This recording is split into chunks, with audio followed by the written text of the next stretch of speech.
Hello. Uh, Yeah, Puneet. yeah, please try to share the screen. Share screen to our presentation, please. It is right. We will close this our presentation. Ravinder, please stop our presentation. Oh, Puneet, Yes, sir. एक तो यह है कि जो Indian oil corporation का कुछ लोगो वगैरह gold sponsor का थोड़ा चला दो during this time. Yes, sir.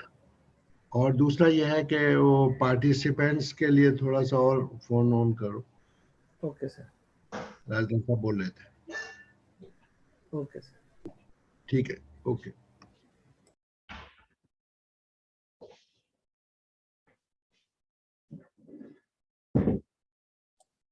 Puneet, who is the first speaker? so Puneet, we are just waiting for you to give us the rights to share the screen. Yes, yes. Mr. Ravinder. Mr. Ravinder, please stop the slides. Yes. Yes, sir. Please. Mr. Chuk, please. Okay, just a minute. Please. Yeah.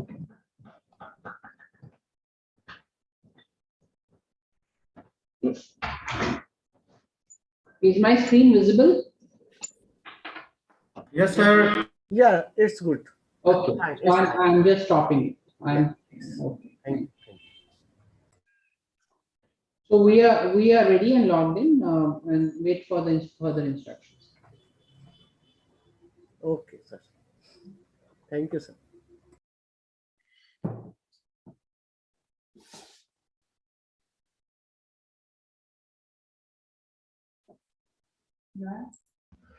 Puneet, IOC का ये लगा रहने देना, ये ठीक है। Yes mister decker.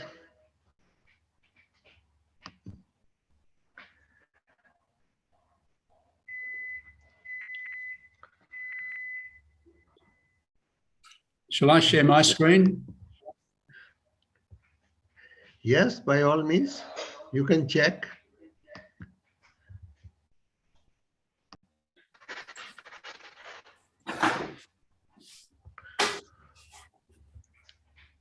Yep. That's great. Shall I stop sharing now?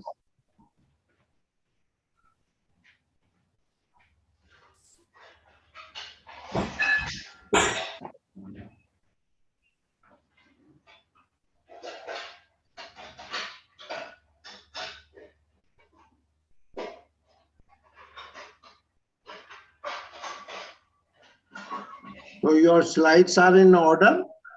All Mr. good. Decker? All good. Yeah, thank you.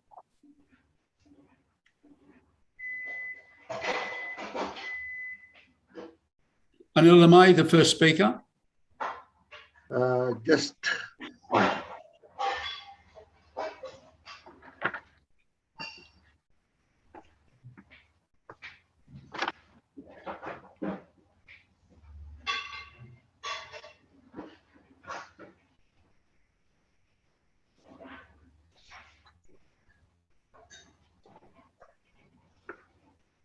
yes, you are first speaker. Thank you. Yes, sir. It will start in the next, say, 10 minutes. Okay.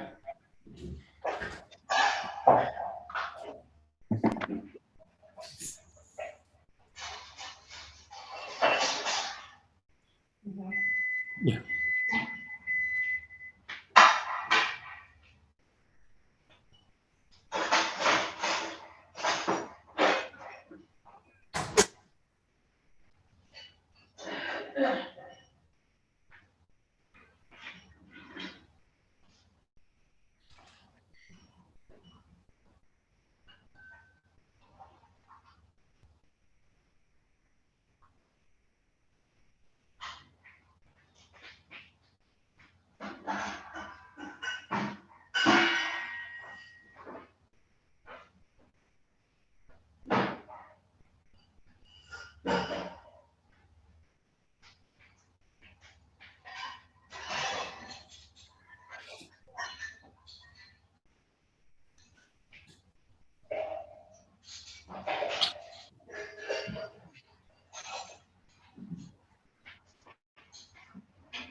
मैं यहीं बैठूंगा नीचे।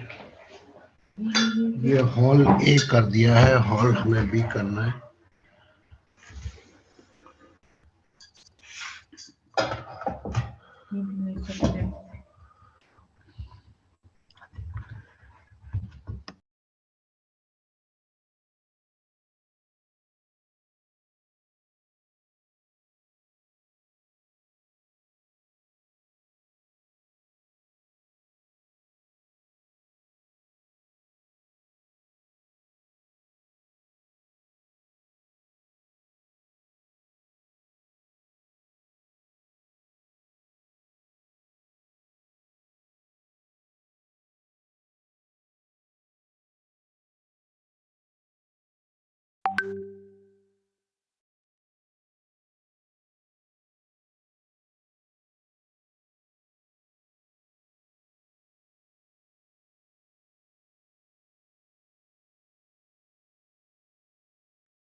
ये आ नहीं रहा है।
Welcome, Dr.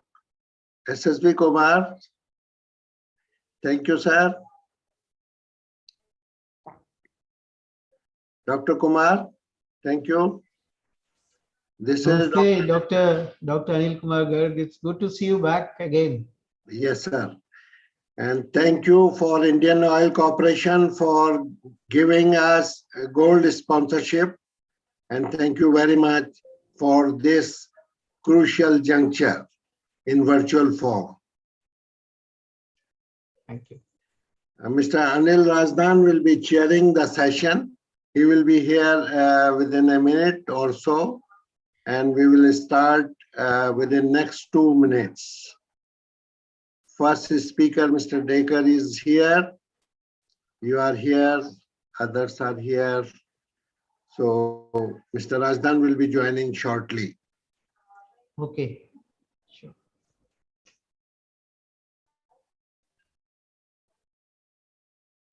Hello, dear colleagues. Yeah, thank you. Thank you, my dear. Yes, it's Konstantin Hora from Ukraine. Yeah. So, Mr. Garg, I have some organizational question. Is it possible to share slides or? Yeah, we will send these slides. You can show slides also. Okay. That is not a problem. Thank you.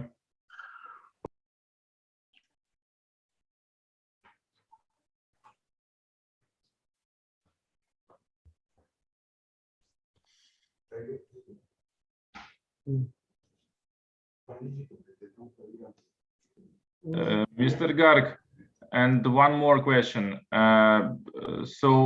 Should you allow me to demonstration the screen, the demonstration of a screen, or it's already allowed by organizers? You can do it from your side. There is no problem. Okay. Okay. Feel free.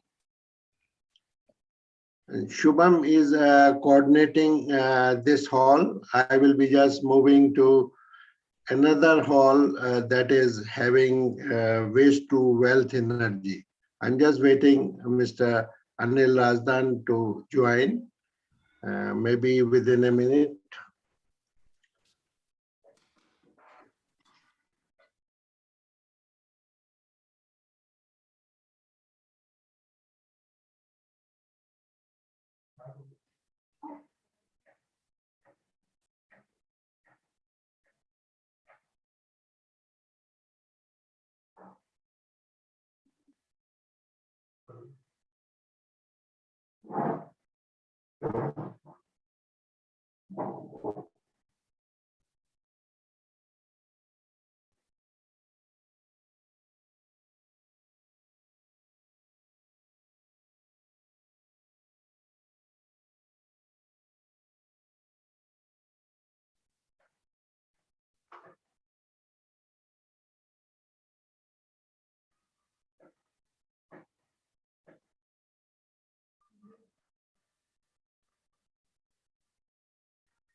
हाँ sir, आपका session है?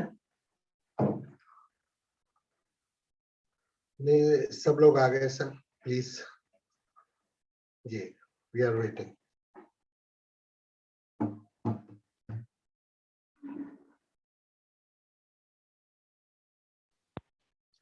Next 1 minute, please.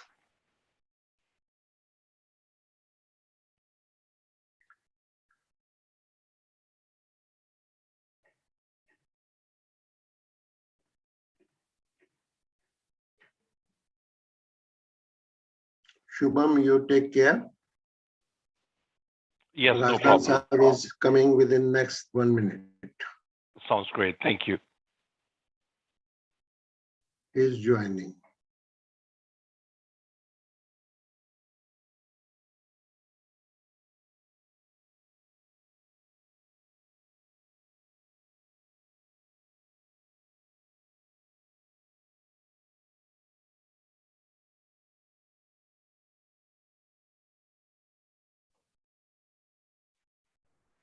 Good morning, Dr. Garg. Greetings from Belgium, from Busworld. I just would like to inform how many participants we have in this session. You're still muted, Mr. Garg. I'm sorry. Sorry. Yeah, we have 14 participants right now. Okay, good. Participants as in the speakers. We have other participants, which are just the viewers. So the speakers are included in this 14. Sorry? The speakers are included in the 14 participants. Well, the participants are more, but these are just the speakers. And how many participants will join? I wouldn't have the number right now because there's a different portal to log in as a participant. So that's why. Okay, good. Thank you so much. Around 200 we have. Exact number will be screened. That is a three-dimensional picture. Sir.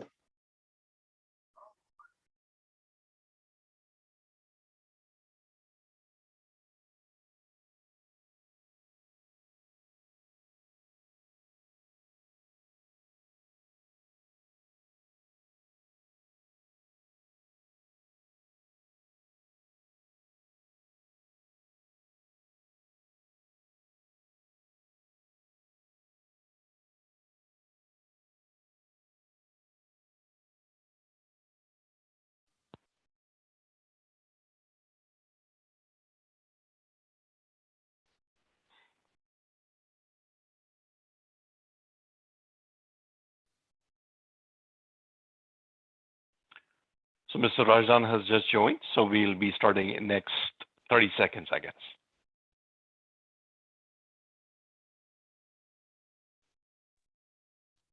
Hello, can you hear me, folks? Yes, Mr. Rajan, how are you? Thank you very much. Thank you. Great, great. Well, welcome to our participants to this session on green hydrogen.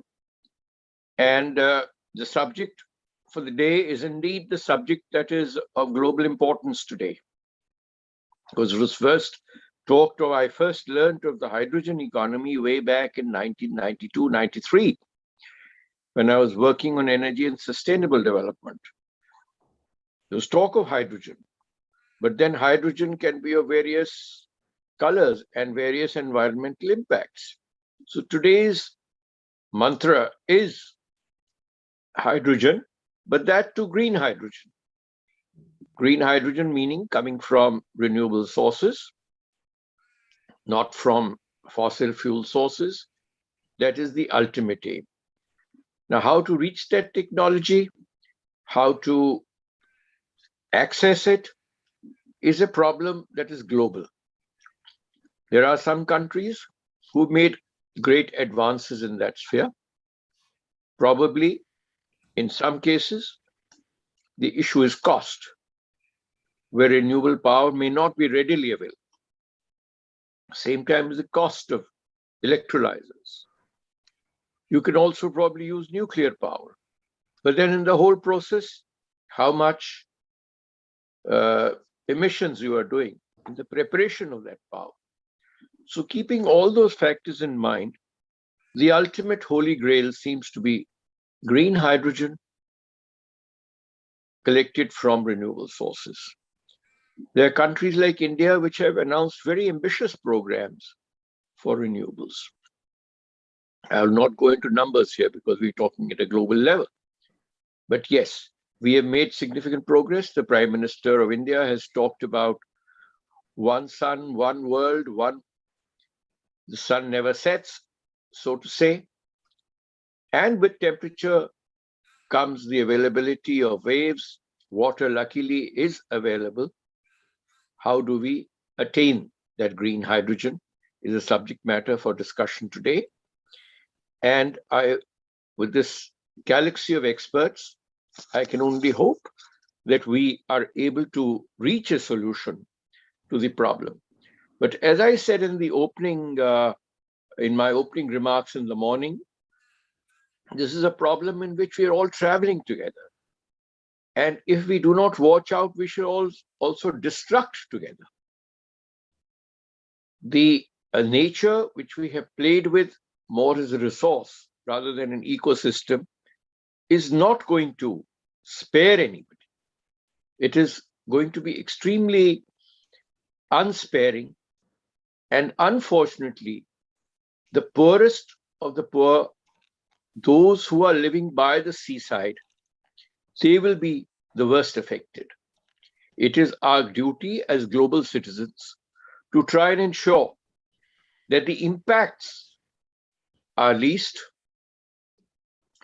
Assistance and aid comes at the earliest for adoption of new technologies and also for adaptation.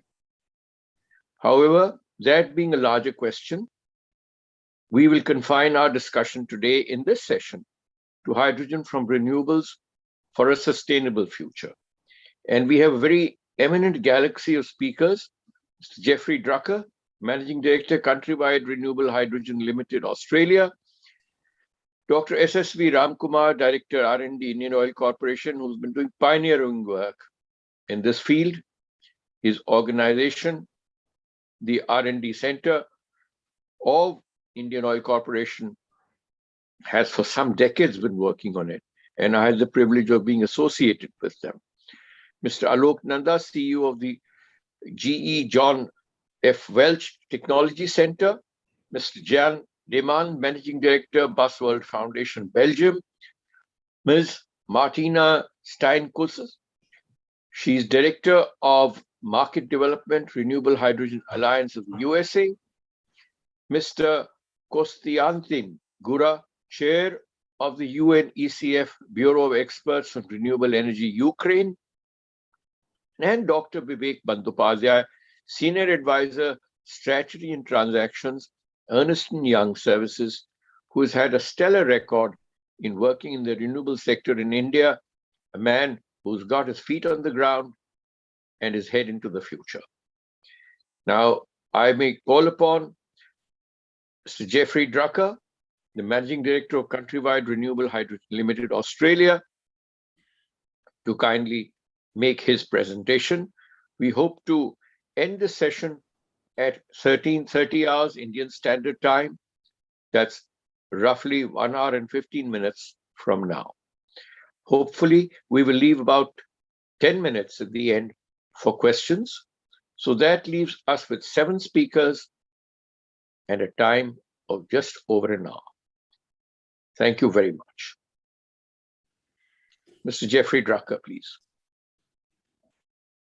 Thank you, Mr. Razdan, and thank you very much for the invitation from the World Hydrogen Summit to speak at your conference today. I thoroughly appreciate the opportunity, and I appreciate the support that you've also got from your sponsors, the Government of India, the Ministry of New and Renewable Energy, Indian Oil, and PDEV. It's honestly a pleasure to be part of the conference. Let me just share my screen. And start off by just briefing you on Countrywide Renewable Hydrogen. We are an Australian company, and we are saying hello from Melbourne in Australia. Although our projects not only embrace Australia as a nation, but also projects offshore in North America, particularly in the United States and Canada. But let me just talk to you about our business and what the important elements of our business are. As an Australian company, we work very, very closely with governments at all levels. That's our federal government in Canberra, our state governments in each of the states of Australia, as well as local governments, because all play a very important role in developing the hydrogen economy in our country of Australia. The federal government has announced recently very, very enthusiastic and bullish opportunities for the hydrogen industry to progress in our state, and various state governments have got different programs and plans that support the industry. So in your opening comments, Anil, when you talk about support from governments, that's certainly what's appearing to happen here in Australia. We've got a federal election happening in about May of next year. The date hasn't been announced yet.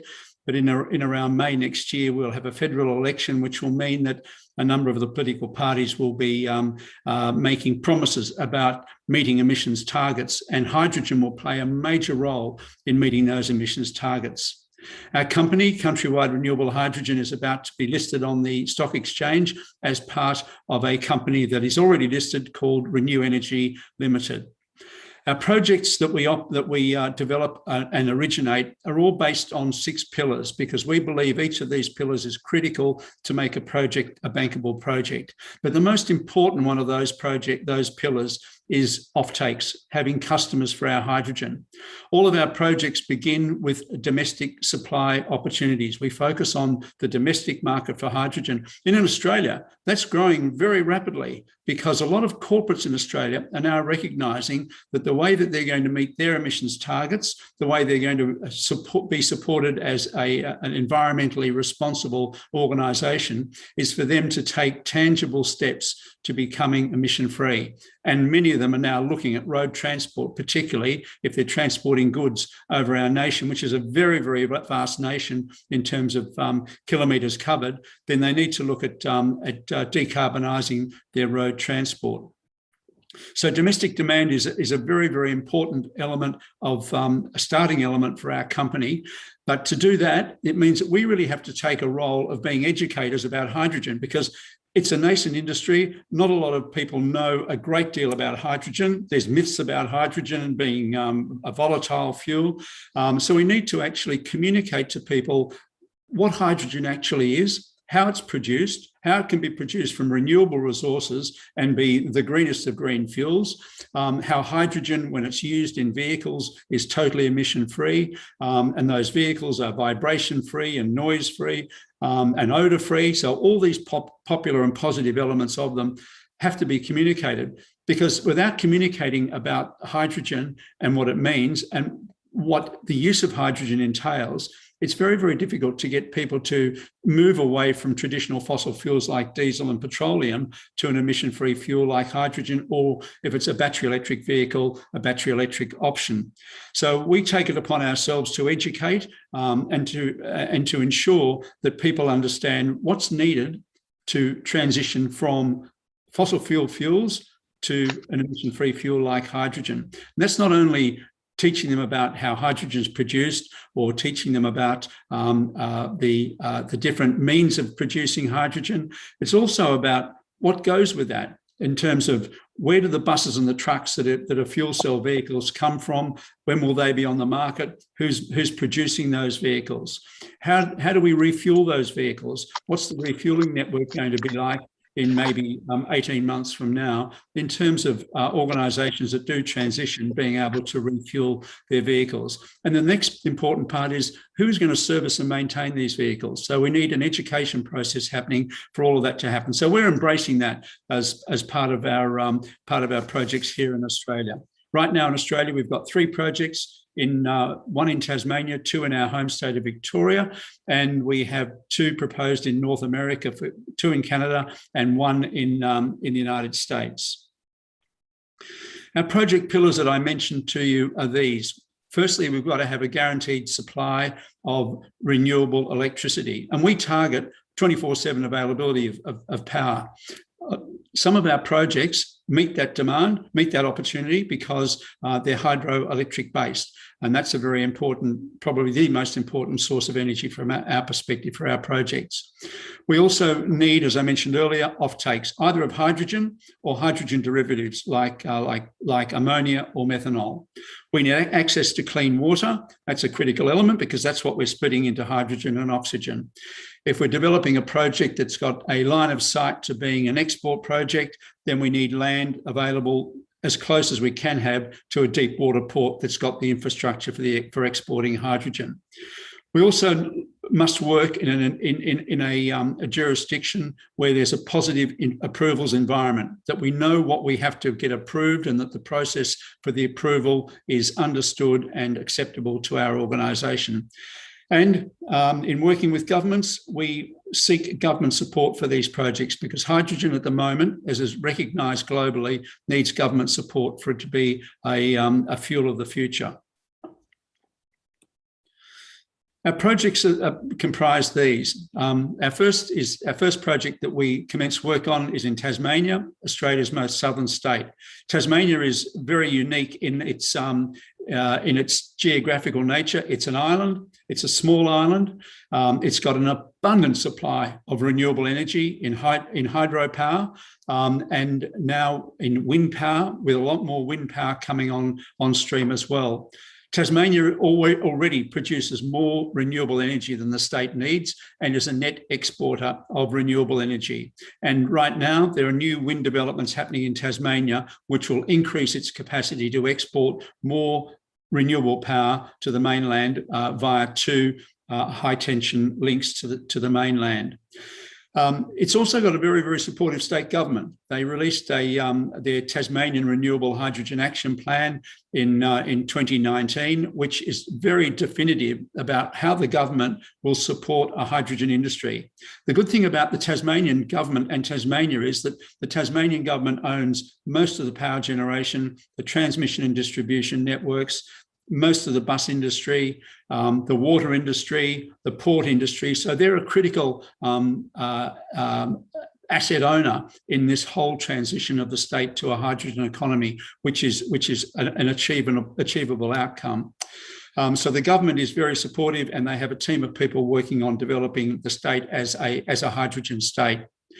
The domestic offtakes that exist in hydrogen in Tasmania, including mobility in trucks and buses and ferries. Being an island state, there's a lot of ferries. The natural gas distribution company TasGas is working closely with us to blend hydrogen with natural gas, and in some areas they're going to be injecting 100% hydrogen into their natural gas network, purely because in those areas their network is very, very new. They're not steel pipes, and also they're feeding gas to industrial customers who can transition from natural gas to hydrogen. In other areas, they can accept up to 30% hydrogen in their natural gas networks. Tasmania also has a number of areas where there's remote power generation, which is all at the moment via diesel. So transitioning from diesel to hydrogen. There's materials handling opportunities and industrial heating opportunities as well. We've got indicative support from the Australian Renewable Energy Agency, which is our federal government's funding agency to support such a project, and we'll be starting off with a 10 megawatt project, expanding as the market increases and the export opportunities increase as well.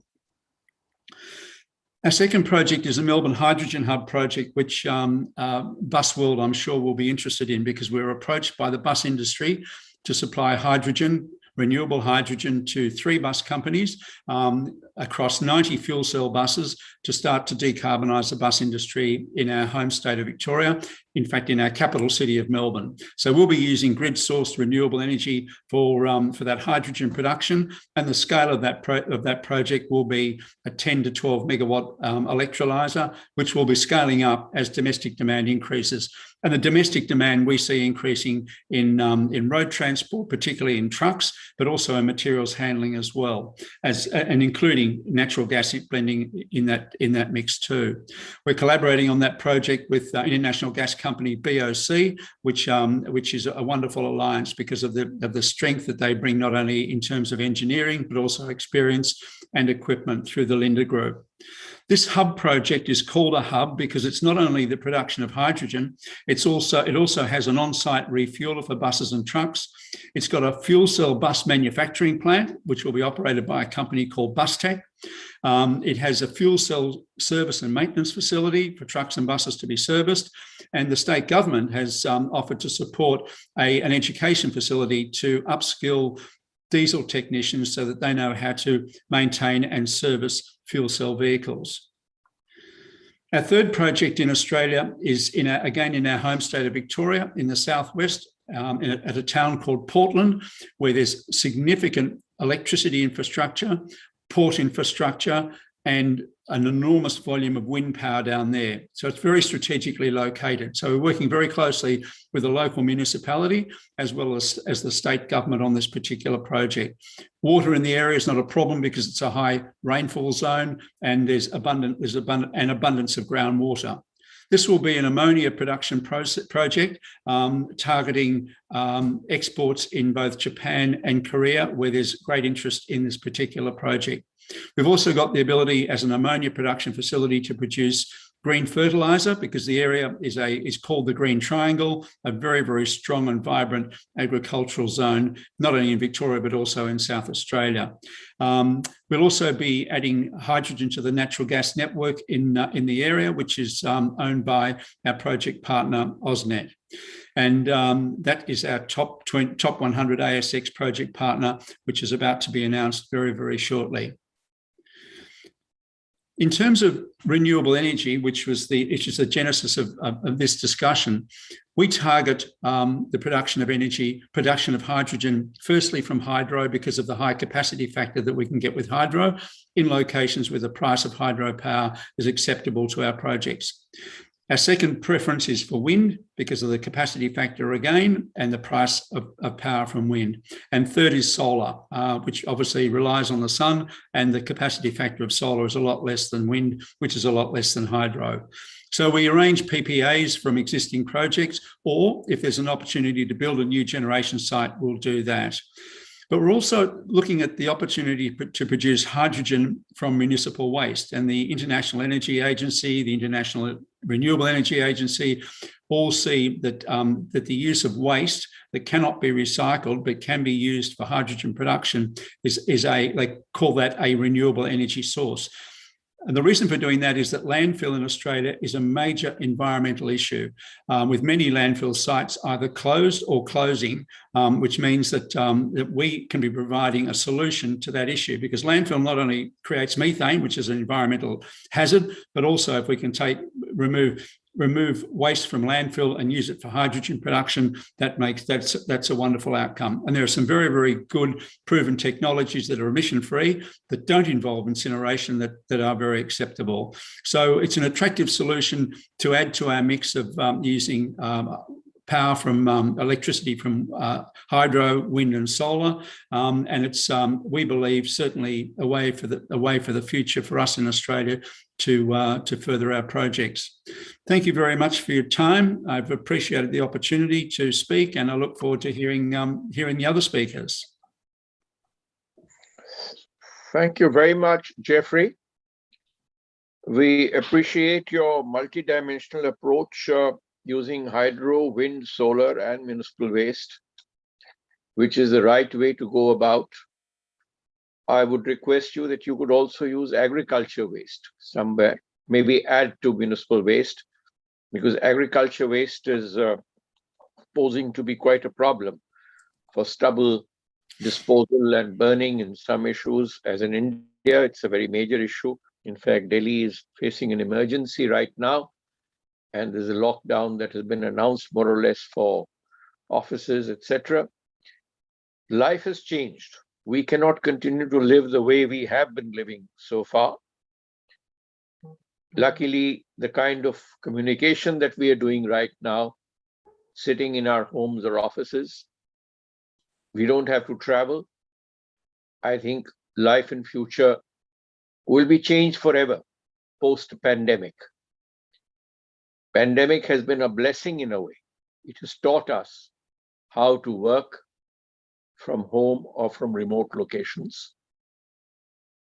Though we have to be careful that it is not at the cost of people who are in the lower segments of economic activity, who do not have access to all these portals. But yes, telecommunication has brought a mobile phone into everybody's hands, more or less. And hopefully, this work from home or work from site will be there, except for those who have to earn their bread by labor. But I think the initiatives in Australia are extremely encouraging, and all the projects that you have chosen hold great promise. And I'm sure you will be cooperating with developing countries to share your experiences and ensure that we move towards green hydrogen. Our next speaker is Dr. SSV Ramkumar. He's Director, Research and Development of the Indian Oil Corporation, the largest Indian oil company. Dr. Ram Kumar, please, floor is yours. Thank you very much, sir. Please allow me to share my screen so that I can start my presentation. So I hope the screen is visible. Yes, please, it is. So thank you very much, Rajdan Saab and all the participants. Very good afternoon to all of you, and I thank the organizers for considering me to be a part of this very important session on hydrogen for a sustainable future. As Mr. Rajdan was mentioning that my organization and my R&D center was one of the early institutions in India which recognized the potential of hydrogen. And in fact, India's first hydrogen dispensing station was set up almost a decade and a half back in the premises of my R&D, and it is still the lone hydrogen dispensing station of the country. And we are trying to replicate this on a pan-India basis in the years to come. So today, in the next 10 minutes or so, I would like to take you through the various imperatives and what India and Indian Oil especially is doing in ushering in the hydrogen based economy for the country. We all know why hydrogen is no more a debate, because we all have been convinced, and hydrogen is the ultimate green fuel for obvious reasons. The recent IPCC assessment report prior to the Glasgow summit, COP27 summit, COP26 summit, has issued a code red warning for the humanity. And even the declaration in Indian declaration at COP26, what is now famously known as Panchamrit by Honorable Prime Minister, we have announced 5 targets for India. That is, we are going to reduce the non-fossil fuel based energy capacity to 500 gigawatts by 2030. 50% of the country's energy requirements to be put up using renewable energy by 2030. Reduce the total projected carbon emissions by 1 billion tons, which is a very, very tall and tough target that we set for ourselves up to 2030. And our emission intensity, carbon intensity, is going to be reduced to less than 45% by 2030. And we said that going on this path, our net zero ambitions we would be realizing by 2070.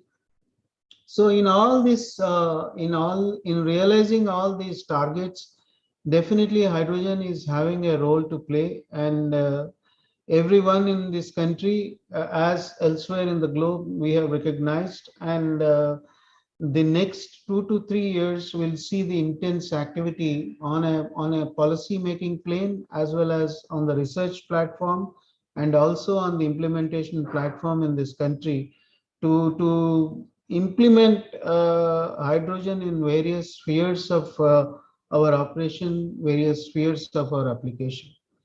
So if you see hydrogen, 1 metric ton of hydrogen is equivalent to 39 megawatt hour of energy, and it is equivalent to 3 tons of oil equivalents. And diesel and gasoline corresponding numbers also we have put it, and natural gas also it is 130 million metric ton MMBTU. 1 ton is equivalent to that if you quickly calculate.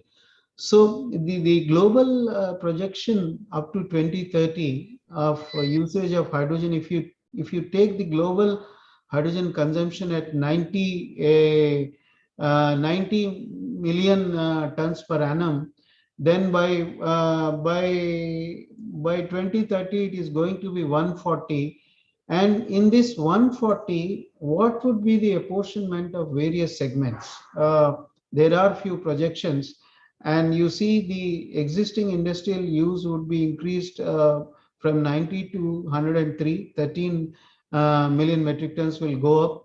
Most importantly, from a 0%, the mobility segment is going to consume 18 million metric ton by 2030. This is a projection made by McKinsey. And industry and building heat, power generation, new industrial use, most importantly, the steel and cement sectors, they are going to induct hydrogen as a green fuel. And then that's how those corresponding numbers have been worked out. How much these numbers would be realized is anybody's guess, and time will tell, next few years will tell, but these are some of the imperatives. So Razdan Saab has already made a mention in his opening remarks. If you see the complete value chain of hydrogen economy, it is production, storage, compression, transportation, and application. And while he made a mention of various colors of hydrogen, I would like to introduce one new color, what we are calling it as blue plus. While green is the norm of the day today, and India has also pledged that no less than our Honorable Prime Minister announced that India should become global green hydrogen exporting hub by 2030 or 2035. So in between, we are also seeing all these gray hydrogen production units, majorly through steam methane reforming. When these units are run on renewable power, and if they are conjuncted or adjuncted with carbon capture and utilization units, then the hydrogen should be named as blue plus. That plus is because the power used for SMR is through renewable power, and it should be almost next only to green. This is our logic. That way, most of the infrastructural assets that this country, especially I belong to refining and marketing segment, and refinery today holds, not only in India but globally, refineries have built enormous asset base of gray hydrogen in the form of steam methane reformings. So if blue plus is to be popularized, then there won't be any redundancy of these existing units, while the new units can be green hydrogen production units, and the carbon footprint can be minimized to the last core. But for using the fossil feedstock, you can still call it as a green. Blue plus can, in all respects, is a green.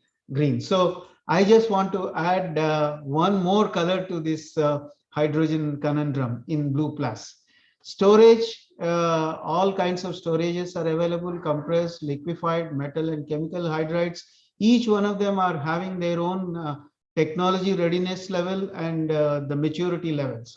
Compression is also, various types of compression are available: diaphragm, ionic based, cryogenic and electrochemical. Transportation is also having a lot of opportunities, like the normal cascade based trailer transportation.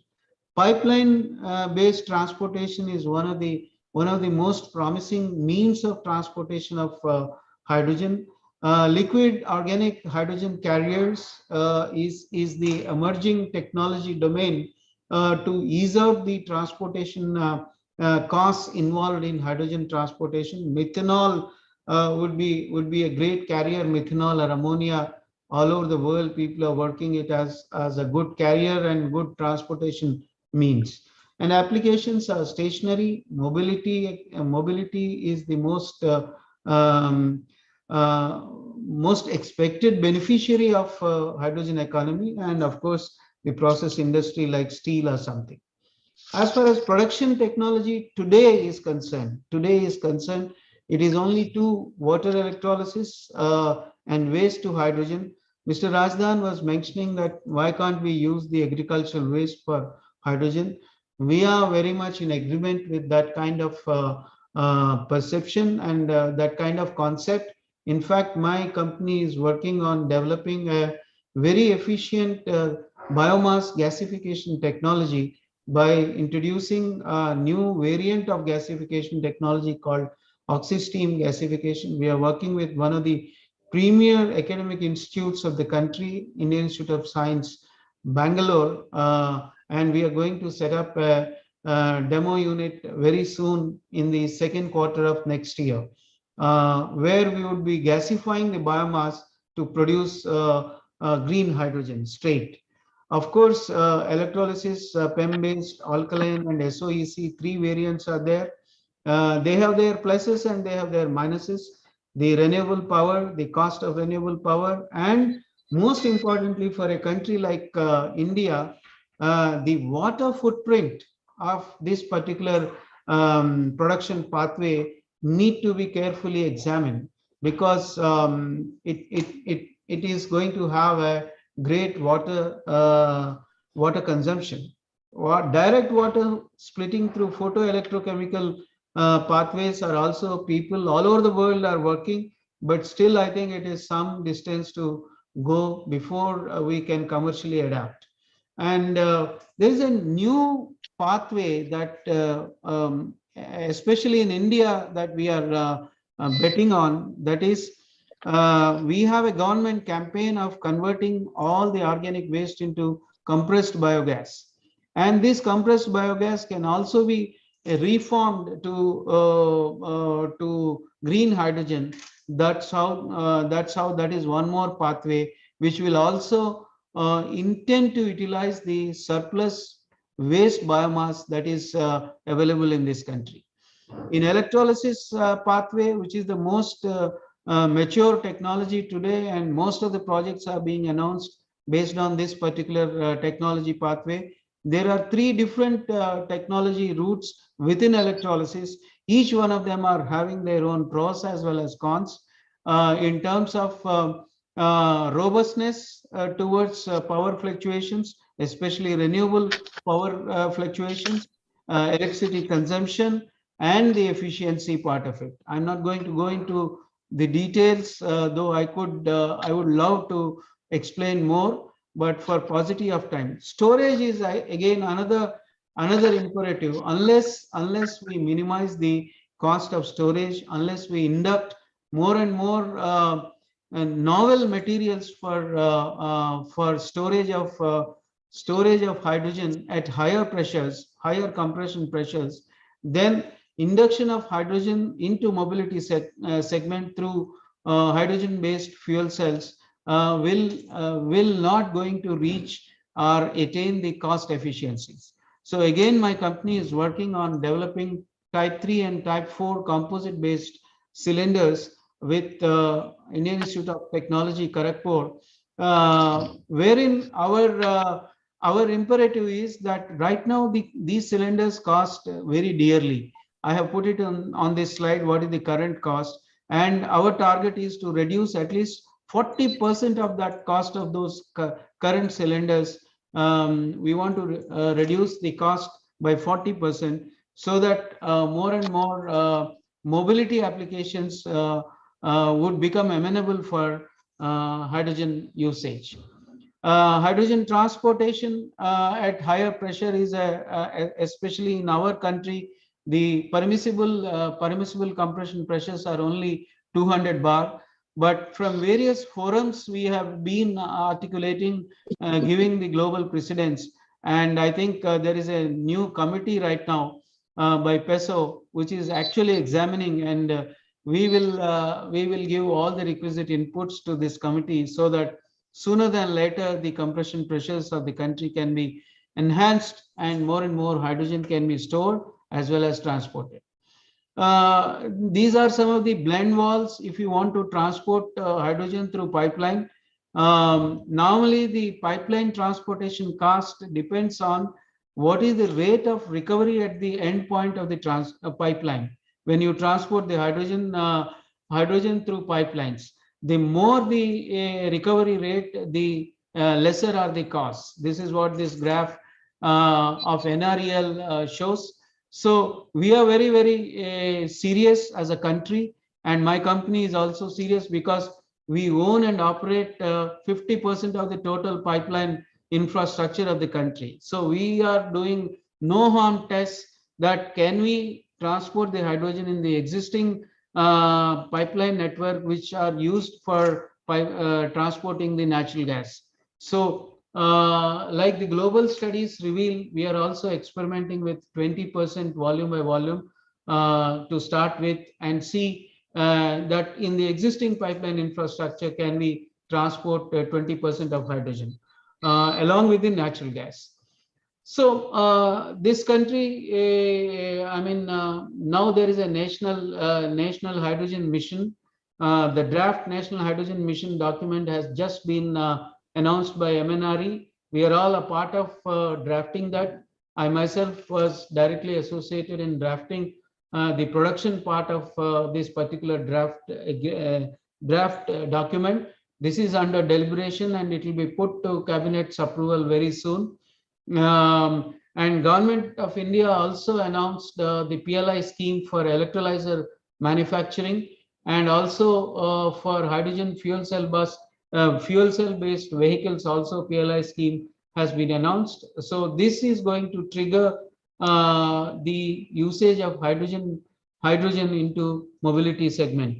Also, government is deliberating on green hydrogen consumption obligations, so that certain segments will be mandated to obligatorily using the green hydrogen, and refining segment is one such which they are talking about. Some percentage of green hydrogen out of the total hydrogen consumption would become green hydrogen. So all the refineries in India are actually preparing how to meet these governmental obligations of using green hydrogen.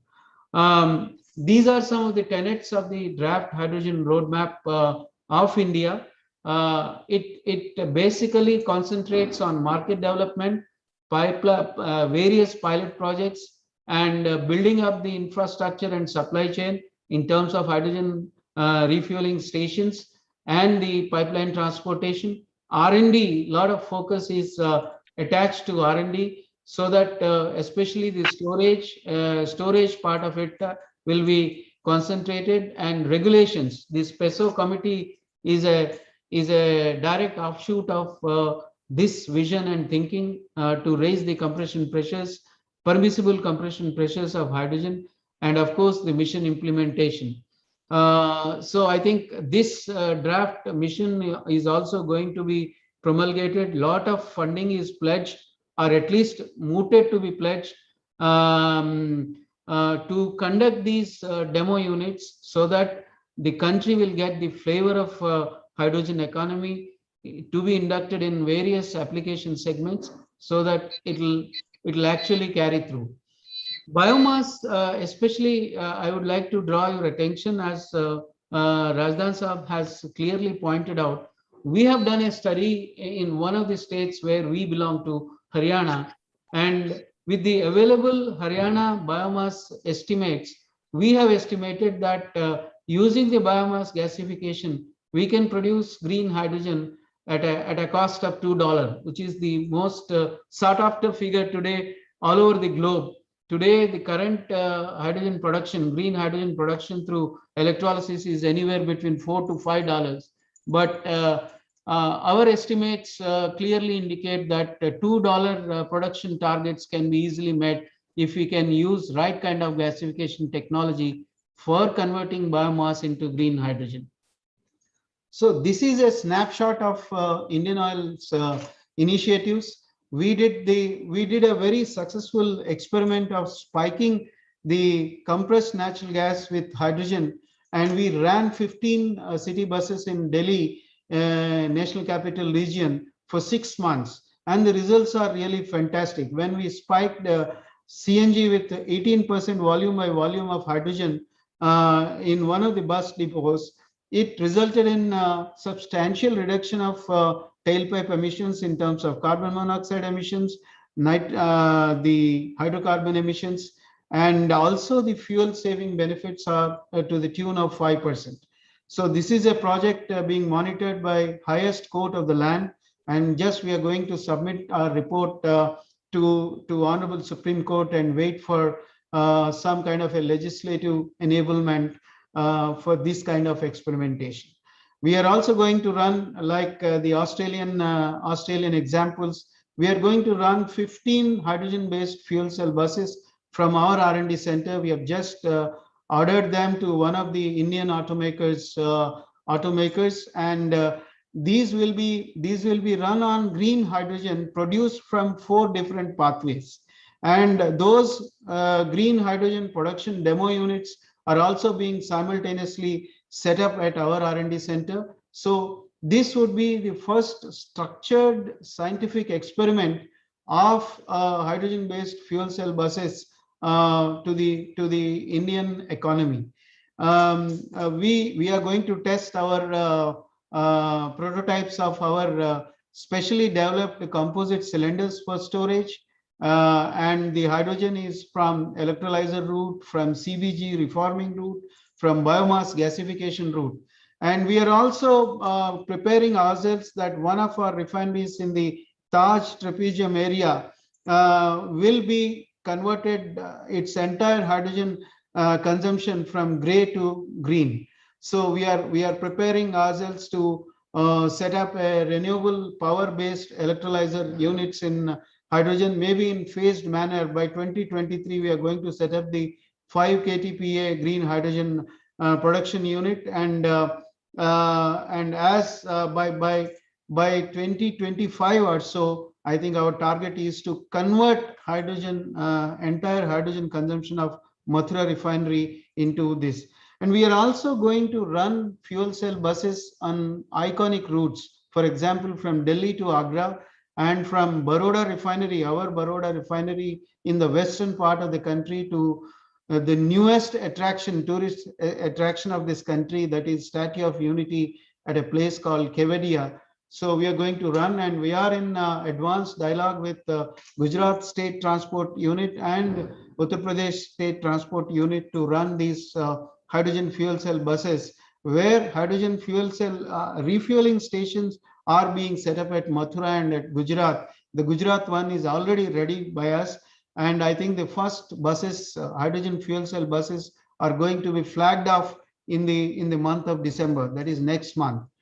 So I think for paucity of time, I would like to conclude my presentation. So what are the real imperatives, especially from Indian viewpoint, that if sustainable hydrogen, green hydrogen is to be produced, then there are certain policy enablements required, especially in the domain of green power, renewable power, where the wheeling charges, open access charges, ISTS charges, interstate charges need to be waived. And Ministry of Power, Government of India is actually thinking on these lines, and very soon we are going to listen from them or some kind of policy enablements on this part of this.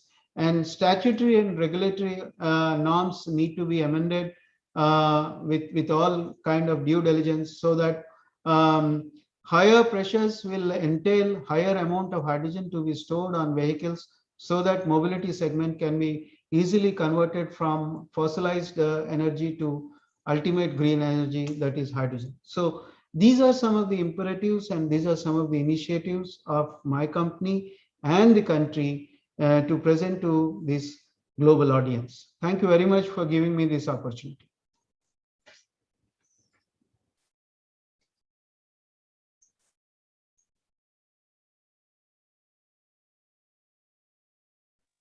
Thank you, Dr. Ramkumar, for that very comprehensive and practical example of what actually you've done on ground.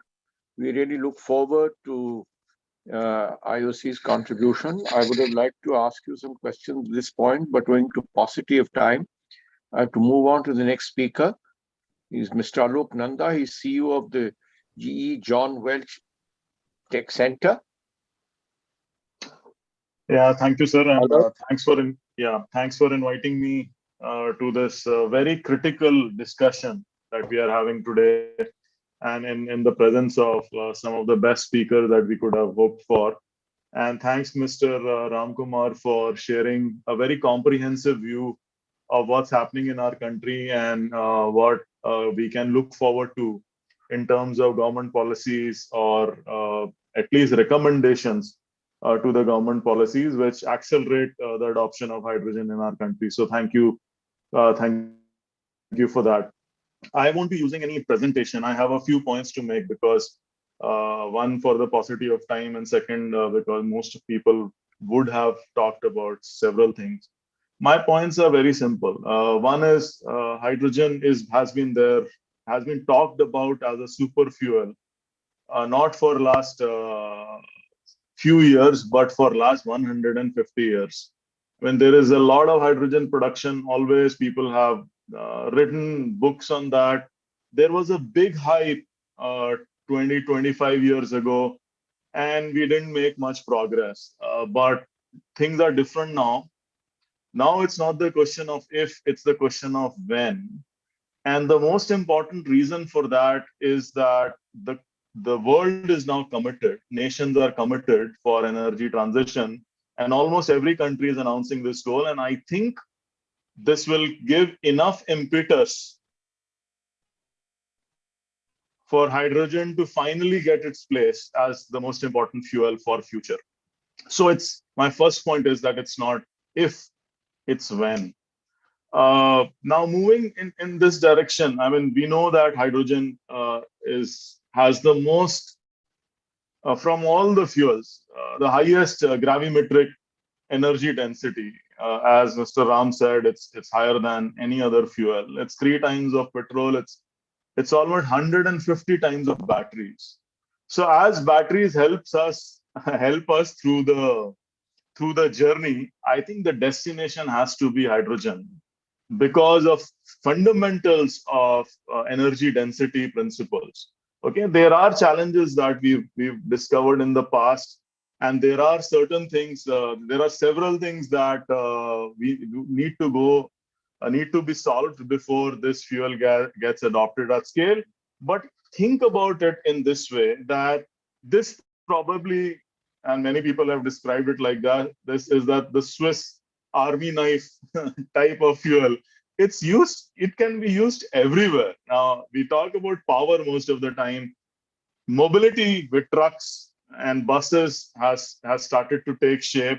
But you look at industrial applications, look at steel, look at cement industry. Steel contributes to 7% of world's carbon emissions. Cement contributes almost the same number.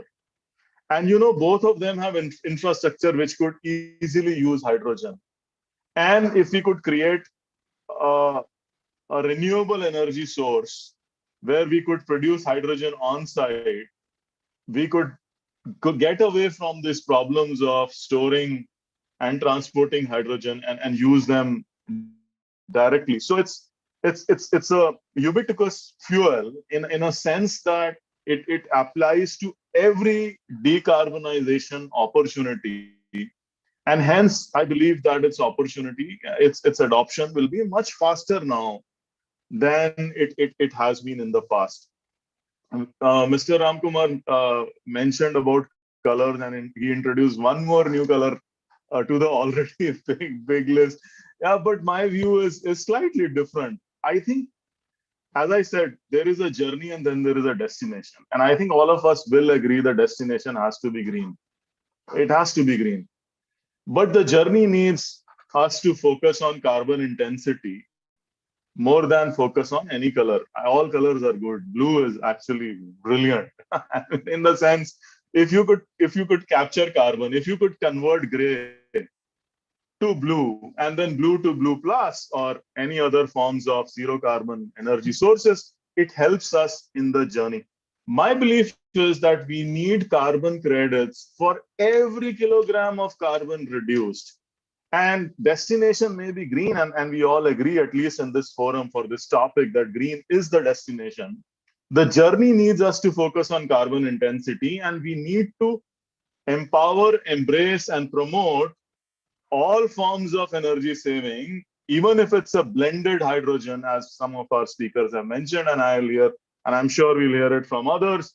Why not reduce every kilogram of carbon? Why not make carbon intensity as the focus and not worry as much about the colors as we have been in the past? Now, GE as a company is fully committed to renewable sources, and with the efforts our industry, the renewable industry, the cost of renewable energy is now where it should be, and it helps getting green carbon more and more. But the fact also is that if you look at today's hydrogen production, only 0.1% of the hydrogen produced today is green. And hence my point, let's work towards green. We as a company are committed towards green, but let's not forget about developing the carbon capture technologies which gets us from gray to blue and blue to blue plus or plus plus as we move forward, so that we can take benefit of every kg of carbon reduced. My third point is around, okay, so what should we do? I mean, for green hydrogen, what is it that is required? And I was like, so the problem with most of our hydrogen production processes are the energy losses, especially green hydrogen. We have energy losses at every stage. I mean, whether it's during electrolysis or anything else. Now, I was reading a World Economic Forum report on this topic, and not surprisingly, I mean, the thing that the authors of that World Economic Forum report, which came out earlier this year, talked about system design. And as an engineer, I mean, it always strikes a note with me because the science is known. There is nothing new in the science. Science is known. What we need to do is a system solution which is economically feasible. And the four technologies that those authors talked about, which will accelerate the adoption of or accelerate the green hydrogen revolution, in their words, are not surprisingly all digital technologies. They talked about adoption of monitoring and diagnostics. They talked about adoption of some of the advanced analytics. They talked about the adoption of some of the technologies like digital twin, and most importantly, which was a little like not a surprise, but I mean something that I really that clicked with me is the mention of source of the truth of the origin. Because in the carbon credit world that we are going, to know where this molecule of hydrogen has come will be important. So can we adopt technologies which help us figure out this fuel? So if we overlay our digital on the technologies that we are developing, make us more efficient, reduce the energy losses, this will only accelerate the technologies that we are developing for green hydrogen. In the end, what I would like to leave this discussion with from my side is the importance of this government industry interface. If you look around the world, almost all of these exponential technologies, and why I call them exponential is that because initially an exponential is a straight line with a very small slope, but then it takes turn and then it just goes up. And I think hydrogen is on that slow slope, straight line, and it's just ready to take off. At that moment, to sustain a technology, a government support of the industry is critical, whether it is in terms of incentives, whether it is in terms of production tax credits, whether it is in terms of funding some of the technology development, which creates prototypes that enables us to meet the ambitions of the world, and especially the ambitions of India. Otherwise, at least in India, we will be non-competitive in our journey of developing this technology. And I think this trioca of academia, industry, and government solving this equation and solving this in a manner that is accelerated and supported will be key for us to move forward. So a few points around hydrogen from my perspective, and thanks for inviting me, and really looking forward to listen to the other speakers as well. Thank you.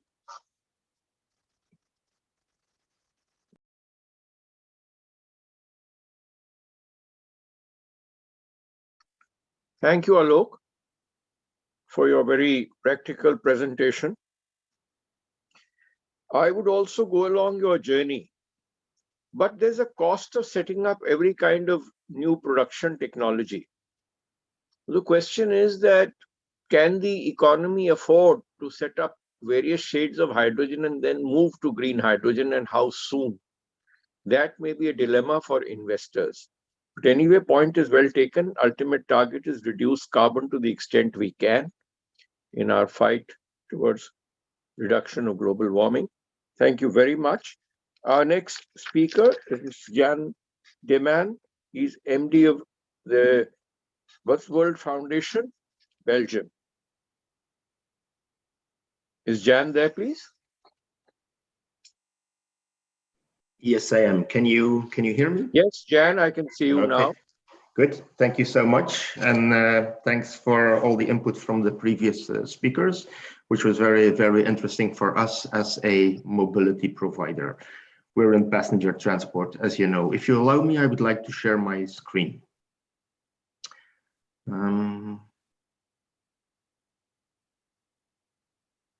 May I assume that you can see my screen now? Yes, we can. Okay, good. So just a few words about Busworld. We are a global platform for the passenger transport industry, buses and coaches, so road transport. We have initiatives globally.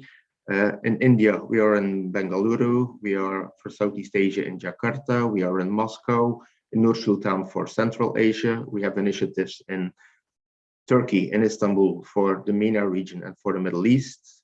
Europe region we cover in Brussels. North America, we have a roadshow, but in 1 month from now, we will be in Grapevine, Texas. And we'll be in Buenos Aires in September for the South American region. And there we discuss everything that's got to do with passenger transport. And as you will understand, the zero emission bus services is one of our focus points. So how do we do this? We do this by organizing conferences and knowledge sharing activities, but we do this around the marketplace. That means that the world's biggest bus manufacturers, the 100 biggest bus manufacturers, are Busworld participants. They show their products, they show their technology along with the suppliers, and the operators come and see and come and take the knowledge. And we invite the policymakers to learn about the technology and to learn about the economic circumstances that is possible for us to introduce new technologies.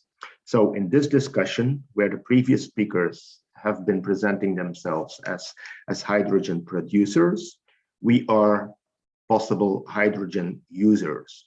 So I think it is important for us to understand what the criteria are for potential implementation of hydrogen in the use of bus services.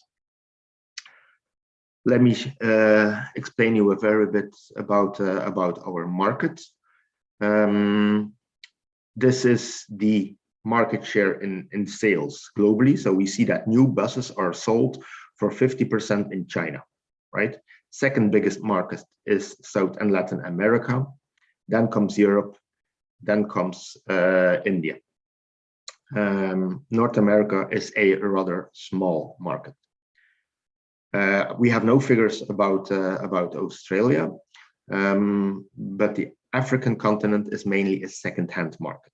So the figures that I show you here are new buses sold, and this is the potential for the implementation of hydrogen. We make a distinction between what we call transit buses, which is city buses, urban buses, and coaches, which is long distance vehicles, a little bit more comfortable and used in tourism as well. So we see that about 60% of all bus sales is done in city buses. And this is where the main evolution towards zero emission transport is going on right now. And it's based right now on battery electric vehicles. So that will be one of the challenges for the implementation of hydrogen.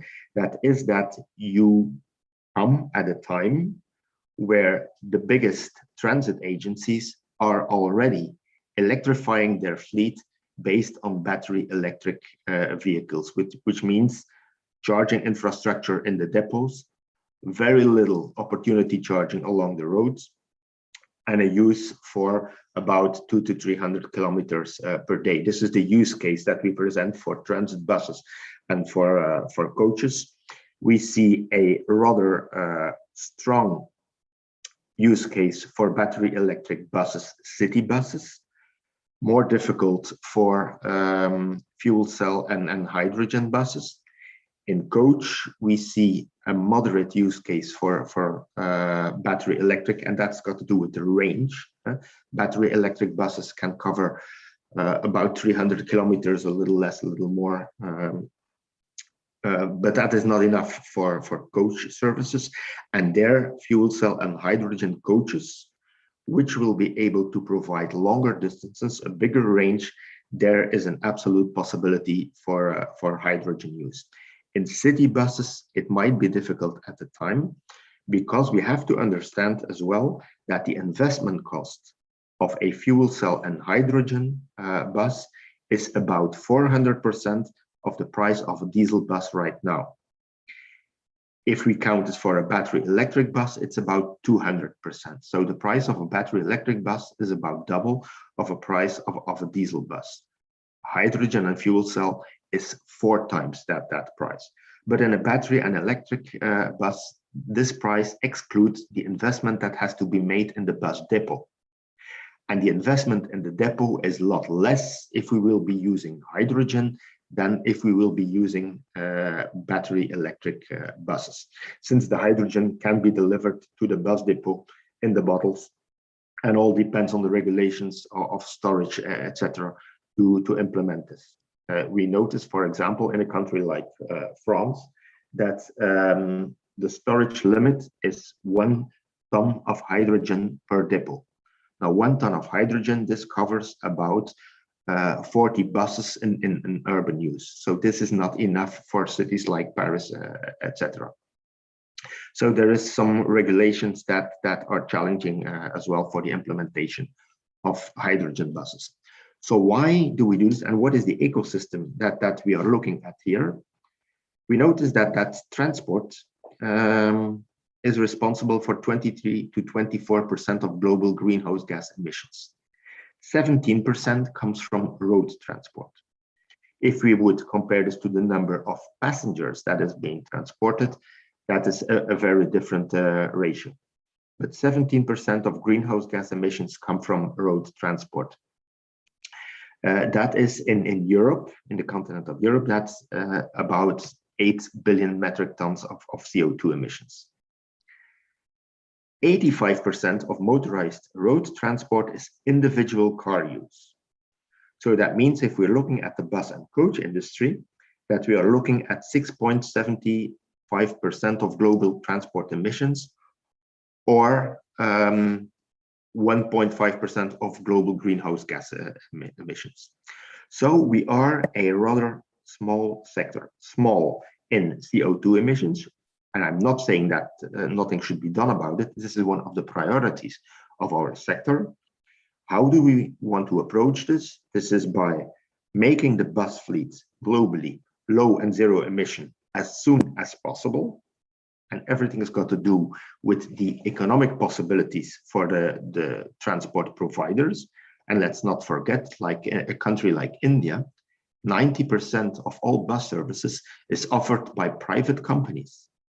The state-run operations are about 10%.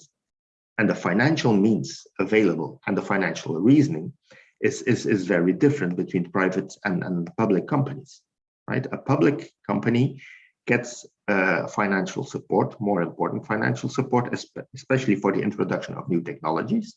So they should be the catalyzer for that. Private companies will always make their reasoning based on a return on investment notice, right? So we have to understand that since we are talking here about an investment of 400% hydrogen bus compared to a diesel bus, and we do need to change the fueling infrastructure, that support will be needed here. But the evolution towards zero emission buses is an absolute priority for the sector itself. .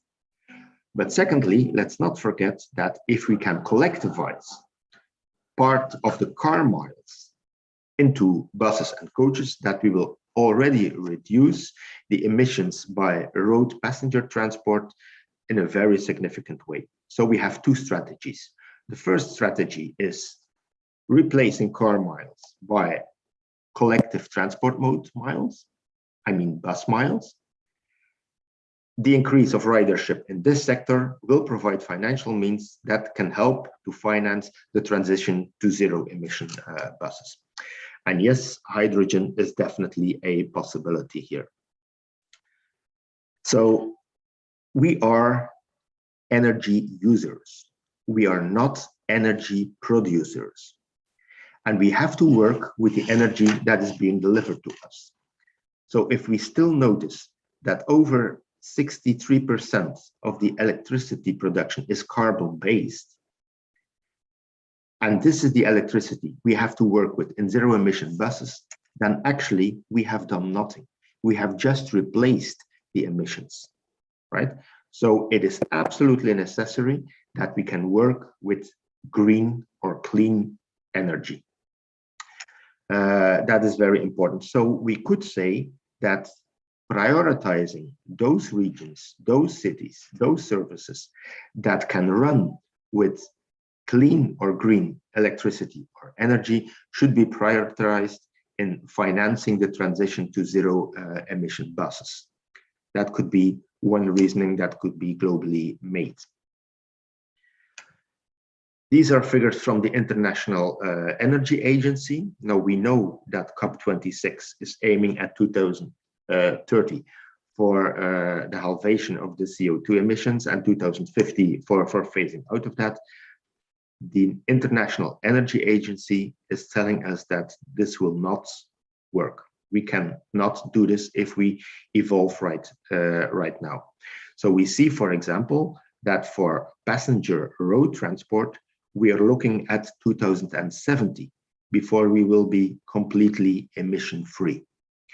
So we have to increase this, and this is not taking into account the electricity that is being delivered to us, or the energy that is being delivered to us, right? So to make the transition within the industry and to make it financially possible, and to have the new technologies entering even into small and middle-sized mobility companies, which represent over half of the mobility companies worldwide.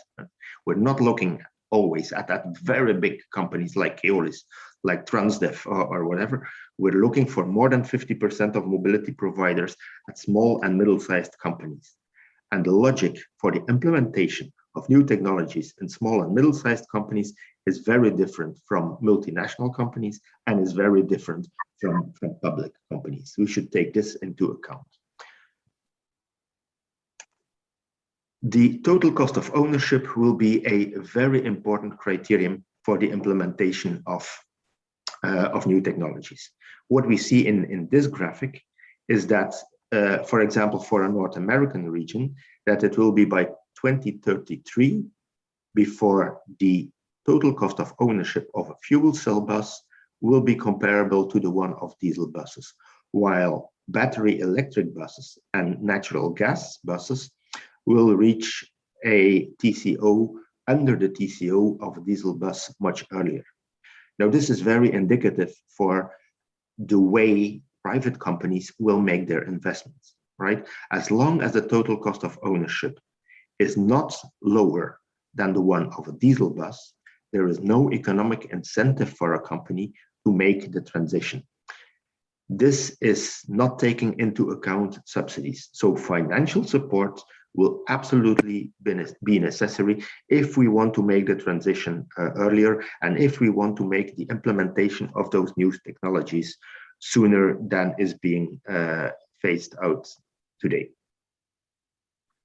So coming to conclusions, we need to match the characteristics of a bus line, of a specific bus line, of a specific depot, and the energy management in the depot, which means that the choice of the technology will be depending on the characteristics of the bus line. A bus line under 250 kilometers with a flat topography there the use case for a battery electric bus is stronger than the one for a fuel cell bus. If we're looking at coach lines with daily kilometers over 400 or 500 miles, then the use case for fuel cell buses will be much stronger.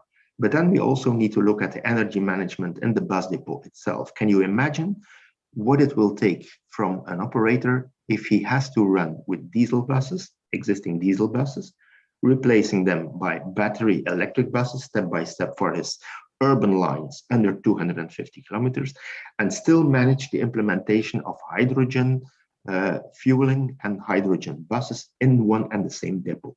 That will be very, very difficult. Excuse me, we need to wind up. We have more speakers I have to accommodate. We're running. I'll come to the conclusion. This is the last slide. So the electrification of urban fleets, there is a focus right now on electric, and this is the time we also have to implement hydrogen. So we have to change the focus. We need to take into account that the capex is about 400% of a diesel bus. We need continuously the well-to-wheel reasoning, right? Not only looking at tape tile emissions from the bus itself, but also where the energy comes from. And very, very important for the confidence of the sector is we have to be ensured of the availability of the fuel. So if we're going to hydrogen, and we definitely are, no doubt about it, but we need to be sure that we can find fueling stations along the ways, long distance and even short distance if there is a need for that. The big advantages that we see in fuel cell and hydrogen buses compared to battery electric buses is that the range is longer and the fueling operation is more similar to diesel buses. So the training facilities and the training necessities for the staff are more limited. So yes, there is a use case for fuel cell and hydrogen buses. It will definitely come. But these were the criteria that we have to take into account to facilitate the way to the implementation of that. So thank you so much. Thank you. It's an excellent presentation. Thank you, Jan. Very useful. Our next speaker is Mr. Konstantin Gura, is chair of the UNECE Bureau of Experts on Renewable Energy, Ukraine. Welcome, Mr. Gura. Yes. Hello, Mr. Razdan. Thank you for moderation, dear colleagues. I'm really happy to be on this event. So let me immediately to share my screen in order to start presentation.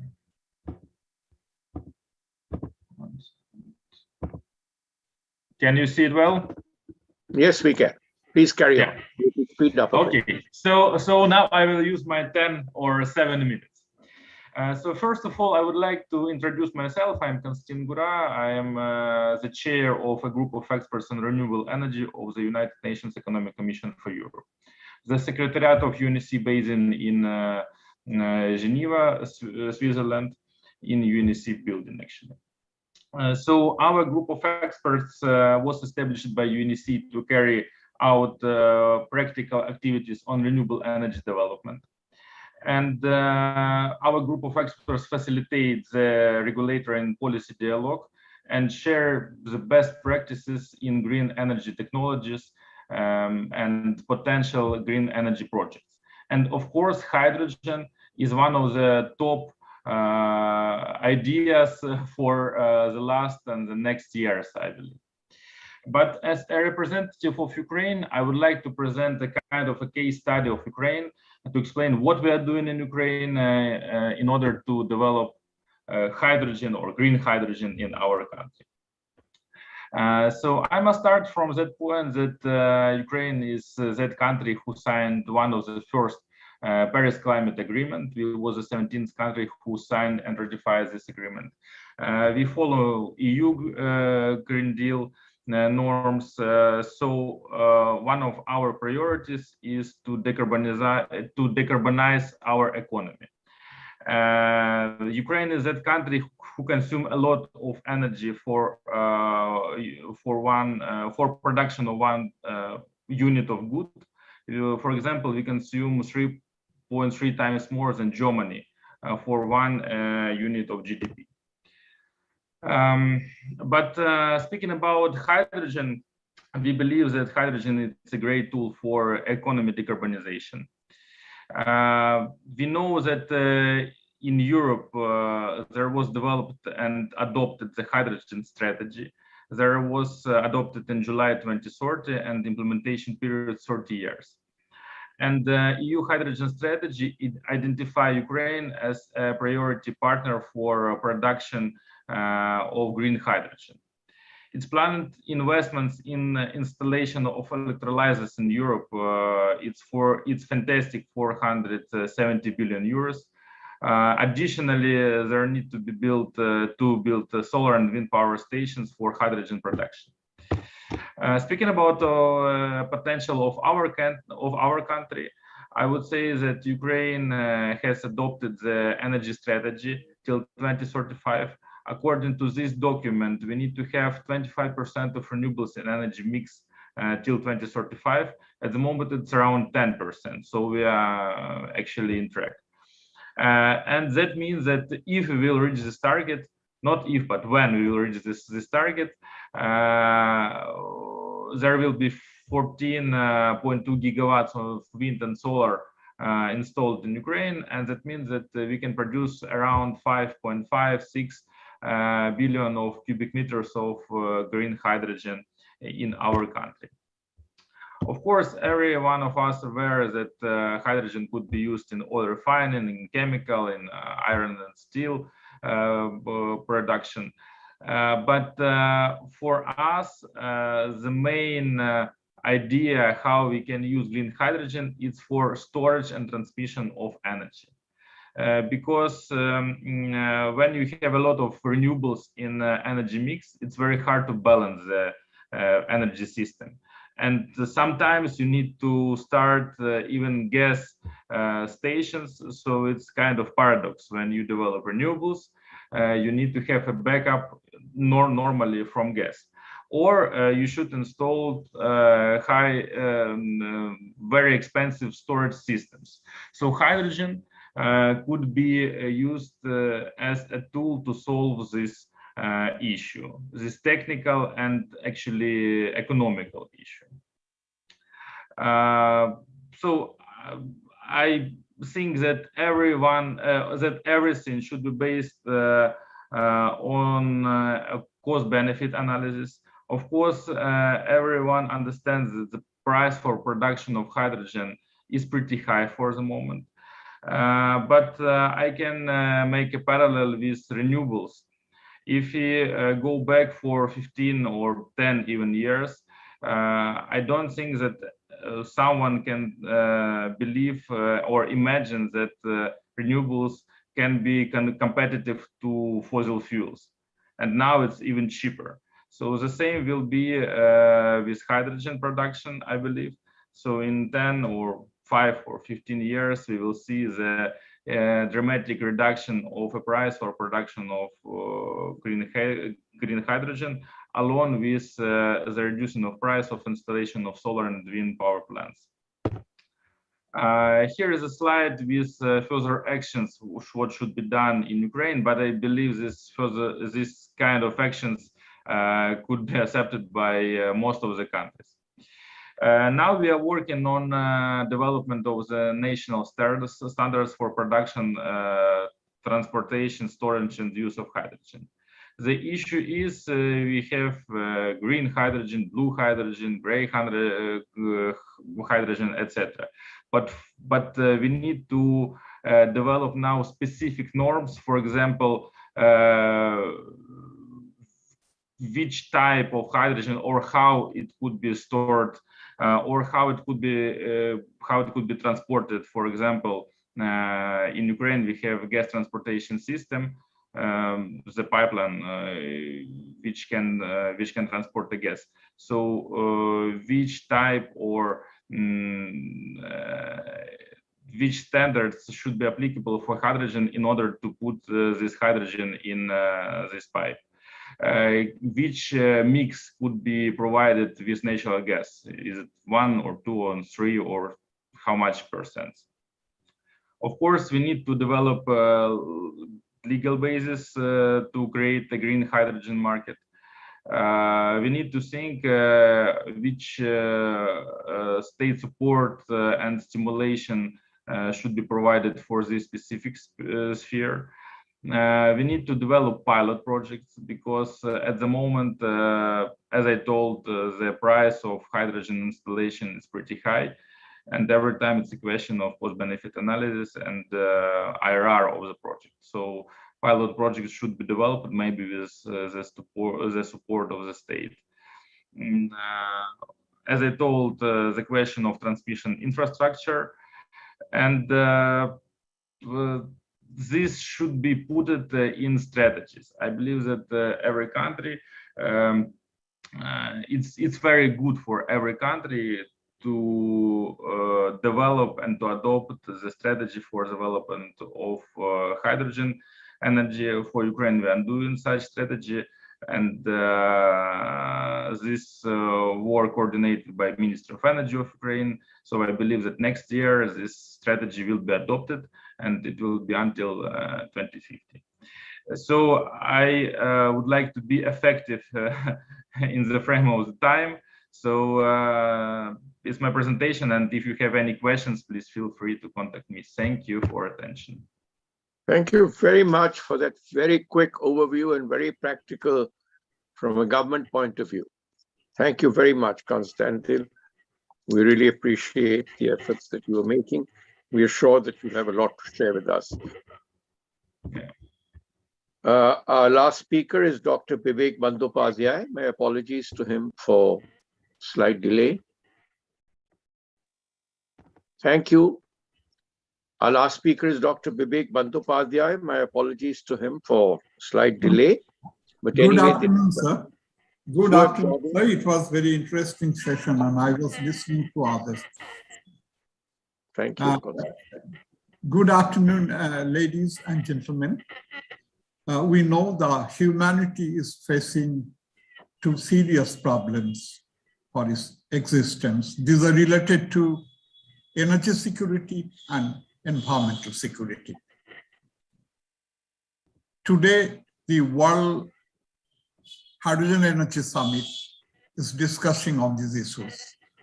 Thanks to Mr. Anil Razdan, in his introductory speech, he has summarized these issues very nicely and has pointed out that probably green hydrogen is going to be the most possible solution. Let me share my screen. Please share, sir. Is it okay? Can you see it? Not yet, sir.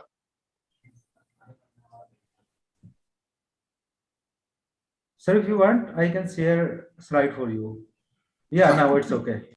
It has come, huh? Okay. So we see in the periodic table, hydrogen is the first element. And being first in the order, we certainly look forward for solution to hydrogen. We know that right now, hydrogen is being used as an energy vector, and it has been used for many, many years. But the way the hydrogen is used right now is certainly not environmental friendly way. The total hydrogen used in 2020 is 73 million metric tons, and it has emitted 830 million metric tons of carbon dioxide. That is because the hydrogen which we use now, essentially gray hydrogen, very little contribution of the blue hydrogen. Excuse me, sir. Dr. Bandyopadhyay, please full screen mode, ma'am, sir. Okay. Do the full screen mode. So Is it okay? Or, yes. Now yes. it's okay, sir. Now it's okay. Okay. Okay. Thank you. Thank you. But then green hydrogen is the hydrogen which is the most desired one because it is being derived from the renewable sources of energy, which is essentially non-carbon emitting energy source. And the rapidly declining cost of the renewable energy is certainly the most compelling reason for the growing interest in green hydrogen. Now, I will touch upon only a few topics related to renewable hydrogen and solar hydrogen. It has already been pointed out that one of the most important aspects that we need to give attention is electrolyzer. Though it has been discovered in 1800, more than 200 years back, and it is being used, it was being used extensively for producing hydrogen for its industrial use since the beginning of the 20th century. But afterwards, when natural gas was available plenty, for cost reason, the steam reforming replaces electrolysis. Now, if you see electrolysis, I've taken this figure from Wikipedia. We find that 1 kg of hydrogen can be produced if we give 50 to 65 kilowatt hour of electricity in a low temperature electrolysis system, which is now commercially available. And the efficiency is around 50 to 55%. Technologies are working on the high temperature electrolysis, and there certainly the efficiency is more because electricity is not be required for the final, for giving the final product. A lot of energy will come from heat. And there 36 units of electricity is expected to produce 1 kg of hydrogen. Now we need to know, if we want to go for green hydrogen, that what is the carbon intensity of hydrogen production through electrolysis when we use different kinds of energy sources, electricity sources. It may be from coal, from hydroelectric, from nuclear, from solar PV, from solar thermal. And there is a very clear determination formula by which we can find out the carbon intensity of hydrogen production. In this table, I'm not going through detail.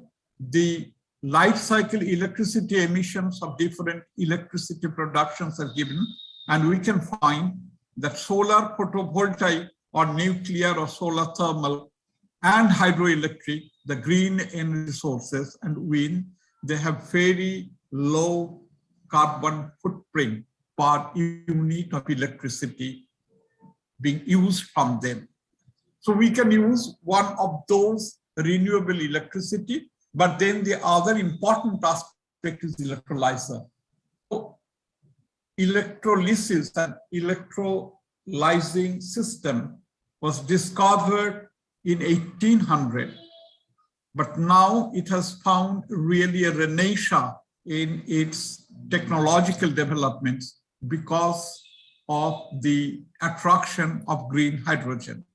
And now there are different new technologies that are available, like the polymer electrolyte membrane technology, which can provide efficiency of power to hydrogen as 80%, and people are working for getting 85 to 86% efficiency by 2030.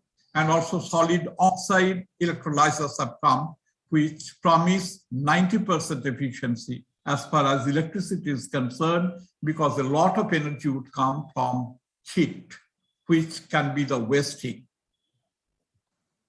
So, and the cost is also coming down rapidly. I've given the cost figure, and I have shared my PPT so one can see there. There are various factors. Those are working for the cost reduction of green hydrogen, like access to low-cost renewable electricity, improved electrolyzer design, scaling up to larger capacity, mass manufacturing, increasing operational life, and obviously a few policy decisions are required if we want to push this green hydrogen. Now, I will talk about some innovative ideas which are being worked out. See, what we were telling, when we use solar photovoltaic electricity for electrolyzing hydrogen, for electrolyzing water for production of hydrogen, it is solar module plus electrolyzer, which would split the water into hydrogen and oxygen, and we will get hydrogen. And now the PEM electrolyzers are very suitable for this intermittent type of electricity generated by solar photovoltaics. We experimented it in our solar energy center right from 2009, and we have been working on this. Other than this indirect photoelectrolysis, I'm talking about the direct photoelectrolysis, where water splitting is being done by photo-generated electrons. And this is a very, very old technology developed by nature. Nature has been doing it for millions of years. In photosynthesis, which power our lives, provide us food, provide us life, saving oxygen, provide us clothing, provide us fuel. There, the solar energy is being used by the chlorophylls of the plants to ultimately make the glucose, the starch. And this is the famous, probably the first, most important chemical formula that sustains our life. So, as I was telling you, that taking out electron from water, that means splitting water into hydrogen and oxygen, is not a very simple job. Though it looks simple, it requires certain amount of energy. Theoretically, it is 1.23 electron volt, but practically much more energy is required to split the water into hydrogen and oxygen. And how it has been done very intelligently by nature, we need to study that, and scientists are doing that. Photosynthesis has two systems, photosystem 2 and photosystem 1. So in photosystem 2, they uses the energy of the absorbed photon from the sun to split water into oxygen and hydrogen ions, and photosystem 1 uses further energy to provide the PS2 energized electrons and protons so that they can drive the carbon dioxide cycle to produce food. Taking clue from the nature, people are now working on a kind of composite solar cell that can be put in water and then it can produce hydrogen. Lot of work has been done, lot of achievements have taken place, and it has given hopes, but still technologically powerful equipment are to be made. Some of the designs have been provided, and let's see, but scientists believe that this can be achieved, that they say artificial photosynthesis, which would be able to provide hydrogen directly from water at low cost and abundantly available natural materials. And the third aspect I want to put again from solar, that solar thermal energy through concentrating solar power can produce hydrogen. Already, Mr. Drucker has talked about it, what they're doing in Australia. I've just touched upon and given a zinc oxide cycle, which can split water into hydrogen and oxygen and can provide us hydrogen without any carbon footprint. Okay, talk This to you is later. the reactor, and I thank you for your I'm sure. Thank you. Okay. Thank you very much, Dr. Bandyopadhyay, for your excellent presentation. In fact, this session has been truly unique. It's been intellectually extremely rich, satisfying, with global experts, and beginning with Mr. Jeffrey Drucker, we have ended with your presentation, bringing us back to nature. We've got to learn from nature and not destroy it. I think the presenters, Dr. Ram Kumar and our Alok Nanda, Mr. Jan Jaman, Mr. Konstantin Gura, and Dr. Vivek Bandyopadhyay have added so much knowledge on the subject, and each one of them is working in a practical area. So he understands the practical side of the problem and knows what is reality. That is what is required today, a blend of idealism, a blend of knowledge, and a blend of the will to execute. Funds will come and have to come, but we've got to think globally, and act in unison. That maybe this existential crisis, more or less, which is hitting civilization, will bring humanity to end wasteful wars and conflicts and know that the enemy today is an unseen enemy waiting to end the civilization unless we get together and act in unison. I think I would have liked to ask so many questions or encourage questions, but time is short. I can only permit 5 minutes of very quick exchange, quick fire exchange, in case somebody is sitting on some question. Maybe the panelists need to ask each other something. Here is the opportunity. Alok, I see you signing out.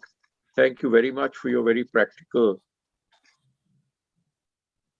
speech and sharing of ideas. Jeffrey, are you there with us? Sir Ram Kumar has just taken leave.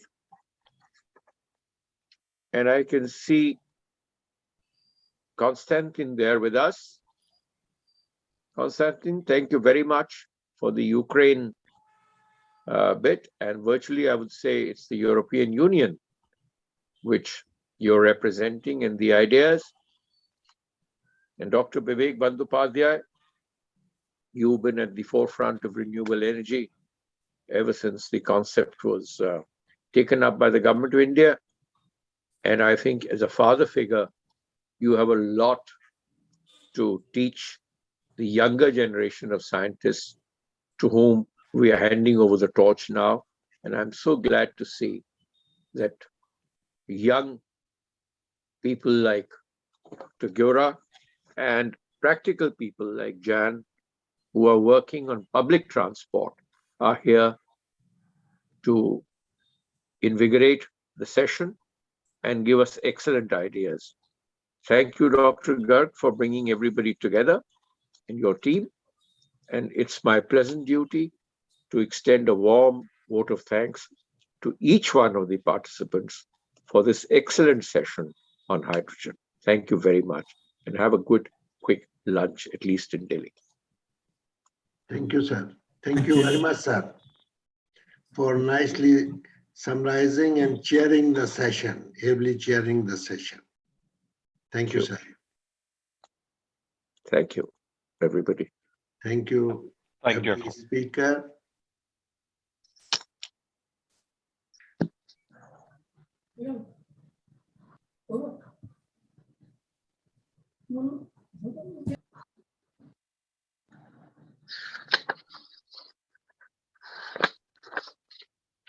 Thank you, dear colleagues. Bye, Jeff. Thank you for being with us. Bye-bye. And I see Mark there. Thank you. Jack Hedge. Thank you. Thank you, everybody.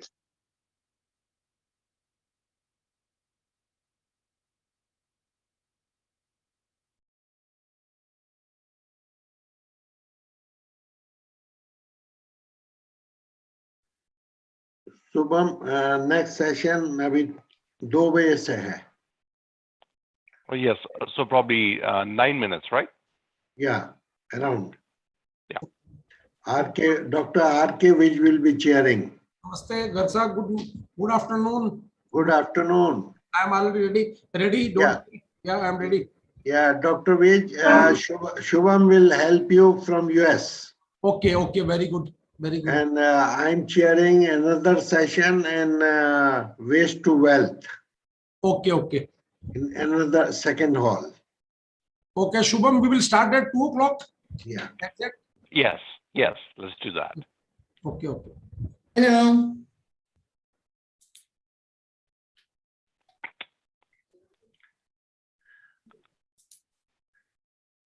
I see we have one more participant from Utah. Yeah. Jack, it must be late for you as well, right?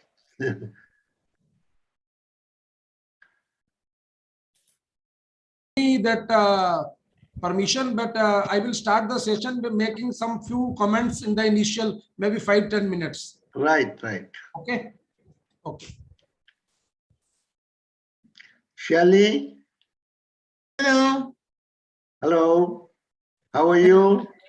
Fine, thank you. Are you taking a time, just a moment to share the screen and make sure that you can see the slides okay? Yeah. Yes? Okay, so I'm going to share. Yes, Okay. yes. I cannot share unless you give me the permission. Yeah, it is there and is a green button at the bottom. Yeah, no, but it's telling me you cannot screen share while the other, maybe I see, now I can. Okay, very good, thank you. And let me see.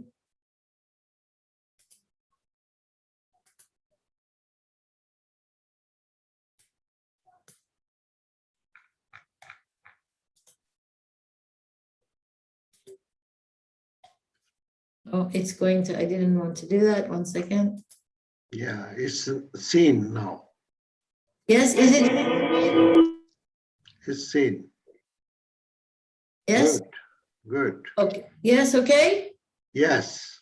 Okay, I have a movie to show, if you don't mind, I just start to Yeah, make you can do it. Okay, let me just go then to the one slide before and tell me if this is okay. So I will come here.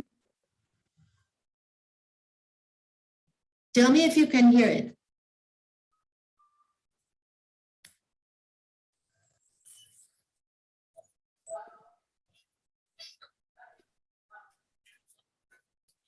I don't hear anything. Can you hear the audio? No. So I need, before I share, I need to do it again, and I need to do a share with audio. Sorry, 1 second, share sound. Optimize. Okay, I do it again. Sorry about that. Just a second. My apologies once again.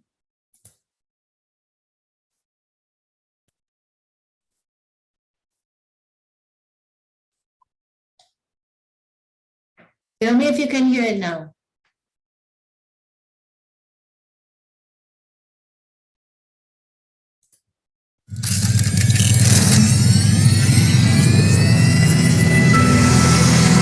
GenCell invented its A5 off-grid power solution to supply clean, reliable, and affordable.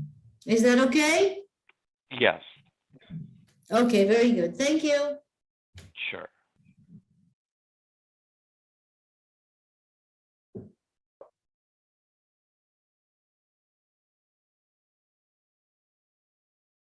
So Dr. Gargi will tell us the order of the presenters.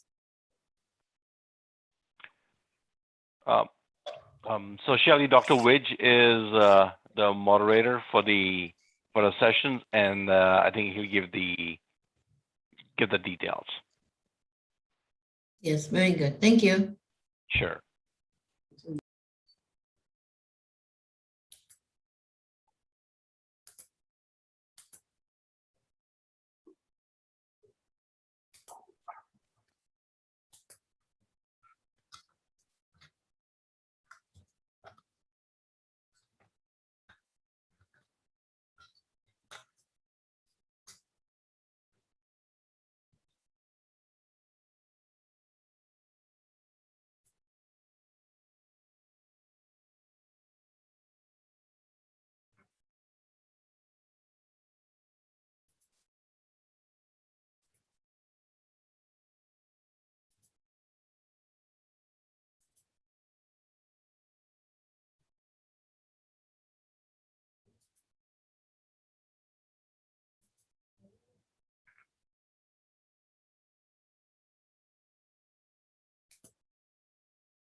Hello.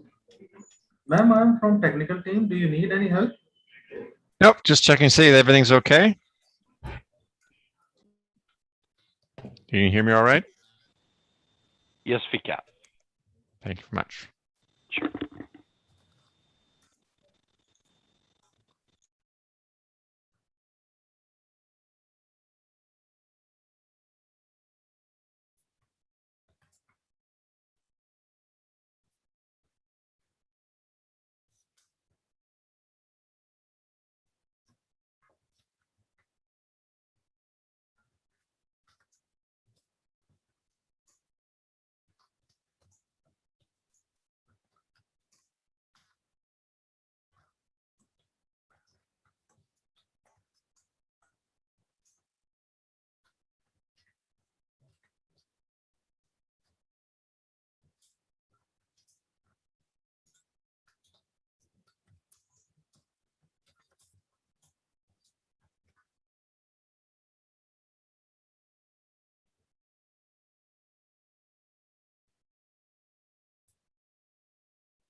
Dr. Vij, Yes.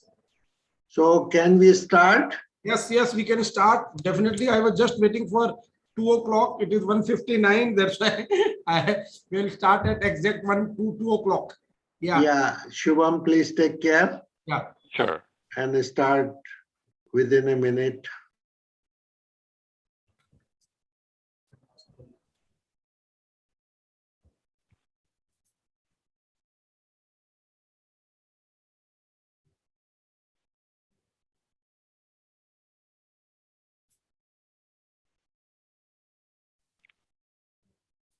Dr. Which we can start whenever you're ready. Yes. Shubham, we can start. It's exactly 2 Yeah. o'clock. Shubham, Yes, we can please. start. Yes. So I would request you to start your session, the presentation, and then we can have the next speaker after you. Okay. Dr. Rakesh Kumar Vij, former ONGC Executive Director and now Director of Pandit Deen Dayal Upadhyay Energy University, Gandhinagar. And he is chairing the session and will start. Thank you, Dr. Vij. Thank you, Dr. Garg. Good afternoon to all of you, and good evening and good noon to according to different time zone. My name is Dr. Rakesh Kumar Vij. I have worked in oil industry for 4 decades. Thank you, Dr. Garg, for giving me the opportunity to chair the session on hydrogen fuel cell. Today in this session, we have a very renowned speaker from different countries, in fact, from Canada, from Israel, from Greece, and from USA. As you know that it's at a appropriate time, the conference, the workshop was kept at the appropriate time. A few days back in Glasgow, we have seen that more than 200 countries have joined the Glasgow. The concern is a universal. 7 billion people waiting for the environment and looking at the environment, how we can improve the environment. Hydrogen being the fuel for the future, we understand. But in last 2 to 3 decades, whatever development have taken place, still the significant contribution in the energy sector is yet to be seen. I have seen one paper recently where it is written that the primary energy, the hydrogen consumptions will be only 5% even in 2050. It can be more depending upon the R&D which is going on across the globe on a various factor, whether it's a hydrogen production, hydrogen storage, hydrogen transportation, fuel cell, and all that. Fuel cell R&D is one of the most important among them in the hydrogen primary energy role. I will just touch around a few minutes of you for just starting the discussion, where all the people, renowned people of the countries will participate and give their views, and we will get to know that what is going on across the globe on hydrogen fuel cell and how its efficiency can increase and how it will help in improving the hydrogen as a future fuel for the human beings. So I will just run few slides. All of you know that primary energy, the oil, gas, coal will continue to important role will continue for a few more decades. And we, the energy people, will definitely steer the energy transition. That is what I think, that energy people have to steer the energy transition. So we know the importance of the energy. If you see the consumption also, the consumption pattern is also, whether it's a transport, industry, residential or services. So the more or less in the global picture in various countries, it may vary from small percentage to small percentage. But overall, the fossil fuel is continue in last century and is still going on. If you see the percentage of the contribution of the emission of various sector, of the carbon dioxide, nitrous oxide, SO2, and the particle size, all the industry are responsible, whether it's a transport, agriculture, building. So all the industry, the contribution in carbon dioxide is more of industry, whereas the contribution of sulfur product is more in the case of power sector. But hydrogen produces the harmless water as byproduct when burned and oxidized. It can burn directly in the furnaces and it's an alternative to battery. So we now realize that hydrogen is going to be the fuel for the future. So that's why across the globe in various countries, mostly in the developing country and some in the developed countries, are working hard because they are looking at their energy security of the countries. Country like India, which is dependent on the fossil fuel for 85% of its on the import, is much concerned rather than the countries which are having a self-sufficiency in the energy scenario. If you see the energy density, again, the hydrogen gives the highest gravimetric energy density as compared to the gasoline, ethanol, or the lithium. And hydrogen production cost for a plant at 90% capacity factor and natural gas at $10 per BTU is estimated to be $2.27 kg with or without carbon sequestration. And you see in this graph, when you're seeing the carbon dioxide emission, whether the production is through the photo fermentation or the wind electrolysis or the biophotosynthesis or the SMR. So everywhere you are getting the carbon dioxide emission, and our concern is of the environmentalist or the human being or the scientist is the carbon dioxide emission, so that we can live safely in the future. In the morning session, in the inaugural section, I was very much impressed by Dr. Anil Rajdan's quotation that he's telling that we all are traveling in a plane and we are looking for a parachute. So that is what we are looking as a parachute in the hydrogen generation, production, and its utilization. The production of hydrogen, whether the fossil fuel or from the renewable sources. So everywhere the research is going on, even in India, where we are working in Pandit Deendayal Energy University, half more than a dozen researchers are working on water splitting, producing hydrogen, or through saline water. So these are the various methods which is going on across the globe. But again, the gray hydrogen, the blue hydrogen will ultimately change to green hydrogen. That is the need of the hour, that we want a green hydrogen. In the current year, if you see the target towards the solid state hydrogen storage also, so there are different options against us, and whether it's a gravimetric capacity, which is more 36% more, or the volumetric capacity, which is 75%, or the hydrogen fill time for 5 kg is only a 33%. So these are just available data from the various researchers, which we can share with all of you. The hydrogen economy across the globe, whether you see all the continent people are working, whether it's the US or the Europe or the Asia or the Southeast Asia, and each country is spending a huge amount on hydrogen. Whether you see the US invested more than 150 million only on the hydrogen fuel infrastructure, whether the Europe and Asia is investing around $2 billion in hydrogen fuel production everywhere. And if you see the China, which is one of the biggest consumer of the energy, they have committed $217 billion as per their record every year for coming around 3-4 years, 2023. And in India also, one of the private companies is investing around $70 billion in renewable energy, and the target is to produce cheap hydrogen. So every country across the globe is looking for that. But when we are talking of a fuel cell which can convert the chemical energy into electrical energy, and the R&D and the innovation which is taking place will play an important role in the coming decades for making hydrogen a cheap fuel for the future. And this is a fuel cell which we are going to talk in the details in this session. We all know that the fuel cell reduces the greenhouse gas emission. It's a highly reliable. It's a development of the renewable energy sources. It will definitely reduce the demand for fossil fuel, gasoline, diesel, etc. And it's a flexibility in the installation and operation. And ultimately, we are looking for the improved environmental quality, which is again the need of the hour.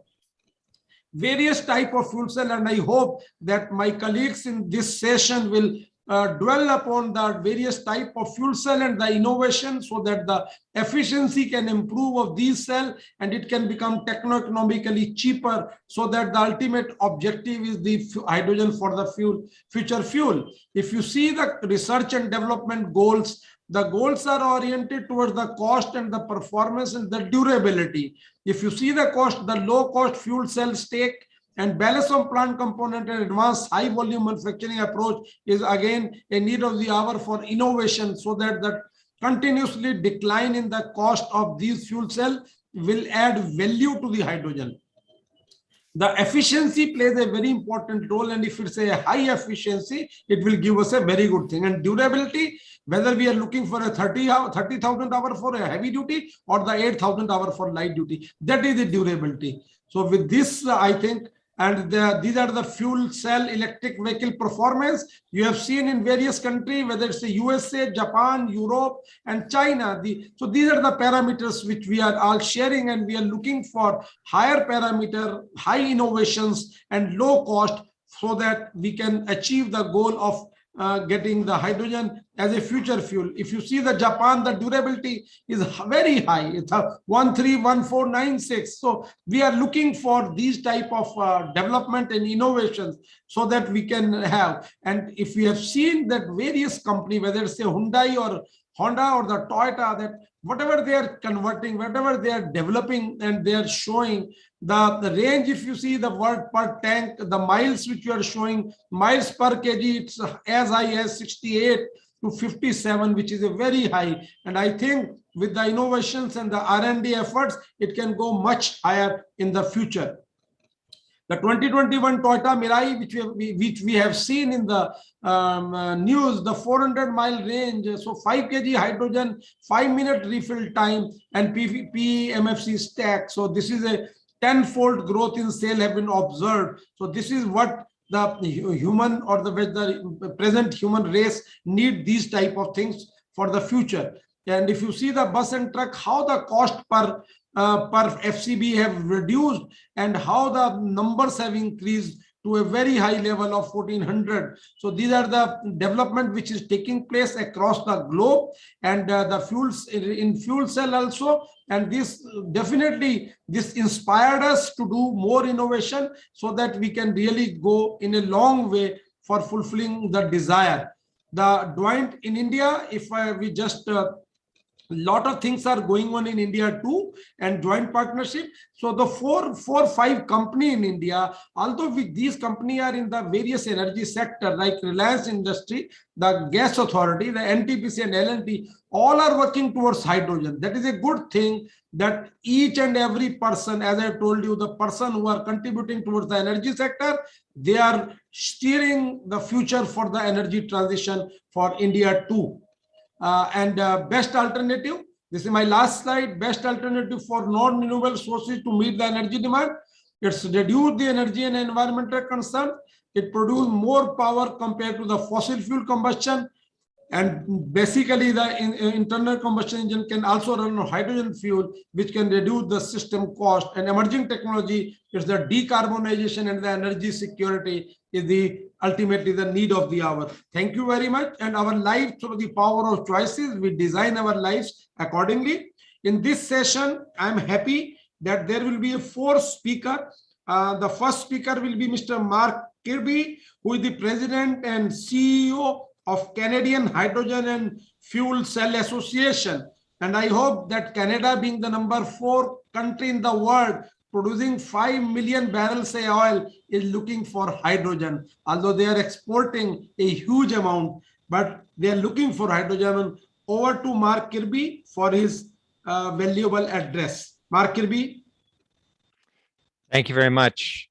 Good morning, good evening, good afternoon. My name is Mark Kirby. I'm the president and the CEO of the Canadian Hydrogen and Fuel Cell Association, and I'm delighted to speak with you today. I will share my screen and get started on my talk. What I want to give you is a little bit of a view on Canada's hydrogen energy landscape, what's happening here in Canada as we move forward to decarbonize our economy in Canada.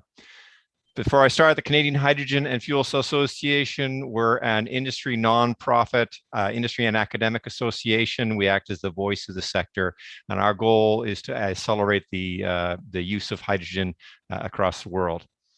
We have over 160 members representing leading companies in the hydrogen and fuel cell value chain, producers, distributors, technology companies, fuel cell companies, and hydrogen production companies. I think as Dr. Vij mentioned, hydrogen is very much a key part of a net zero future. It's an effective means of decarbonizing some challenging sectors: long-haul transportation, trucks, trains, and ships, heavy industries for industrial processing, building, heat, and where electrification doesn't work as effectively, and also as an energy storage medium to complement the build out of renewable power. Many studies have been done around the world, and I think we can agree that if we are going to achieve net zero 2050, hydrogen is absolutely essential, and it is also an enormous economic opportunity, with over $500 billion in hydrogen projects announced through 2030 to date. In Canada, we have, as is mentioned, a leading oil and gas industry, but we are also major users of oil and gas and fossil fuels. In our case, 75% of our energy comes from fossil fuels. We emit 725 megatons of carbon. We're the 10th largest CO2 emitter in the world. And in order for us to reduce that, we need to transition from fossil fuels that are emitting GHGs. Now, there's ways we can do that. There's a number of different pathways to get to that, and they're all going to be needed. So we can use such things as biofuels and ammonia. We can use direct air capture.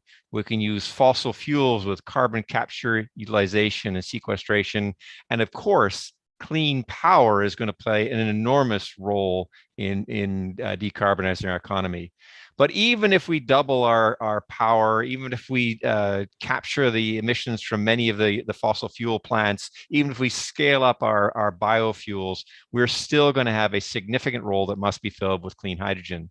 In the case of Canada, we're going to have to scale up our hydrogen production by an order of magnitude to 20 million tons a year. We estimate it'll provide 30% of our energy, and we're going to have to produce it from all primary sources of energy. So renewable energy, from nuclear energy, from fossil fuels with carbon capture, utilization, sequestration, and from biomass. All of them are going to be needed. And where it's going to be used, it's going to be used in our industrial processing industries for refining, chemical production, fertilizer, competing or replacing coal and gray hydrogen. It's going to be used in heating and combustion for blending in cement kilns and residential commercial heating, where it's competing with natural gas in the short term and electrification in the longer term. It's been used for grid backup, seasonal storage, data centers, etc. And it's going to be used in transportation, primarily as a PEM fuel cell, where it will be partnered with batteries to provide a complete solution, an alternative to diesel, gasoline, internal combustion engines. So that's the key thing about fuel cells. Fuel cells are a partner with battery, and they allow the electrification of all means of transportation, whether that's road, rail, off-road, aviation, marine. What you have is you have an electric vehicle with a smaller battery, but still having the electric drive, the regenerative brakings, and you replace that battery portion with a hydrogen tank and with a fuel cell stack. And that gives you some key advantages. It gives you additional range, it gives you additional weight, gives you a fast fill capability, it gives resilience. So you can move equipment from different routes. You can withstand power outages, bad weather, and it gives you the cost advantage. So that's the key thing. In many cases, it'll be the best way to electrify will be just straight with batteries, battery electric. But in some cases where productivity is key, that's where fuel cells partner with batteries and give that solution that people need without sacrificing the efficiency of their operations. So what are we doing in Canada? Well, we're fortunate that we come from a strong position in hydrogen. We're our leading energy exporter, as mentioned. We're also a top 10 hydrogen producer today. We've been producing electrolytic equipment for over 100 years. We are the cradle of the PEM fuel cell and have been working in that for over 40 years. We are a leading producer of clean hydrogen. I'll talk further about that. And we have a well-established merchant hydrogen network with large liquid hydrogen plants and additional ones in planning. Plus, we have hubs that are in development, which are a key part of moving forward the deployment of hydrogen. We have a lot of action happening from our governments. We have a climate plan. We have put in place a net zero commitment. We released in December of last year the hydrogen strategy for Canada, and that is backed with policy. We're leading price on carbon, which is rising to $170 a ton by 2030. We put in place a clean fuel standard to reduce the carbon intensity of our fuel pool by 13% by 2030. We've got a clean fuel fund. We've put in place zero emission vehicle requirements. And in fact, Canada is to have 100% zero emission light duty vehicles by 2035. And we've got significant funding in place for clean energy that can be applied to hydrogen. In addition, at the local level, our provinces have also put in place hydrogen strategies or are putting them in place. And then as mentioned, we have hubs in development right across the country. One of our key advantages is our electrolyzer cluster. We've, again, been, as mentioned, been working in this for over 100 years. This is centered in Ontario, and we are scaling both capacity and manufacturing of those units. We have leading companies in the electrolyzer business: Cummins, Hydrogen Optimized, Next Hydrogen, Fuel Cell Energy Canada, and Nuclear Labs. We have a broad range of support for that, and that is an area that we can assist countries around the world that need this access to leading electrolyzer technology. We also have a PEM fuel cell cluster, which is centered in Vancouver, but extends across the country. And again, leading fuel cell companies: Ballard, Cummins, Loop, Unilia, Illuming, Cellcentric, Palcan, and others. And component suppliers, universities, and research facilities, all supported the machine shops. And probably the most important is the talent pool that's been developed over the past 40 years.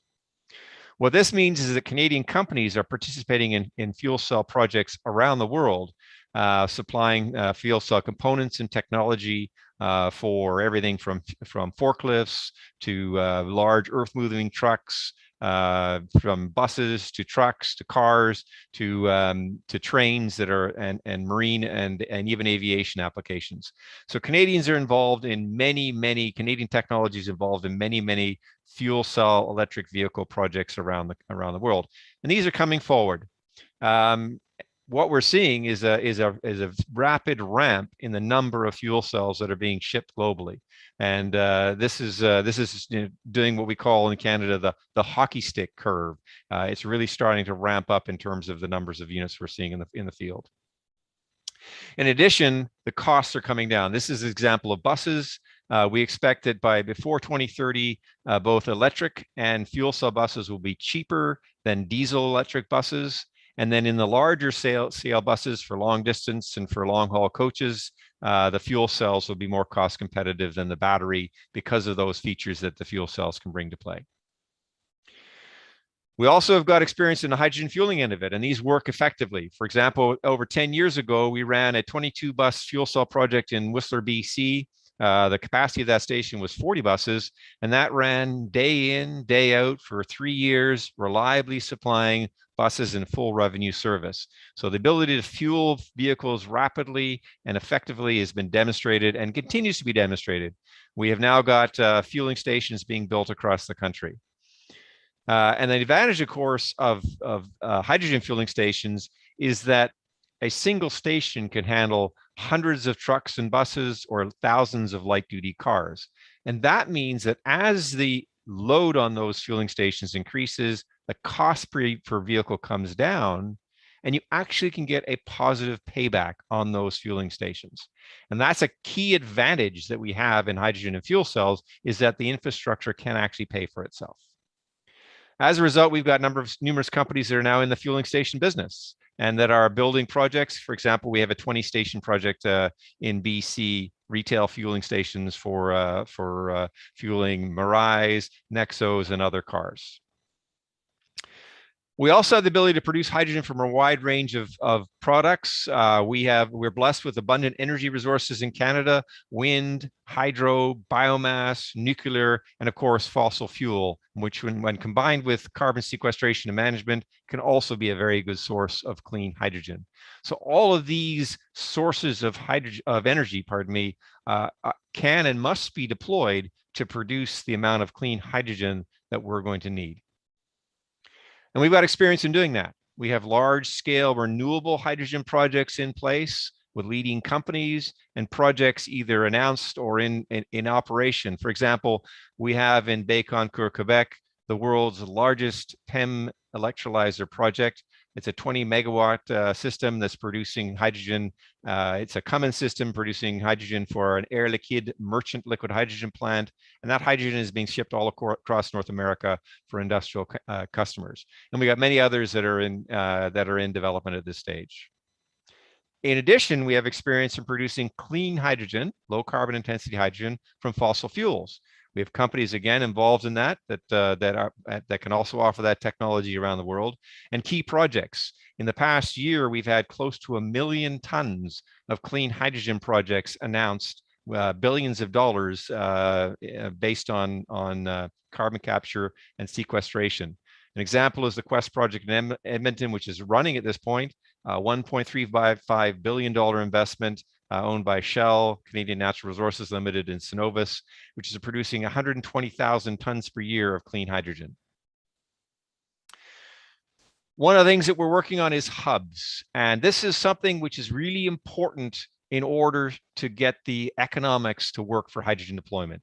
Because if you can get scale and proximity of hydrogen production to the use point, that gives you the lower cost. That leads to sustainable economics, and that becomes then a center for economic growth and GHG reductions. We have hubs in development in Vancouver, in Edmonton, in Bécancour, Quebec, and our intent is to add more to join those into corridors for fueling long-distance trucking, and eventually to have these hubs become the backbone of our clean hydrogen grid in Canada. But it all starts with building those hydrogen hubs, clustering the applications in close proximity to the production. The best example of this is in Alberta, where we have a major hydrogen pipeline. We have capture and sequestration there to produce clean hydrogen, and that is now attracting major projects, blending with natural gas, hydrogen turbines for power, heavy-duty trucking projects, buses, municipal vehicles, a rail locomotive project, hydrogen and ammonia for export, and more. So it's really showing how by doing this, by capturing, by concentrating those applications with a low-cost source of production, you can see that economic activity take place and significant decarbonization. So in summary, we have projects right across the country: research and development, technology startups. We have the cluster, the electrolyzer cluster. We have low-cost production, and we have multiple test and demonstration projects across the country in biofuel production, biochemical production, hydrogen blending, and in transportation projects. All of this says that the time is now, the policies are coming into place, the products are getting ready, and the clean hydrogen production capabilities are coming in place. So it's time now to start deploying these products. We have a very capable industry that depends on exports. They work around the world. As mentioned, we have the full range of capabilities and services, and we've got the international experience. Research partnerships to develop technology and products. We work with many OEMs to integrate fuel cells into their vehicles. Our companies are involved in sales to key projects. And of course, we have people that are experienced in doing this work around the world. So that is a really important international capability that we urge you to take advantage of. And where we see the opportunities for collaboration are on research and demonstration projects, in developing international supply chains for the fuel cells and fuel cell components, for the electrolyzers and electrolyzer components, for the hydrogen and hydrogen supply. We see participation in events such as this. We see opportunities for investment in clean chemical, biofuel, mineral production, in projects in Canada. And of course, one of the things we're very interested to do is to get into clean energy exports. And with that, I'll say thank you very much. And I do appreciate very much the opportunity to have spoken with you today. Thank you. Thank you very much, Mark. You have given a very good account of development of Canada for hydrogen. In fact, I am very happy that you are showing the roadmap for contribution of hydrogen by 2050 as 30% energy. Although, but the international experts have told that 2050, the hydrogen will play only 5% role. But in your country, you have shown 30% energy. Well, I think that's debatable. If you look at the one I saw with 5%, that showed us not having achieved net zero 2030. Yeah, and so net zero 2050. very good So thing. I think there's a lot of room there for companies to take advantage. Moreover, I am very happy that Alberta, being a leader in the oil and gas, is a leader in hydrogen. So Edmonton and Calgary, and definitely I think we at you have shown the collaboration. We as a here in university, we are collaborating with our University of Alberta and Calgary. Maybe next time when we are going, we will definitely ask them that where is the hydrogen next to oil and gas. So very good information, and thank you very much for giving a very good account of development of hydrogen in Canada.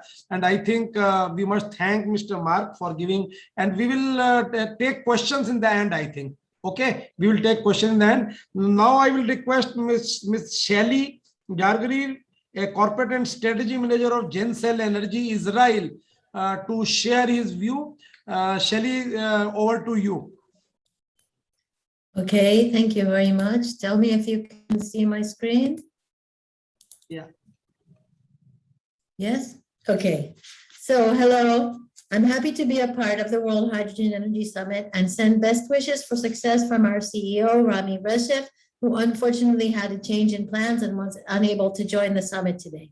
While there are debates about the level of success achieved by COP26 in Glasgow, certainly the global conference has succeeded in raising awareness and placing climate action and renewable energy higher on the agendas of organizations everywhere, public and private.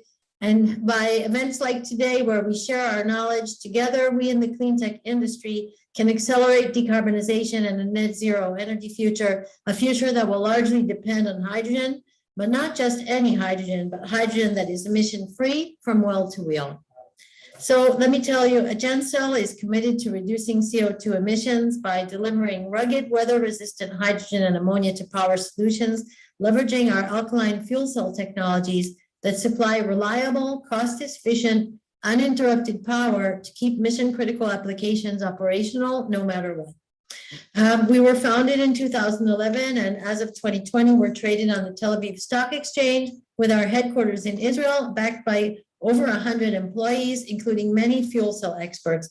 And Gencell has successfully developed over the years unique intellectual property, which allows us to offer the only low-temperature fuel cell on the commercial market that uses no platinum in its catalyst and can use ammonia as fuel. So we asked you to join us in saying no to diesel and striving to replace pollutant fossil fuel generators with green, resilient fuel cell solutions. In the last 10 years, we've invested in several technologies to enhance our fuel cells, such as CO2 scrubbing technology. So we take the CO2 out of the air. We eliminate noble metals in our anodes and cathodes, and our flagship patented technology for ammonia cracking fueling technology, which is extremely efficient. We're very proud of our high electrical efficiency and our ability to work in extreme weather conditions, such as sub-zero, high humidity, and high altitudes. By using ammonia, we offer a viable way to eliminate the costly logistic issues of hydrogen. Aiming to achieve climate neutrality means that the power generation deployed at every site is critical. Gencell's product portfolio can help to optimize distributed power usage at varied sites, experiencing different weather conditions while in parallel supporting climate action objectives.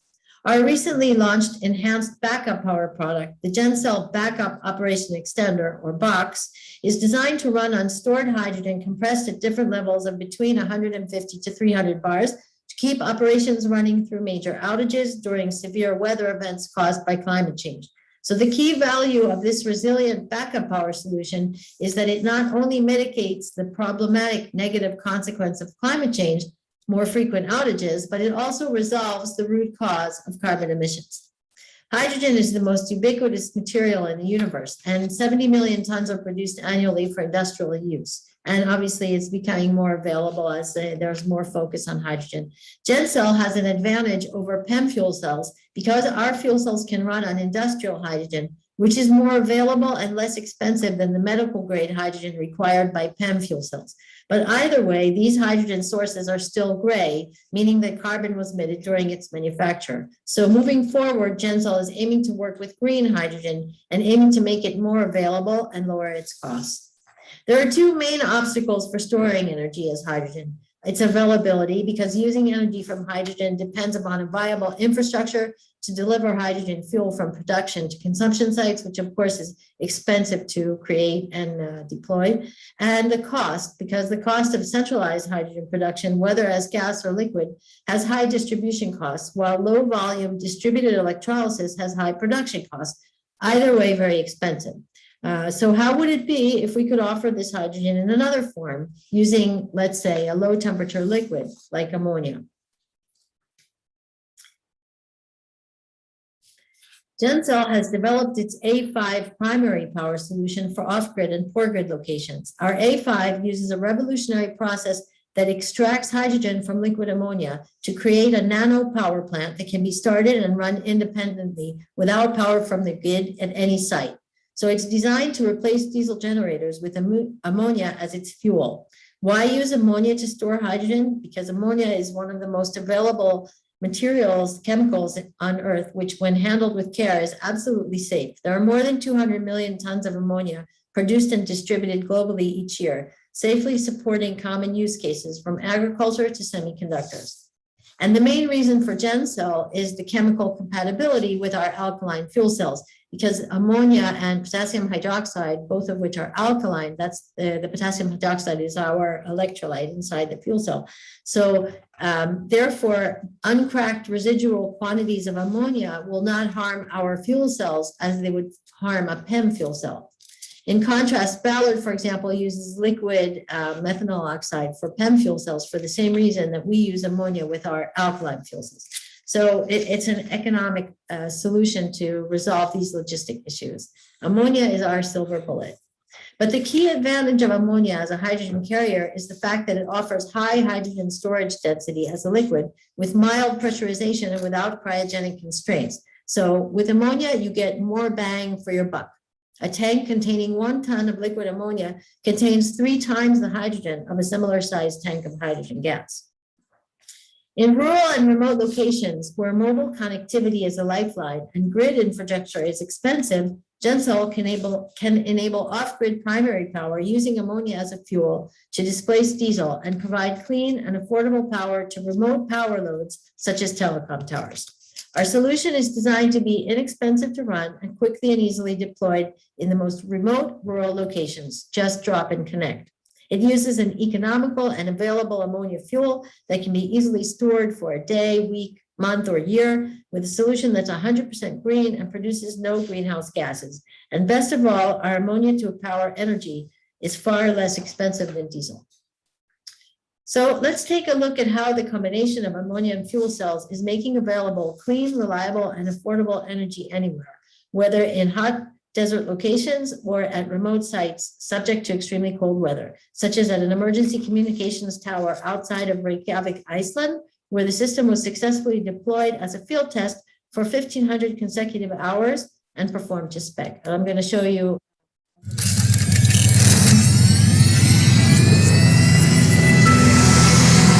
GenCell invented its A5 off-grid power solution to supply clean, reliable, and affordable power wherever and for as. Oh, I'm sorry, I think I didn't put the audio. Did I? Was the audio working? Yes, audio was there. Oh, okay, I'm sorry. So let me go back. I apologize. I was afraid that I had no audio. Okay, I will, no problem. I just take my apologies for the delay. 1 second. Okay, starting it again. As long as it is needed.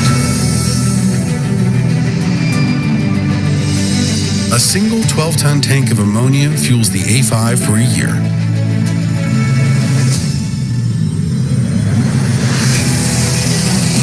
Ammonia, NH3, is a 100% clean liquid fuel that doesn't require high pressure or cryogenic storage. At room temperature, ammonia gas naturally forms inside the tank.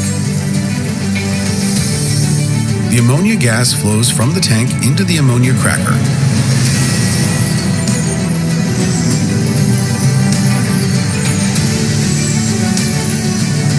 The ammonia molecules, each of which contain 1 nitrogen and 3 hydrogen atoms, travel into the cracker and flow upwards through the cracker chambers.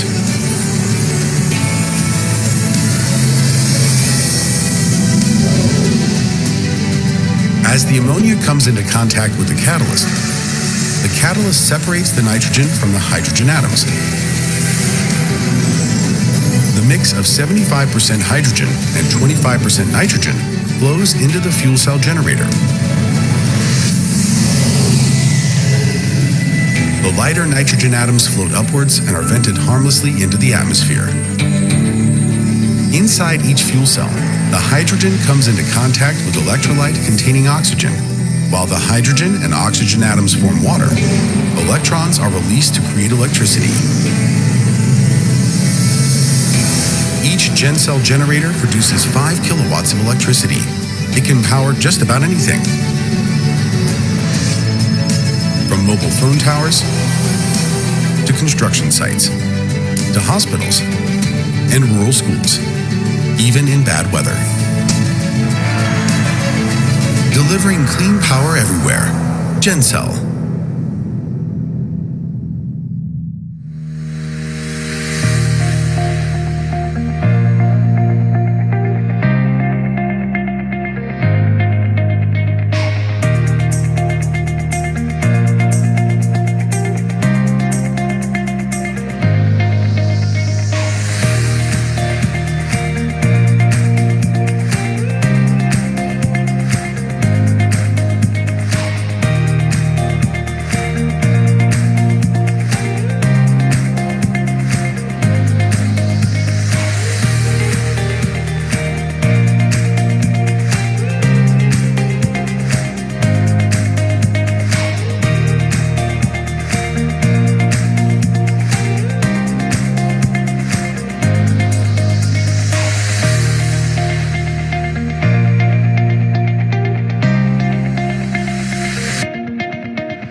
Okay, thank you very much. So Jess, I wanted to tell you that we've then taken this vision of a revolutionary off-grid power solution and turned it into reality. So now the field test in Iceland was completed and the solution is in beta testing, and we expect to bring it out by the next year. So we're also available for other proof of concept projects.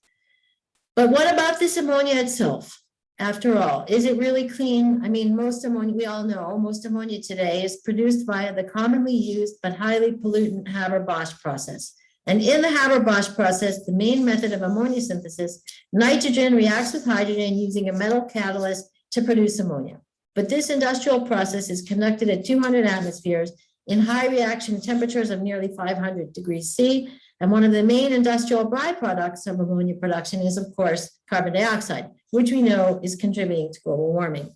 So this is not a solution by ourselves to continue to use gray ammonia. Our scientists have therefore been looking for alternative methods to sustainably synthesize ammonia at low temperature and with zero CO2 footprint, leveraging the 50% of surplus solar energy that would otherwise be curtailed.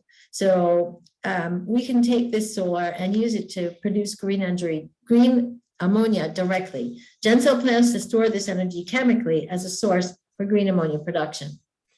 This would enable industrial production of green ammonia using renewable energy for a wide range of applications, from fertilizers and water purification to providing power. This equation includes no carbon. Therefore, this technology, when matured, will allow us to have 100% green distributed power generation from A to Z. And looking to the future, GenCell will enable totally green circular economies, entire well-to-wheel clean energy life cycles by producing economical green ammonia fuel on site at distributed energy resource sites, regardless of power infrastructure. GenCell is not alone in this venture. We've established a strategic partnership with the global materials science expert headquartered in Japan, TDK, who shares this vision with us for a total green solution. In this way, GenCell will be able to generate 100% carbon-free electricity from fuel produced on site, independent of the grid, leveraging renewable energy to manufacture ammonia for efficient energy storage that's then used to fuel our alkaline fuel cells, creating, as I said, a total green solution from well to wheel. We welcome you to join us in our vision to enable an emission-free distributed energy system based on green ammonia. Economical green ammonia is generated from surplus renewable energy resources. Green ammonia provides an optimal solution for seasonal, non-degradable, long-duration energy storage. Stored green ammonia is used to fuel independent, emission-free on-site power generation via alkaline fuel cells for all different applications, as you can see here. And alkaline fuel cells extract hydrogen on demand from the green ammonia to enable totally green power.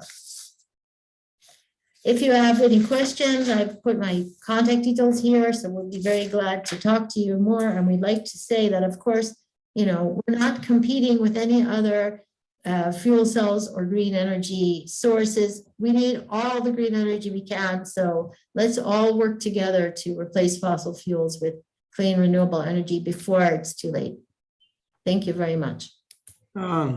Thank you, Shelley, for a wonderful presentation. And I have seen that you are doing a great job as a corporate and strategy manager, that within 10 years of your company existence, 2011 to 21, 24 patents, 19 countries. So it's your personal achievement also. It's a congratulations to you and sharing. And I hope that the technologies which you are developing and showing the role of ammonia in the nitrogen hydrogen production, which is a very good thing. And ammonia, we all play with the daily, the chemical engineers and other engineers, the chemists, we know the ammonia. So it's a really good.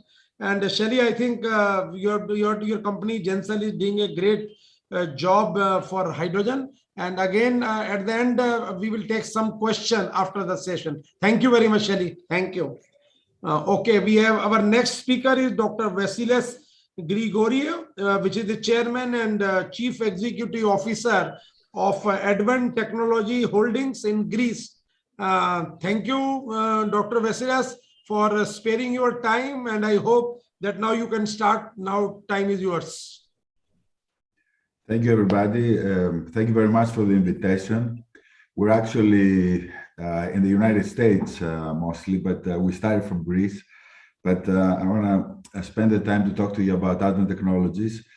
We have invented and we have commercialized the high temperature PEM fuel cell technology. It has certain attributes. I will explain them in the next slide. But basically, right now, I think we're in a very good situation, us and I think everybody in the field, because we have made a lot of advances in technology the last 20 years.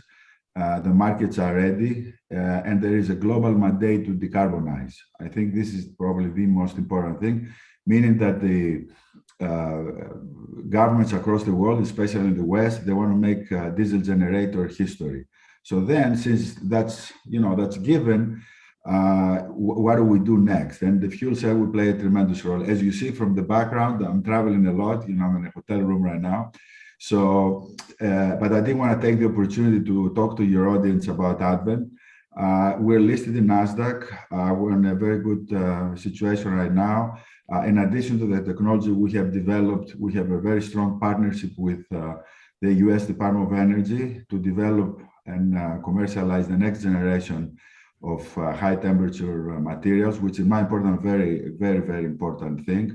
Los Alamos, Brookhaven, National Renewable Energy Labs.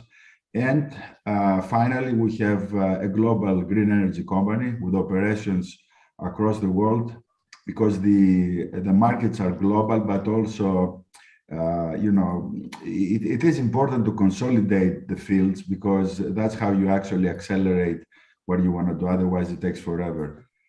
So what is the Advent fuel cell? Basically, we have this logo, any fuel anywhere. It's a PEM, as Dr. Kibri said, it's a PEM type of technology. PEM means polymer, but since it works at an elevated temperature, it can take, it's a hydrogen fuel cell, obviously, but it can take other fuels as well, basically through reformation. So right now, the most important fuel for us is methanol. And tomorrow, all these e-fuels. And what is that important? It's important because it gives us a lot of markets. Plus, the fact that we work from very cold -20 to very hot +55, if you will. In that respect, we get again a lot of market opportunities. We've started with portable and residential or off-grid, if you will, but with the new materials, we can really say that we can play in the mobility and aviation space, mostly drones. A little bit about Advent. Advent right now, it's about 200 people across the world. We have a lot of IP. We're not an integrator. We're a true technical company. We're about 190 patents, 38 programs that they run now. Our headquarters are in Boston, Mass. We have operations in San Francisco Bay Area, also northern Denmark, Germany, Greece, and because of where we sell right now in Asia, the Philippines as well. It has taken us some time. It takes forever to do these things, as you know, but in the end, now we're in an exponential curve, and I think the whole industry is an exponential curve. So I think this is very good for everybody. As I said, we started from off-grid and portable and residential. So from, I will say 50 watts to about 5 kilo. If you put a lot of the 5 kilo together, you get more and more.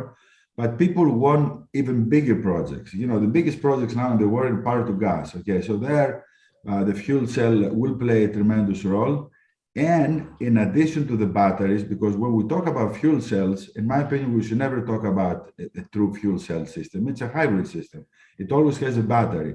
The problem with the batteries are good for smaller things. And I think there they have, resolved the problem. So everything that it's, not a lot of power and a small duty cycle, batteries are fine, and I think through the work of basically one man, Elon Musk, the auto industry has actually has gone to the point that, the majority of the small cars are electric right now.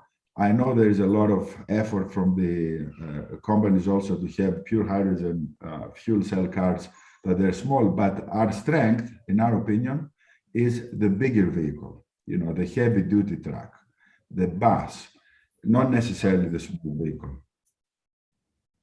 So if we talk about hydrogen, also, I think this was shown before by the previous gentleman. There is no question in my mind, and there shouldn't be a question in anybody's mind, that hydrogen is here, finally. We have all of these global hydrogen projects across the world. It's a one-way street. We have these giga projects. We have 17 giga projects going on. This is a McKinsey slide, by the way, very recent, March 2021. 228 announced projects, 126, I think right now there are 136 in Europe. So basically, hydrogen will be a player. It's not a dream. We tried before 20 years ago. Right now, I think it's a one-way street. The governments are there. The technology has been better, and it's going to be getting better as we put more and more effort to it. And also the financial community is behind it. There are big bets on our sector, and I think that will have a very good effect for everybody, again, as I said. Now, what Advent does, we had started actually as a materials company, invented new membranes and electrodes, and therefore making MEAs. And as you know, if you put a bipolar plate there, you have a fuel cell stack. Now with the acquisitions, we offer final systems. So we have the capacity to make the full module. And as we said, the number one thing right now for us is the telecom market and defense, basically. But tomorrow also we go to heavy duty trucks and also the drones. What is the big thing about Advent? The big thing is that since we have all the different steps, we know where the problems are and we know how to try to fix them. First of all, like in every product, you need two parameters to be solved. One is price, because if the price is right, you sell. If the price is not right, you cannot sell. And the other is lifetime. And they're, interrelated in a way, right? The bigger the lifetime, the lower the price it is. So basically, we know how to do this, and working with the new materials now, we have a clear path to being really competitive with diesel gen one-to-one, not in a subsidized world and not many years down the road, but very, very soon. So we're very excited about this. Now, if we talk to applications, as I said, the first thing is telecom power. We're basically right now in this Philippines. It's a clear, winner for us. We have the 5 kilowatt fuel cell modules. As you know, people want more and more. Now we have 15. We have 35 by putting these things together.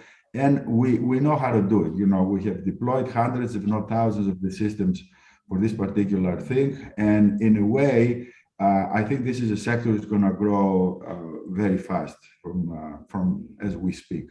The other, and I think this is for our Canadian presenter, we have a particular solution for mostly Canada because the conditions there are very extreme. And basically, because there are so many oil and gas wellheads, there is a lot of emission from it, methane emission for that matter, 40 million tons of CO2. And by using our proposition there, we can reduce this tremendously. So we are now in Canada in field testing with very big companies, as you see over there. And I do believe this will work because this is not a difficult product for us to make. So I think we should be a key player in Canada from next winter, because this is a testing winter for the oil and gas industry. Because I think there is always also, you have to bring bridge technologies and bridge solutions, intermediate solutions from oil and gas to the total solution, which is, the all green hydrogen produced world. As we said, the other thing is defense. We started from there. We have a tremendous advantage compared to batteries, 3x to 25x lower weight, depending on the mission.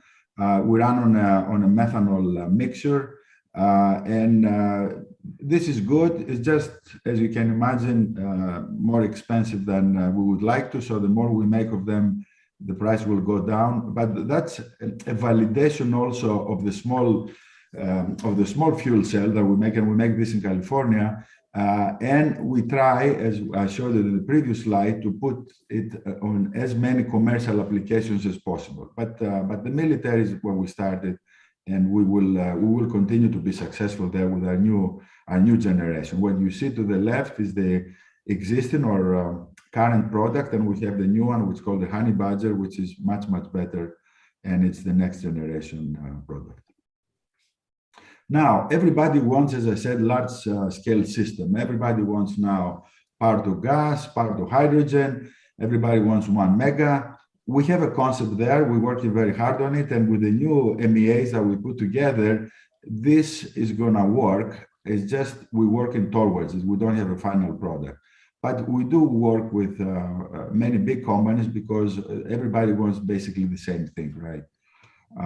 And this is something that it's happening. Now, with the existing technology, though, we have a combined heat and power unit, and this is our module, because keep in mind, one good thing the high temperature has, it has the heat also. It doesn't have only electrical efficiency, it has very good heat, and it has heat at the right level. We're close to ambient, not too close so we don't have any heat, but we're not at 800 degrees. That's very difficult to get the so-called good heat either. So based on that module, if you will, we have applied, and we're very close to get it, the big project in Europe, which is called White Dragon. And there, it's a total solution, if you will. You get green hydrogen from electrolysis, big numbers, 4.6 giga for the next 10 years. And then you can use it in various ways. One is that you can either store it, or you can put it in the pipeline as, again, store, or you can put it in a fuel cell, our fuel cell, and get back electricity and heat when you want it. These are things that are based on today's technology. And we've tried with the car, the truck has to be bigger in order for this to work. We had some installations in Asia. But in order for the truck, in my opinion, and I push very hard for this to work, we need to change the tech, and we're changing the tech. You know, we need to have the new MEAs that will make a stack which is this big, let's say, to this big. Okay, and then you can be in applications that weight matters. You know, when we're talking about cars or we're talking about drones, weight does matter. So here, the concept is that we're always talking about an electric vehicle. So we always the charger to the battery. Okay, so we play the world of the role of the charger. So depending on the jurisdiction, you can talk about you know, pure hydrogen, or you can talk about natural gas, or you can talk about methanol. As I said, we believe a lot in the liquid fuels. I think people know how to transport liquid fuels, store liquid fuels. You know, they're familiar with liquid fuels. So methanol, especially renewable methanol, you know, carbon neutral methanol, which is not that much more expensive to make, and we believe is going to be very competitive as the production becomes bigger and bigger. It will be a viable solution because in a way it solves two of the biggest problems of the battery. The battery has two big problems. One is recharge time and the other is range. If you have the fuel cell on it, basically you eliminate these two problems. You know, you fill in 1 to 3 minutes and you can actually have almost unlimited range because you will always, you know, charge when you deplete your fuel on board. The final thing I want to talk about, everybody talks here about the marine applications. Keep in mind that again, there you have a range of powers that you're talking about. You know, the big ships require a lot of power also. So basically, when we start talking about the systems, we're talking about auxiliary power most of the time. Because as I said, main propulsion is difficult, but even there, we have advantages. Again, what kind of fuel we use is very important. There are always, you know, discussions about the merits of using hydrogen, you know, in high seas. But for us, again, methanol there, it could be very good fuel. A lot of ships do carry methanol around. As I said, we know how to make methanol now. It's not in a clean way, in the cleanest way most of the time, but it becomes more and more clean. You know, we make more and more of this renewable methanol, as I said. And through a reformation process, you get, you know, you get electricity heat in the end. So again, this is an application that's difficult, in my opinion, the most difficult one, the marine one, but it's going to happen also because, again, of the regulation. So in closing, I think, governments are in the driver's seat to decarbonize the world, and that's great, because otherwise it will be very difficult because the economics most of the times are difficult. Second, our tech is there. We have invented new things. You know, it's not where we were before 20 years ago, that all fuel cells were kind of based on ultra pure hydrogen, and they were very finicky, to be honest. And the third is, again, as I said, the financial community is back on track again, and they're willing to fund the development for the next few years in order to go to a true decarbonized world. And we're very excited to be part of this. So thank you very much for the opportunity to talk here, and I'm very happy to answer any questions you have.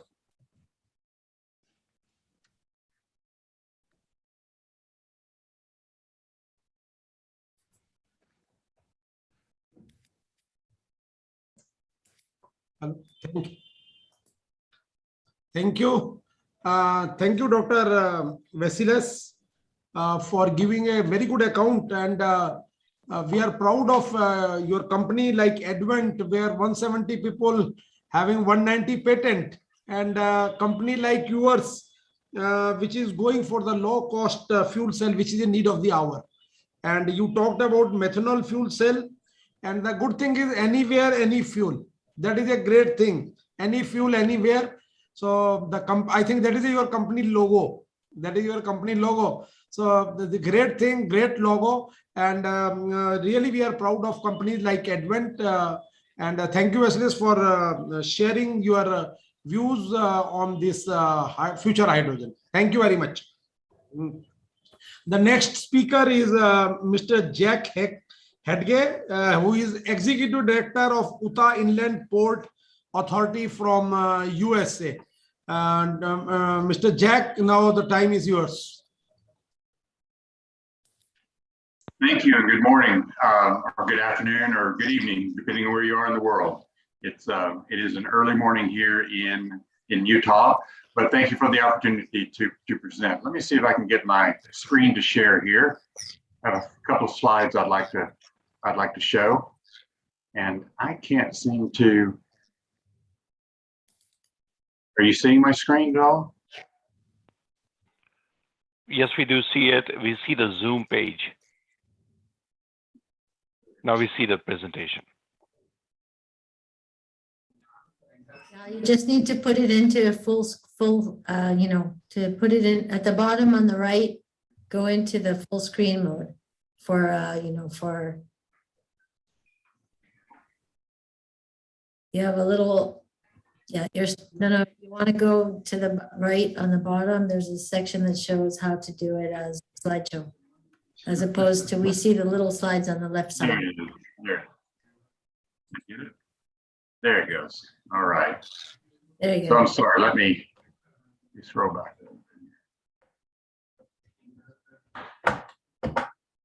So again, thank you very much for having us this morning. My name is Jack Hedge. I'm the Executive Director and CEO of the Utah Inland Port Authority.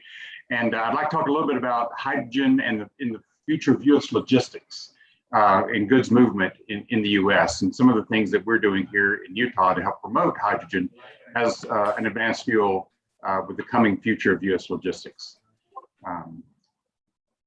So let me talk a little bit about the Utah Inland Port Authority, what it is, and what we do, and our role in the U.S. supply chain.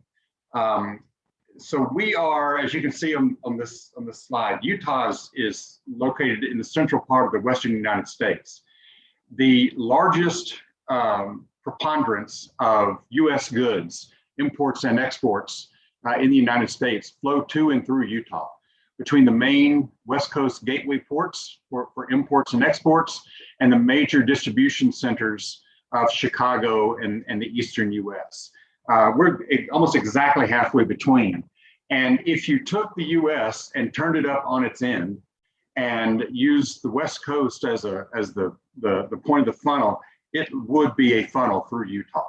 About 40% of US GDP flows through Utah. About 23% of the total traffic on Utah's highways is long haul over the road trucks. Those are trucks moving cargo, moving goods through Utah. The national average is 12%. So the number of trucks that flow through Utah in any given year is twice the national average. It is one of the highest concentration of truck movements anywhere in the world. As I said, about that represents, those trucks are moving about 40% of the nation's goods. So Utah's Inland Port Authority is really focused on how to make the movement of those goods more efficient, more effective, and get cargo from the coastal ports to the distribution centers in the US more efficiently, more effectively. So when we look at that goods movement, we ask ourselves, well, what are the problems that we have today in terms of traffic, noise, air pollution, and the impacts of moving all that cargo on our communities? And those impacts are only going to get worse as we continue to grow, as we continue to move more cargo. So we're thinking about what can we do to lessen the impacts of that cargo as we move forward, and how do we're rethinking how we move cargo in the future. And is there a way to use the infrastructure that we already have in place, the road, the rail, the fueling, the telecommunications, so that we can start to reduce those impacts today as we go forward? So the Port Authority is a statewide entity. We advance using the regional approach that benefits all Utahns, rural and urban. We have a location here in Salt Lake City. We are one of the major crossroads of interstate freeways, rail, and air modalities in the United States. But we take a regional approach, a statewide approach, and understand how all of those facilities fit in within the U.S. logistics system. And the Port Authority has the ability to bring the public interest and public benefit together with the private sector in moving those goods. And in what ways do we do that? Well, we introduce innovation and sustainability throughout the state and throughout the supply chain in the United States. Because we are a peer agency to port authorities on the coast and inland authorities, we have the ability to collaborate and cooperate with them in terms of the entire supply chain across the United States. And because we're a state agency and we have the ability to think long-term and more strategically about what the proper role is for the state in logistics and what the future of logistics looks like. Our mission is to promote sustainable, equitable, and smart logistics investments through the policies and partnerships and programs that we implement. And so today, one of those that I want to talk about is the values of sustainable and smart logistics, and how does hydrogen play into that for us here in Utah? We see hydrogen as a solution. I mentioned before the amount of cargo that moves to and through Utah, and long haul trucking is a huge part of the US economy. The American Trucking Association says that trucks move 9.28 billion metric tons of freight annually in the United States. That is almost 73% of the total domestic tonnage shipped in the United States is moved by truck. So trucks are the low-hanging fruit in terms of decarbonizing the global supply chain. And if we want to clean up the carbon impact of the transportation of goods, if we want to think about logistics and goods movement for the future, we have to look at trucking and how do we clean up and decarbonize trucking? How do we make it more sustainable than it is today? Now, there are a lot of technologies being deployed in trucking and goods movement and logistics. Battery electric, other alternative fuels. One of the problems with battery electric is a very good solution for last mile and first mile handling and delivery, but long haul over the road, it doesn't work very well. In fact, we used to joke that you can haul the battery or you can haul cargo, but you can't haul both because of the way of the batteries. But it is vitally important that we look at hydrogen and we incorporate hydrogen into the mix here in Utah and here in the United States. There are still some technological hurdles to get over. We've heard from a couple of folks earlier today talking about their approaches to densifying the fuels with ammonia, with methanol. Those things are going to be critically important to be able to deploy hydrogen in a cost-effective manner as a fuel supply around the logistics and supply chain areas. One of the things that we're doing in that regard is a project here in Utah we call Project Beehive. Project Beehive is a partnership between the Utah Inland Port Authority, Lancer Energy, Biotech, and Dominion Energy, and it's really focused on creating the infrastructure to support the deployment of hydrogen fuel cell vehicles in and around Utah. We're working to build alternative fuel stations, advanced fuel stations that serve a myriad of alternative fuels, battery electric charging, CNG, and hydrogen, of course, but all in one location. So any equipment, any trucking, any delivery vehicles that are being deployed in the logistics system, in the supply chain, in the United States, can have one place to go and one place to fuel at these locations. And we will replicate these stations around the state as we build out our network. So we today have identified about 14 different locations around the state for these stations. And that's just our initial screening. We think that there will be, at some point in the future, hundreds of these around the state. Our initial facility that we're building is at our inland port location in Salt Lake City. It is at the intersection of Interstate Highway 80, Interstate Highway 15, US 21, and the Intercontinental Rail System that flows through Utah. At that location is our primary inland port location, and that's where our first of these fuel stations will go. And we're very excited about that project. We're in design phase right now, And we hope to deploy this station, have the station up and running within 12 months. So let me talk a little bit too about some of the other technological things we are doing and how these dovetail with hydrogen. Partnered with Keychain, we're building out the nation's first enterprise-driven, privately owned 5G LTE network, and which we call the Intelligent Crossroads Network. The reason we are doing this is because there is a real nexus and there's a real need first for transparency and broadband internet access in logistics and goods movement, and there is a nexus of autonomy and alternative fuel vehicles. So having this 5G LTE network available to the future of goods movement and logistics is a very important piece. So as we were building out the first one at our Salt Lake City location, which you see on the map, excuse me, as we build out our network statewide, and a big part of that statewide build out of these alternative fuel stations, we will be providing 5G broadband access at every one of these locations around the state. And again, it's important that we do that because of the nexus of zero emissions fuels, alternative fuels, and autonomous vehicles and automation. It's important that all of the infrastructure that we build be this smart, sustainable infrastructure, and that we think about the future as we build these out. So we are open to partnering with other providers, like the providers who were else on this panel today, as you come and build out in the US, that we partner with you, and we will do this at your locations as well. So we are not just a logistics facilitator, but we are a technology facilitator.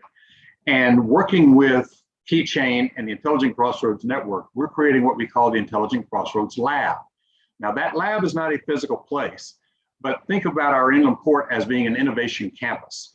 Where can companies come to collaborate, to innovate, to do research and R&D in these new technologies, in these new deployments, so that they have a way to work together cooperatively and collaboratively in this area.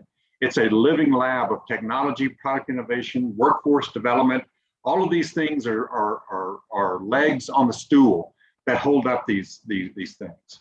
And the network is an important piece of that because that will provide real-time data on equipment performance, operating parameters, and given the extremes of temperature, of altitude, of things like that we have in Utah, there's a really unique location and opportunity to deal with that.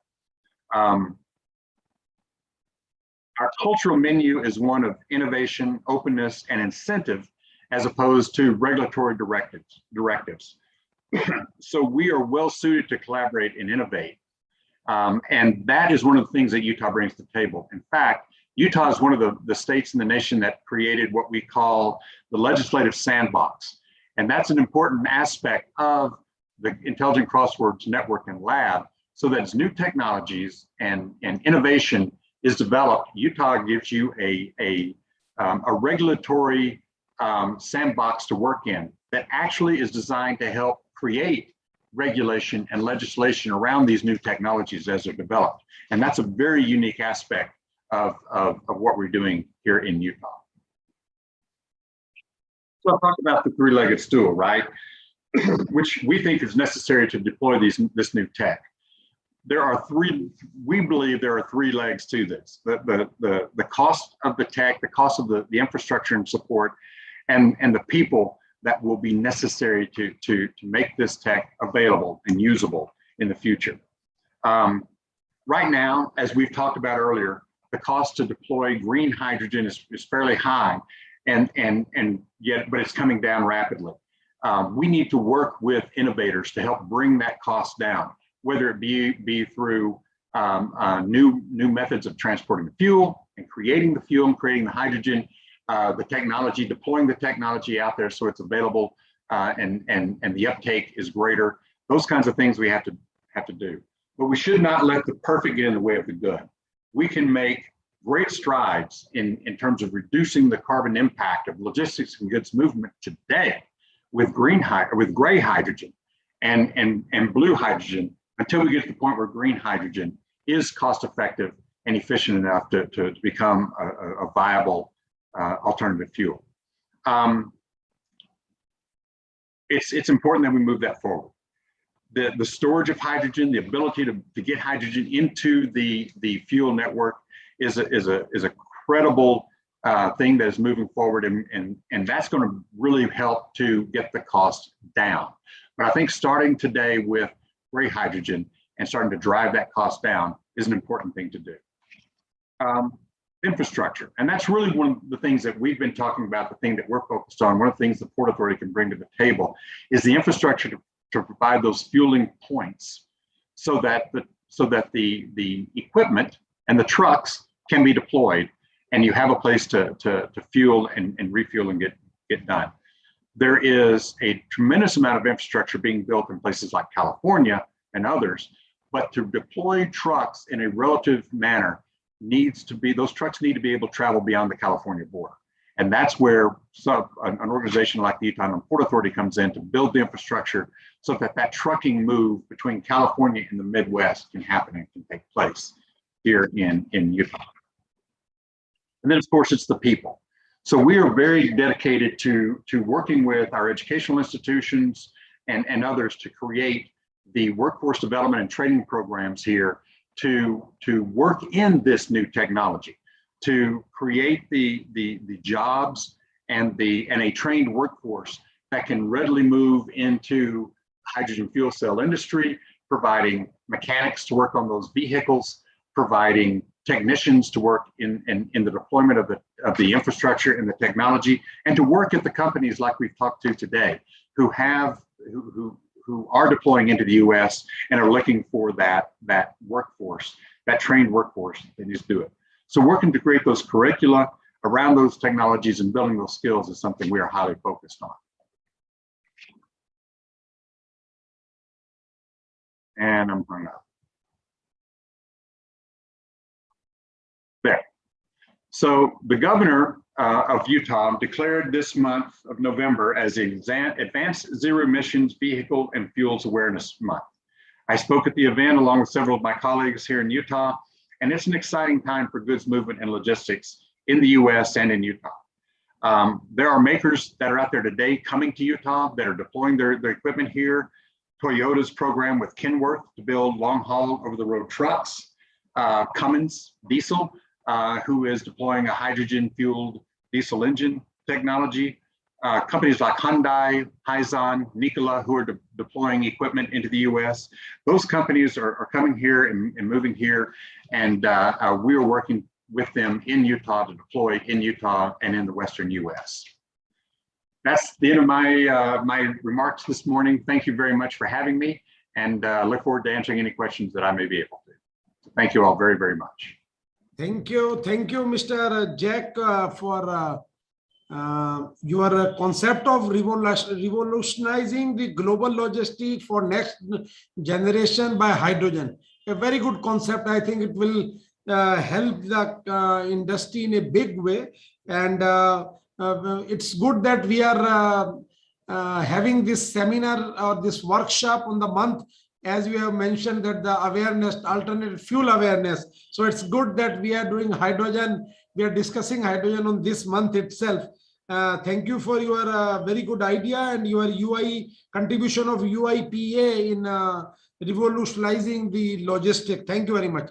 Now I think we can take one question each. We have just 5-6 minutes more. So if we can have around one question each, if the participant have, for as Mark has already left, I think.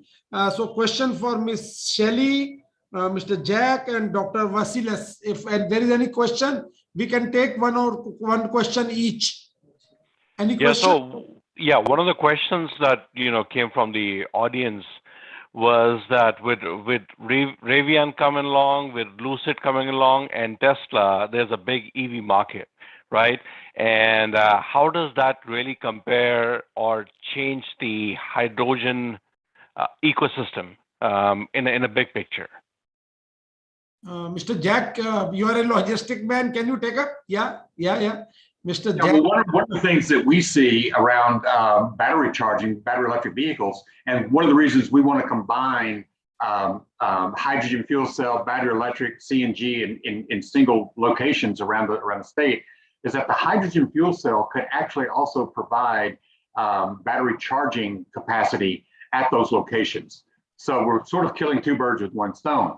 We could be fueling a hydrogen fuel cell vehicle at the location and also making the electricity to charge the battery of the battery electric vehicle. So, Yeah, if I could add, we put out a press release yesterday announcing a cooperation with an EV charging company to produce autonomous hybrid off-grid electric vehicle chargers that are not connected to the grid. And so basically, you know, the first speaker talked about having hydrogen stations that, you know, would scale and you could have huge fleets there. But, you know, we need to have people drive all over the place and they need to have stations everywhere. And it's very, very expensive to create hydrogen stations everywhere. So we're going to need to find other lower cost solutions. So that's why we've put together a solution together with an EV charging company. And we're looking to do 4 demo projects here in Israel. And after that, we're going to be working on projects in China and other places. Thank you, Ms. Shelley. I think Shubham, that question is answered. I think. Yes, that is. Any other question by any participant? No other questions from the audience at this point. Okay. If there is no question, so we must thank all the 4 speakers, Mr. Mark Kirby, Ms. Shelley, then Mr. Jack and Mr. Dr. Vasilis for sharing their views. And in fact, we are fortunate that we are 4 speakers from 4 countries and they talk about different ways of fueling the future with hydrogen. It's a really great session, and I hope that this session will give a very good scope for networking also, as Mark has given a very good roadmap for Canada. That contributing around 30% energy is a high target. But I think once he collaborates with other countries, definitely the other world developing country will also add to it. Ms. Shelley, the Gencell, I think your cooperation with other companies, and maybe you have given a idea. So if you can collaborate some people in India also, then we will be very happy, Shelley, that because in India also we are a developing country and our energy security is a big problem for us. We are totally 90% dependent on fossil fuel. And although we have started working on hydrogen production, but we are far behind all of you. So if you can have a hand holding for few of our Indian researchers, definitely we can add value to your projects also. My thank to Mr. Jack also for significantly contributing through that way. Whenever we are visiting USA, we are looking at big truck going here and there. So we were not knowing that, Mr. Jack, you are making a significant contribution by reducing the pollution as well as the next generation fuel. So thank you very much, you also, and Mark Kirby. Unfortunately, Mark has already left, I think. And my thanks to Dr. Vasilis also for giving a very good account of the low-cost fuel cell, and he has given us that how to reduce the cost. And in fact, whenever we are looking for a alternate energy, so we are looking at a cost as we have done for the solar and then thermal, and now it's a hydrogen. It's a really a great moment for all of us that Energy and Environment, Dr. Anil Garg, Dr. Shubham Garg, and Mr. Puneet Singh, we must thank all of them for giving us the opportunity to share our views. And it's a right time for all of us to discuss and deliberate hydrogen, and whatever we can do, definitely, if we will not see our next generation people will use hydrogen as we are using petrol and diesel. Thank you very much. Thank you, Shubham, and thank you everybody for sparing the time. Thank you very much. Jack, we have, I think your sleep is disturbed because you are in US. So we are comfortable here in the afternoon, but you are not comfortable. Thank you very much for sparing the time. Thank you. Thank you, Shelly. Thank you, everybody. Thanks. Thank you. Thank you, sir. Bye-bye. Thank you very much. Thank you. Thank you.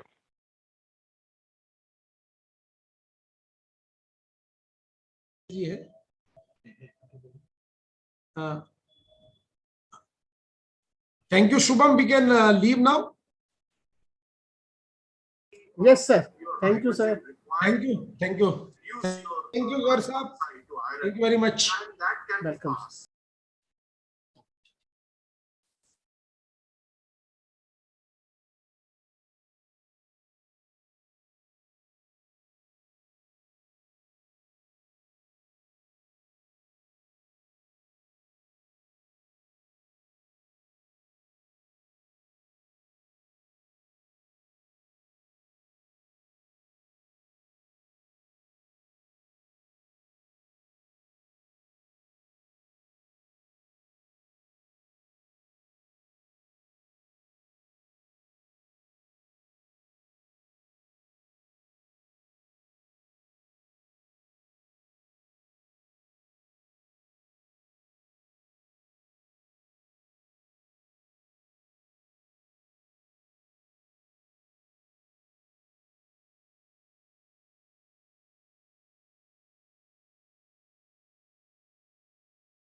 Hello, Mr. Matthew. Hi, good morning. Good afternoon. You want to check your presentation? Yeah, I sent it yesterday or this morning actually for you guys. Do you have it? Okay, we will share. Okay, oh, I can share as well. Okay, so would you like me to share? I don't know how. I can do it either way. You can share now. Okay. Let me bring it up. Okay. There. And then where's the Zoom?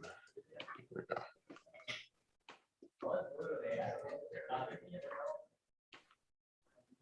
There is a green button. You can Yeah, see no, I'm forward. just bringing it up. I don't have it up here. Okay, there we go. Okay, I got to give it permission. Give me one moment. I might have to log back in. Give me 1 second. Okay, yes, I'll have to log right back in. I have to quit the app and be right back.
You want to share it now? Okay, yeah, let me, that says I cannot screen share while another participant is. Yeah, now you can share. Okay, let me know if this works. Okay, can you see?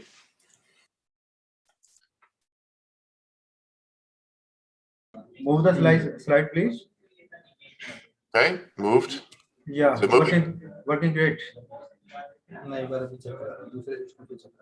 Are the slides moving? Yeah, Okay, how does it look? this is looking fine, great. Okay, good. I will stop sharing, or would you like me to keep the slide up? Oh, thanks. Okay.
Welcome, Mr. Rene.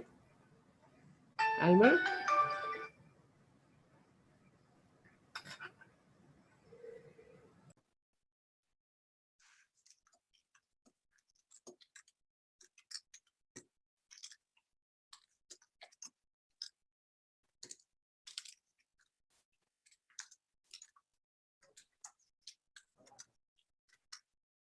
Mr. Rene, do you want to check your slide? Hello, Rene. Yeah, Mr. Rene, do you want to check your slide? Pardon? Do you want to check your presentation? Yeah, I can do that. I have check if the presentation works. That's what you have in mind.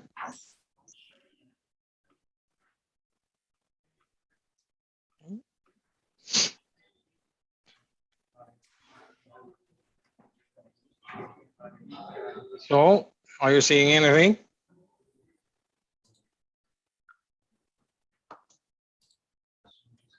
Now you can share. Do you see mine? No, I can see you, Okay. I can hear you, but I can't see your presentation. Okay. Now we try again. Yeah, there is a green button downward. And then there we have it. So now it should work. Yeah, please make it full screen. Yeah, that's great. Hmm? Yeah, Works fine. yeah, move the slide. Yep. Works. Yeah, working great. Working great. When do we start from now? 20 minutes? No, it's just checking.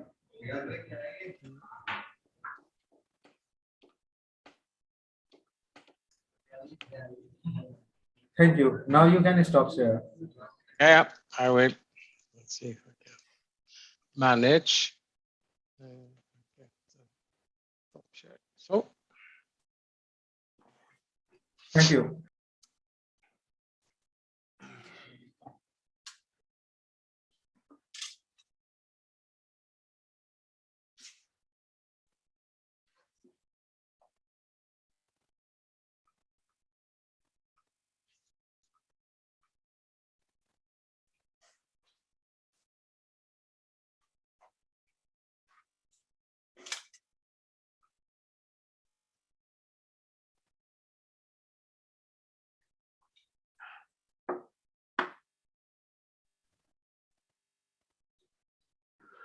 Welcome.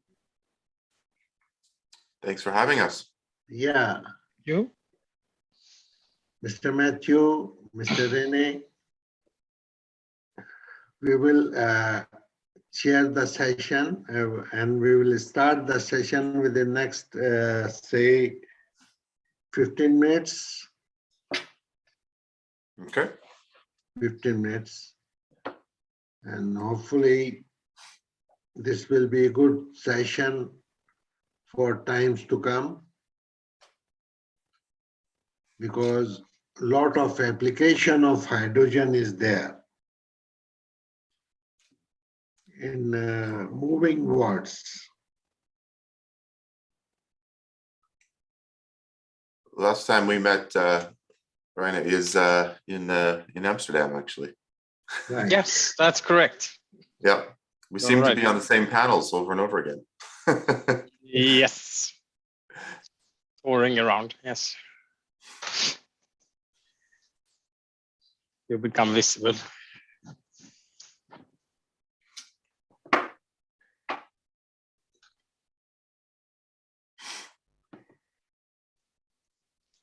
We are maybe people around the world. I will join within next 10 minutes, please.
Mr. Rennie Elmer.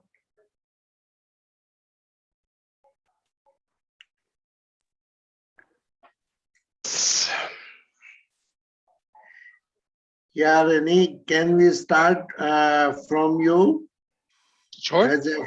As a first presentation.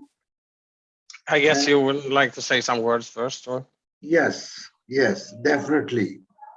Hydrogen, the session is on hydrogen, heavy transportation and mobility, green hydrogen, and hydrogen in total has a huge potential for mobility and ships, trucks, buses, and all short of aeroplanes. They are having a sustainable aviation fuel as hydrogen.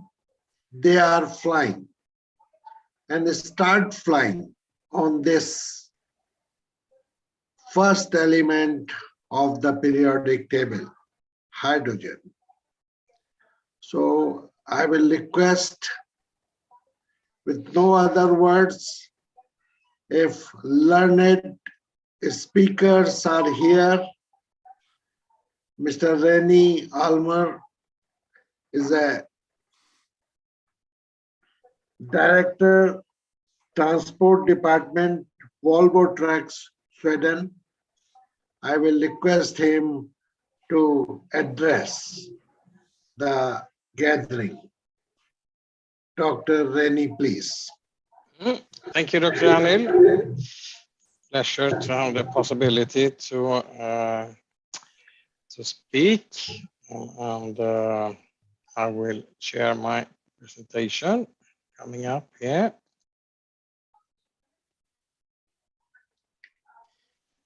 Yes, at Volvo Trucks we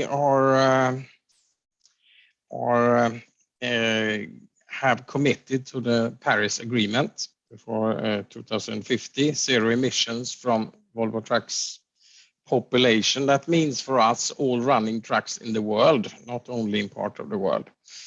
And that means in practice that we intend to do produce the last truck that emits CO2 emissions by 2040 to build a population up to 2050. We have also written around science-based targets, which is about that we have the plans behind it that will meet these targets. And that has been judged by independent sources as well. When it comes to our offering, today we have an electric truck lineup, which is rather wide. We started with city-oriented distribution trucks like this one and the one to the right here. These are started in March 2020. And from December 2020, we started to produce this truck in US called VNR. And we have, for instance, sold 70 for drayage purposes in the harbor of Los Angeles. And now we have also started to sell this regional oriented and long haul oriented and construction trucks. Not yet for the longest distances, but for a battery electric truck, we have a very wide offering that we have not seen that any competitor can match so far. So we think we are early out with a very wide battery electric offering, and the battery electric trucks are electric. And that means that we are in a good position to also make them fuel cell electric, because both of them are electric. These trucks you can purchase today, they are not prototypes. I think that's important. When it comes to the electrics, we are testing further. This is a 60-ton truck tested in commercial operation in Sweden.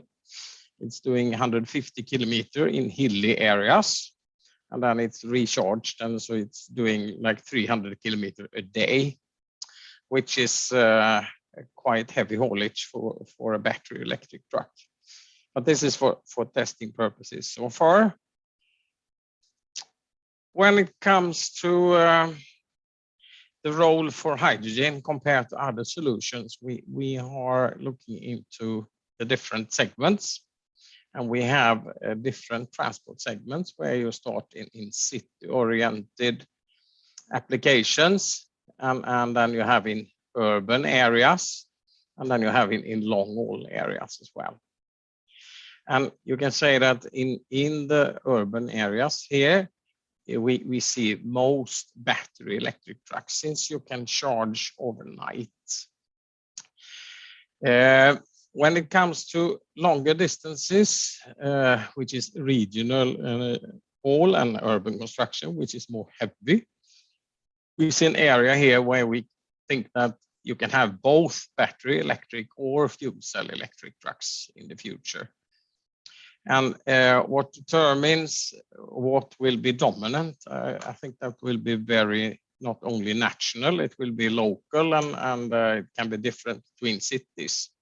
It depends then on the energy cost for the electricity versus the hydrogen, and also the availability of a possibility to charge or fill up with hydrogen. And then we talk about green or clean hydrogen. And when it comes to longer distances, we see that, for instance, this truck here, when it comes to long haulage, we can do like 500 kilometers within some years. And then you can stop, let's say, at lunch and recharge, and then do a 500 kilometer trip. And that means that some long haulage can be done also with battery electric.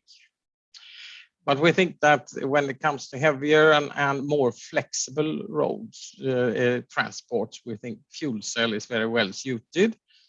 Battery is more for plannable, but there is a lot of transports that is not plannable today, and you go in different directions, different days, and with short notice, and there the fuel cell has its role. We see also when you go backwards here, up here, that there are applications that also in this area fit well for fuel cell. It could be like a concrete pump truck that stands still more or less the whole day, but use a lot of energy. And some of the refuse trucks, which let's say have 3 axles and heavy load and go a little bit longer distances, that need to work an entire day without charging.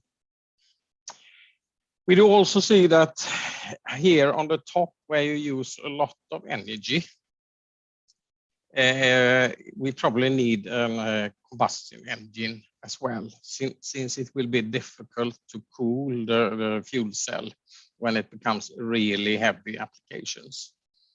So we are looking into here on the upper part, to make an internal combustion engine that is also carbon neutral. We have a company called Cellcentric together with Daimler that was formally started in March this year. And they will do the fuel cell itself, but not the vehicles. So the vehicles between Volvo and Daimler will be distinct different, but the fuel cell itself, you can compare it with the engine, so to say, that we use that component. That will enable us to come up with the higher volumes at an earlier point in time, which is needed to bring down cost and also spread the investment for making it working well for heavy duty applications. Since the existing fuel cells in the world today are not developed for the operating hours you need in heavy duty. You need like 25,000-30,000 hours. And I think it was mentioned before here today that it is, let's say, to have a longer life of the vehicle itself, since it is a high investment. A car is typically working like 7,000 hours, so it's 3-4 times more. That means that it is another type of fuel cell. When it comes to energies that we will use, we see that we have the combustion engine today, and we have the electric vehicle as well. And the electric is a battery electric and the fuel cell electric, both are electric. And then we have the combustion. And we see that the electric vehicles will use either electricity directly or hydrogen. When it comes to combustion engine, we see predominantly bio-LNG or e-methane. It could potentially be that you use hydrogen there as well. I know that let's say most OEMs are evaluating that, but of course the combustion engine will emit some NOx and particles that the fuel cell will not. And we are also urging a lot that not using, let's say, gray, brown, or black hydrogen here, and not even as a transition fuel, because the purpose of this is to meet the Paris Agreement and become green. And we have also looked into the global availability, and that can easily be matched with, let's say, an environmental friendly hydrogen. And you do not need to use gray hydrogen meanwhile. And we see also when it comes to hydrogen from coal, for instance, that it's actually better to drive a diesel engine than to go for a fuel cell based on coal. So we think it's important that we have some kind of certificate of origin to have clean hydrogen. Blue is all, can also be clean, so to say, or other colors, but not black, gray, or brown. And we intend to develop a system where you can trace origin of the hydrogen to really prove that you are environmentally friendly. When it comes to fuel cell vehicles itself, it is not yet ready for the market, I would say, for a high volume. So we are working on that.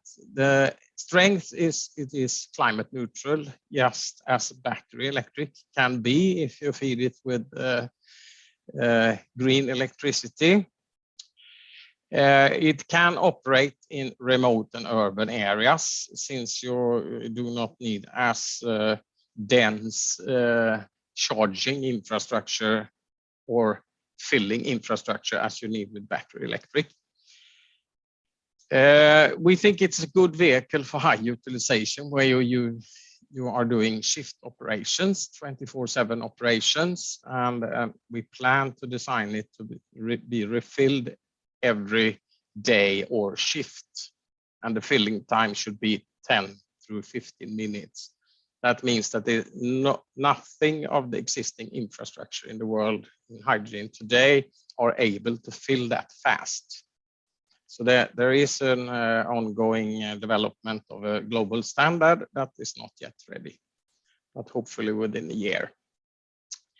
It is also a least payload sensitive zero emission vehicle solution for a heavy transport, but it is still a heavier vehicle than a diesel truck. There are challenges that we need to resolve. The first is the space on board for the energy needed. The tanks are voluminous, but it's, let's say, energy density per volume is not that good for hydrogen compared to diesel. So it will be a space problem to make it be able to package it on board.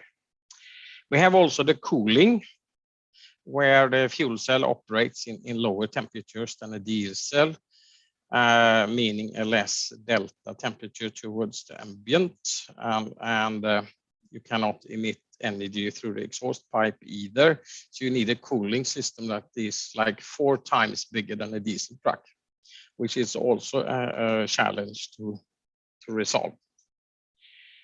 The very highest gross combination weights, as I talked about, the toughest applications we will do our best to bring the fuel cell upwards in tonnage, but we think it will be needed in combustion engine for the, let's say, the not urban type of trucks, where it will be close to 0 particles and NOx, but not 0, but 0 CO2 emissions.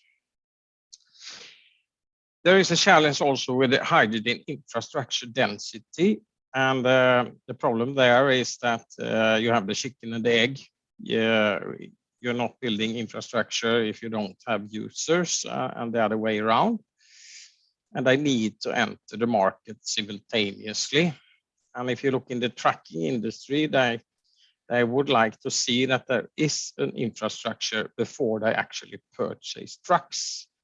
So if you should build a big market, you need several filling stations that will be almost empty in the beginning for a few years.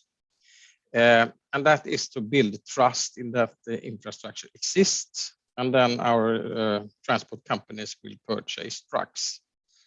And it will grow faster. If we go for few filling stations that are profitable in the beginning, then the market will grow much slower. So there is a need for policymakers to support during this period of time. It's also the energy itself, the cost level of the hydrogen itself. It needs to be commercially viable for trucks, and our calculations show that you need to end up somewhere between 3 and 4 euro per kilo to have a viable business case. Or you need very strong policies, a new taxation system that can offset this versus the diesel.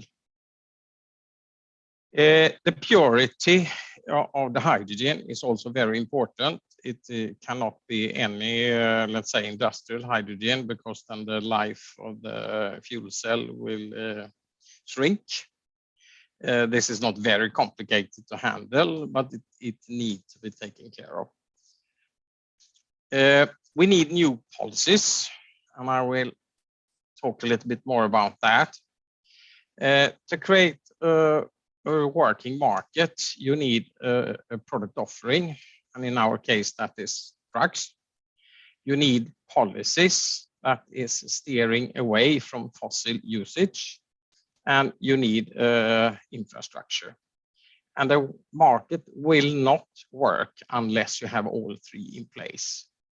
And infrastructure with the, let's start with the policies instead.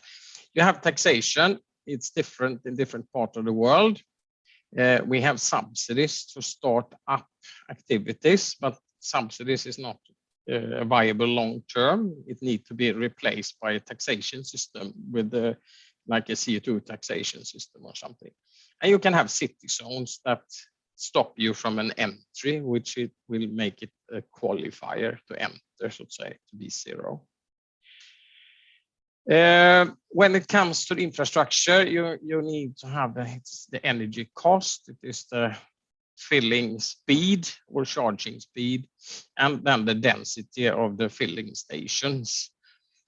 So if it is, we have learned from LNG, where we have rolled out since 2017, that if the density is not there, the volumes will not grow as fast as you like. And you need to be able for a truck to, let's say, fill not only in your home depot, you need to fill in a remote location, and then you need many. And when it comes to cost, I need to be, and I think that has been mentioned earlier today, you need to avoid as much as possible of distribution of the hydrogen itself, because that drives cost. So make the hydrogen as close as possible to the usage. And then for the truck itself, we need the product itself and the operational cost for that and the revenue ability, i.e. payload, we see that these zero emission vehicles will be considerably more expensive to produce than a diesel engine. And that can either be offset by policies or that the energy, like the electricity, is cheaper than diesel. But if you don't have either of these mechanisms, it will not come by itself. Then the policies need to be strong. So we think there needs to be active support for the infrastructure rollout from authorities and also for early vehicles, independent on what kind of new technology. And I need also for a new and different vehicle and energy taxation principles. It's not enough just to put a taxation on the energy itself. It needs to be something more advanced. And the best we've seen so far is in Germany, where you have a combination of road tax, CO2 tax, and energy tax. I think that is a good start to look at how they have done it, because I think they have done their homework lesson. When it comes to timing, we are targeting to come to high volume production as early as possible. But what we have said so far is that it will be in the second half of this decade. The battery electric you saw is in what we call the low volume production.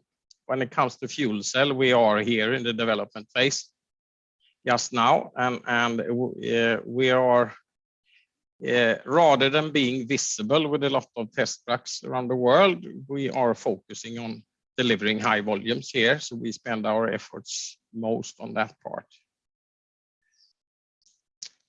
So that was all for me.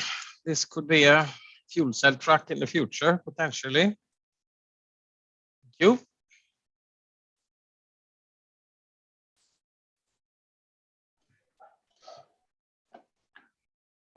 Thank you, Rene, for excellent presentation and telling us what is the state of art at your Volvo trucks and other vehicles.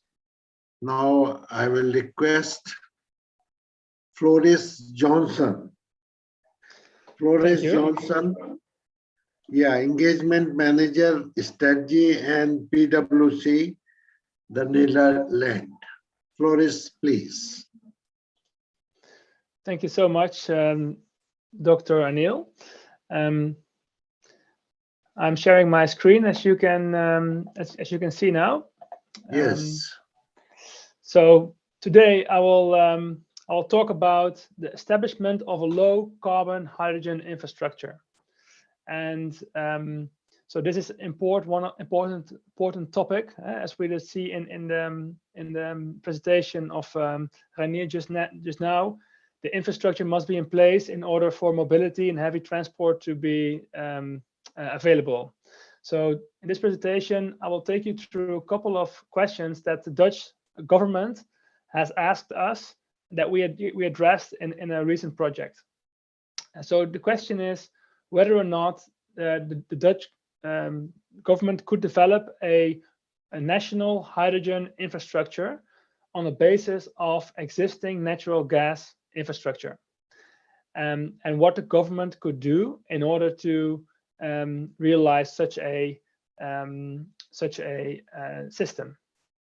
The first question you need to address is whether or not there's enough uptake of low carbon hydrogen demand, and does that justify the establishment of such an infrastructure. And then the second part, is it possible to reconvert existing natural gas pipelines into hydrogen pipelines? Does that work? Is that technically feasible? And the third one will address the chicken and egg problem that we also just heard now. What will be the order of infrastructure and demand? How will that work together? Okay, so I will address these topics one by one, starting with demand. And this is just on the left-hand side, the amount of energy that the Netherlands is currently consuming, actually 2019. And take this as an illustration, because this is pretty much similar for most countries in the world. At least the change will be similar. So left-hand side, you see that currently 80% of all energy that's being used in the Netherlands is based on molecules. And these are typically fossil molecules. And today only 20% is based on electrons. And what will happen in the future is that through electrification, there will be a higher demand for electrons as the energy carrier of choice. But still, there will be, and this is according to a number of reports on the right-hand side, 30 to 60% of the energy carriers in at least the Dutch landscape consisting of molecules. And those molecules cannot be fossil molecules. They need to be carbon or zero carbon molecules. So then the question is, what kind of molecules will we need in order to satisfy the national energy system? And hydrogen is considered to be a key molecule to do so. On the right-hand side, you see a number of reports that have estimated 2050 demand for hydrogen in the Netherlands.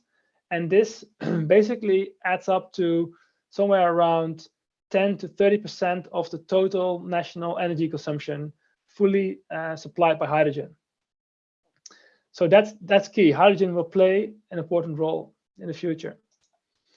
But if we want to establish a hydrogen infrastructure, we need to look at different new hydrogen transportation routes, so-called supply chains of hydrogen.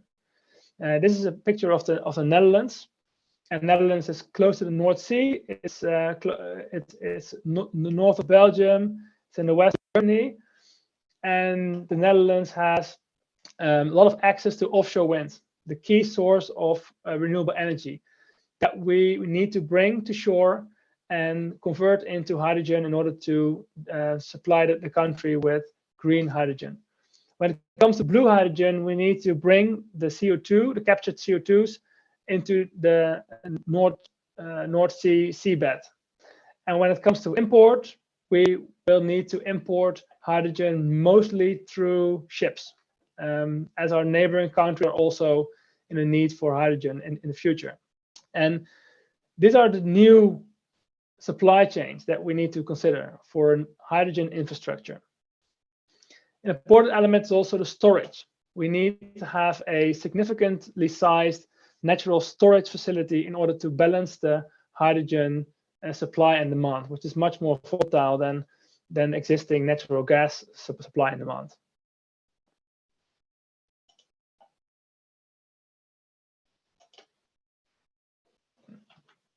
Oh. Okay, so now if you look at the green hydrogen supply chain, the very important question that we need to answer is it more efficient to transport power from a renewable energy power source and transport that all the way to a hydrogen consumer and do the electrolysis right in their doorstep? Or is it more cost efficient to do the electrolysis close to the renewable energy source and transport the hydrogen? Well, it turns out that studies have found that if you have an end user that is using hydrogen, it is a factor 10 more cost efficient to transport hydrogen instead of electrons, because they're just much more simpler to transport.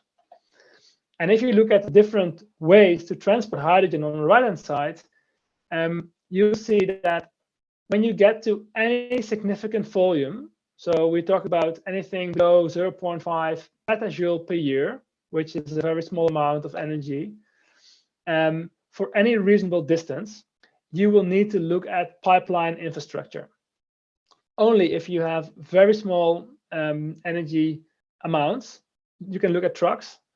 And if you are transporting hydrogen really internationally or interspecifically, then you need to think about the other liquid forms of hydrogen storage and transport. But within a country, you need to look at pipelines. And it's actually very difficult to estimate how much hydrogen pipelines you would need or when you need the hydrogen pipelines to be in place. And all the demand that is currently projected within the country is based on estimations. There's not a lot of FIDs taken, if at all any. So what we have done here is taking basically the Dutch government's ambition. And the ambition of the Dutch government is to install 3 to 4 gigawatt electrolysis capacity by 2030. So, and the government will eventually need to push the realization of this electrolysis capacity. If you have such an amount of electrolysis capacity in 2030, you need to think about certain ramp up. And that's what we see here. So we start today with sort of 20, 60, maybe 100 megawatt electrolysis plants. And then in the next couple of years, we need to ramp that up quite quickly in order to get to 1,000 megawatt units in 2030. And if you just do some simple math and see what will be the production, the amount of energy that comes out of these units, then you will see that from units above 100 megawatts, it doesn't make sense to look at lorries or trucks for transportation of hydrogen. You need to consider pipeline infrastructure. So until 2030, there is a demand for hydrogen transport capacity in the Netherlands. So at least to connect industrial clusters of demand with supply clusters, and also to connect the clusters with each other, and to connect the clusters, the demand centers, with natural gas or natural storage facilities. And these are only located in one area in the Netherlands. And so there's quite a lot of infrastructure necessary. Actually, if we do a illustrative analysis of the transport volumes that we need in order to satisfy the ambition of the government, the 3 to 4 gigawatt electrolysis capacity, we found that basically on all of the segments that we have mapped out, the amount of hydrogen transported is more than the threshold value of 0.5 petajoule per year. And this was the value that was estimated by other studies as being critical in terms of the switching point between a lorry and a pipeline system. And so the volumes do justify a national pipeline system. And what I just said is that most of the transport volume, actually, or 60% of the transport volume, that's related to regional imbalance. So we have supply in certain centers and we have demand in certain areas, and we need to balance that. But 40% of all the transport volume is directly related to the storing and releasing of hydrogen in these natural storage facilities, salt caverns. So there's a lot of balancing going on that requires additional transport capacity. And of course, the actual location of infrastructure will depend on where the big projects will take place. But considering the large industrial segments in the Netherlands, these areas located here with this factory, you basically need to think about a national grid. Well, what turns out in the Netherlands, we have a very extensive natural gas pipeline system in operations today, and actually a system that's quite unique in the world. So there are basically two overlapping systems, one for high caloric gas and one for low caloric gas, because the Netherlands has the luxury of having this huge gas field, the Groningen gas field, that we discovered in the 60s, that is basically the source of energy for the Netherlands and more of Western Europe for many decades. But now we have decided to turn down the production and completely eliminate it, and we will depend on other sources of energy. But as a result, one of the systems that was specifically designed or constructed for the low caloric Groningen gas, that's now available to be used for hydrogen transport. So many of the pipelines, and there are some sections, there are multiple, like sometimes 8 pipelines in parallel in a certain section. These pipelines are available They are no longer in use, and they can be retrofitted if technically this is all feasible. And if you look at the numbers, we can basically, by constructing just 200 kilometers of new pipeline, we could leverage the existing 1,000 kilometer of natural gas pipeline and then form a 1,200 kilometer national hydrogen pipeline system covering all the important demand and supply centers. Well, technical analysis has shown that if you go from the technical condition of the existing natural gas infrastructure in the Netherlands, which are steel pipelines underground, and these pipelines in principle can be used for hydrogen transport. Hydrogen will not leak through these steel pipelines. The only issue with the system is all the connecting points and the valves and the leaking points that are in between the connection of these pipes. So if you look at all the additional focus areas for retrofitting, which are on the left-hand side, we conclude that these pipes can be repurposed at a relatively little modification cost. Only the things that cost additional money or most expensive cost are within replacing and reconditioning the valves, which are located every 2 or 10 kilometers, and cleaning existing pipelines to make sure that the purity of hydrogen is conserved. When these two things are done, the pipeline can be used and used for the transportation of pure hydrogen. So if you think about refurbishment of existing pipelines coming to a cost of almost 1 million euros per kilometer, that's almost like 4 times less expensive than constructing new ones. And this value does take into account any residual value of the system itself. And so this is a very important factor that makes us try to repurpose as much as possible of the existing pipelines before constructing any new ones.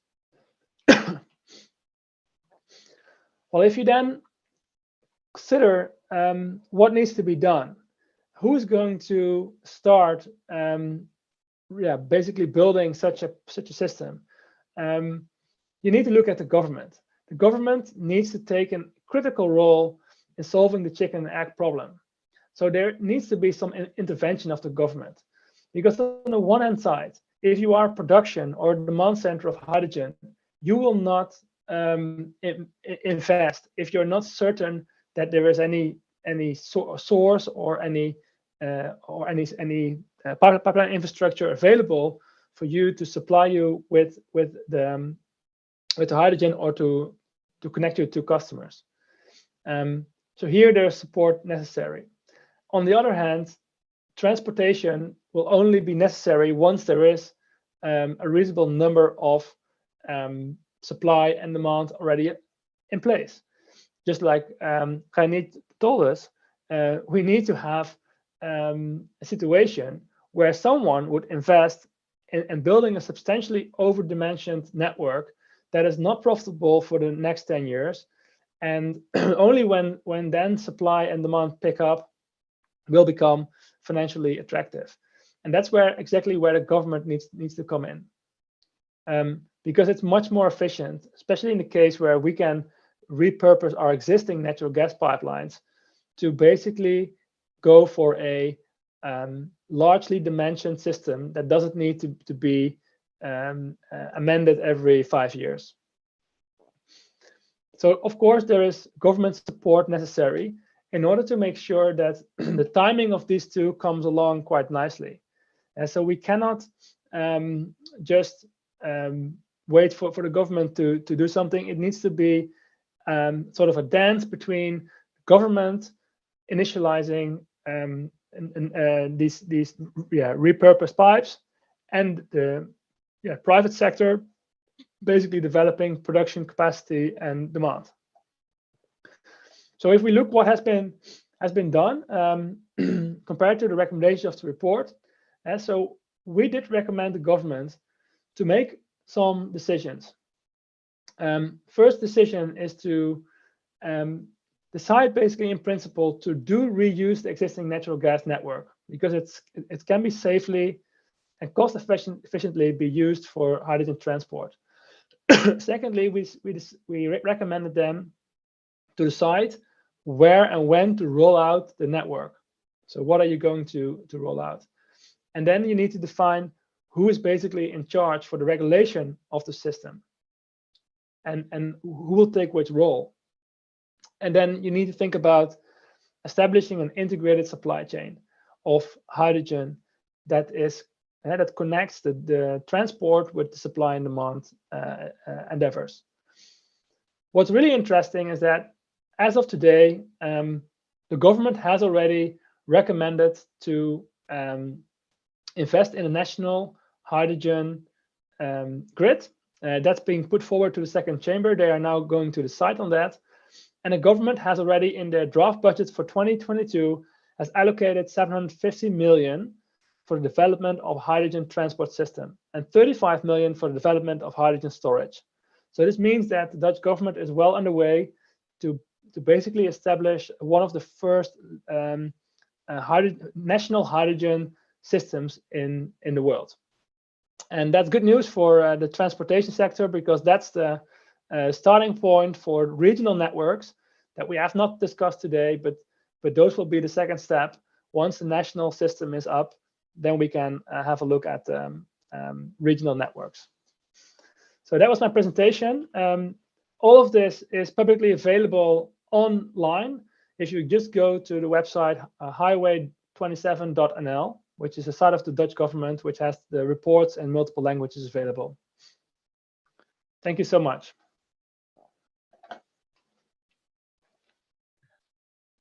Thank you, Mr. Flores Janssen. Now for your excellent presentation and worldview about the possibility of hydrogen, and hydrogen is emphasis on hydrogen infrastructure, pipelines, etc. So thank you very much. If there is any question, we will just revert back. Then I will ask Mr. Michael Dolman, partner Element Energy UK. Hello, can you hear me okay? Yes. Excellent. Okay, great. Well, it's a pleasure to be with you. I'm joining you from Cambridge here in the UK.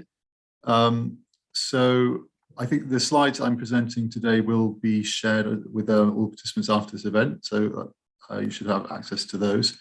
What I'd like to do in my talk today, I'll just give a quick introduction to Element Energy, so you get an idea of where we're coming from. I'll then give a little relatively high-level overview of some of the hydrogen transport activities that have been happening in Europe. So talk a little bit about buses, focusing on the JIVE program, and then I'd like to spend a few minutes talking about some of the hydrogen truck activity, and before then concluding with some final thoughts about the outlooks for the sector.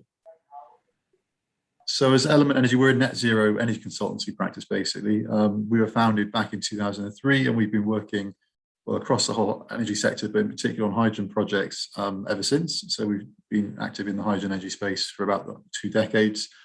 And within that, we offer a range of services from technical and strategic consultancy through to feasibility studies, support for project development, funding acquisition and implementation as well. We've played quite a significant role, I would say, in initiating many of the sort of flagship funded hydrogen demonstration activities that are now happening in Europe. And this is a selection of them. So from cars with the likes, cars and vans, the likes of the Hydrogen Mobility Europe program and Zephyr, buses, which is JIVE, H2 Bus Europe, which I'll talk about, and trucks with projects like H2 Haul.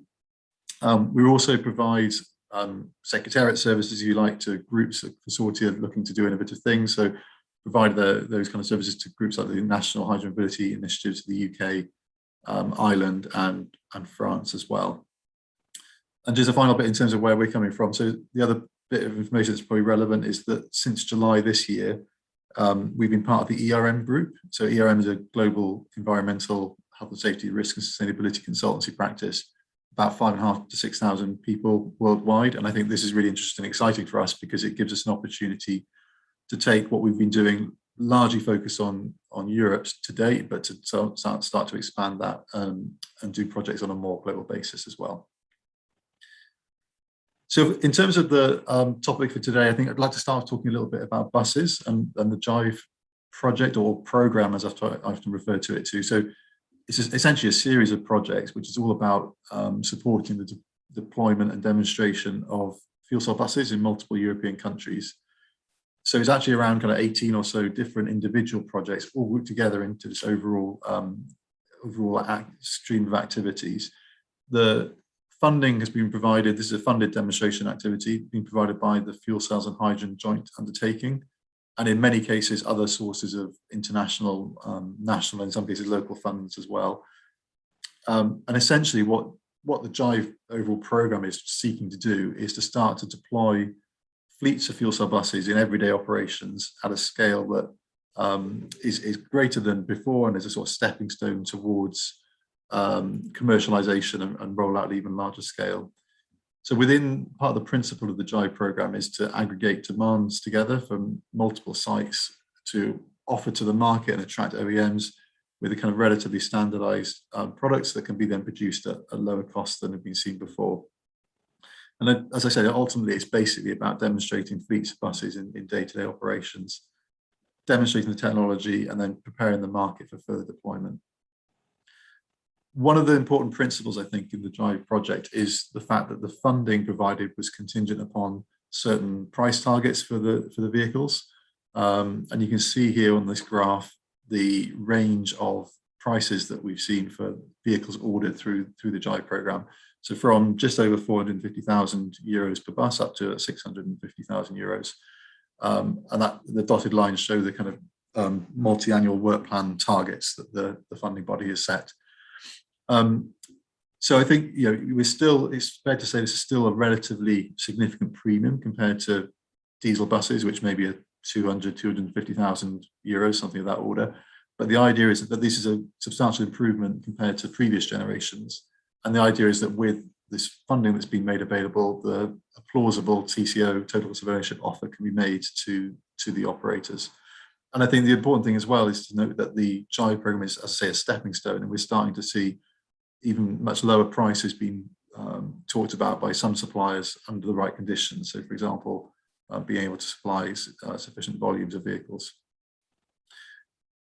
So in terms of some of the updates from the project, these projects have been running for several years now. We're basically towards the end of the contracting phase, and about half the buses are also now in operation, and many more are due to be delivered over the coming 6 to 12 months. You can see on this slide here that it's quite busy, and I'm afraid, apologies for this, so there's quite a lot of information, but you can see some of the key performance indicators at the bottom here and some of the activities that project partners have been up to in terms of communication outreach and sharing the lessons that are generated through this activity with others as well. I mean, one of the KPIs, if you like, that I would pick out is this average fuel consumption figure. You can see the figure of 6 to 9 kilograms of hydrogen per 100 kilometers.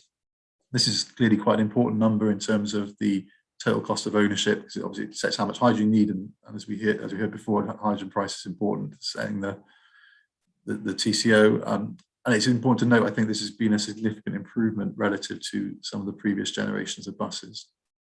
And the other thing I think that's been interesting through this whole process is that whereas some of the earlier demonstration projects on buses were very much planned around, you know, operating vehicles for 3 or 4 years, in the JIVE program, we've got business cases being made on 10 or more years of operation. So there's definitely a strong degree of confidence in the technology, and starting to think about planning the rollout in a way more like as a direct replacement for diesel buses.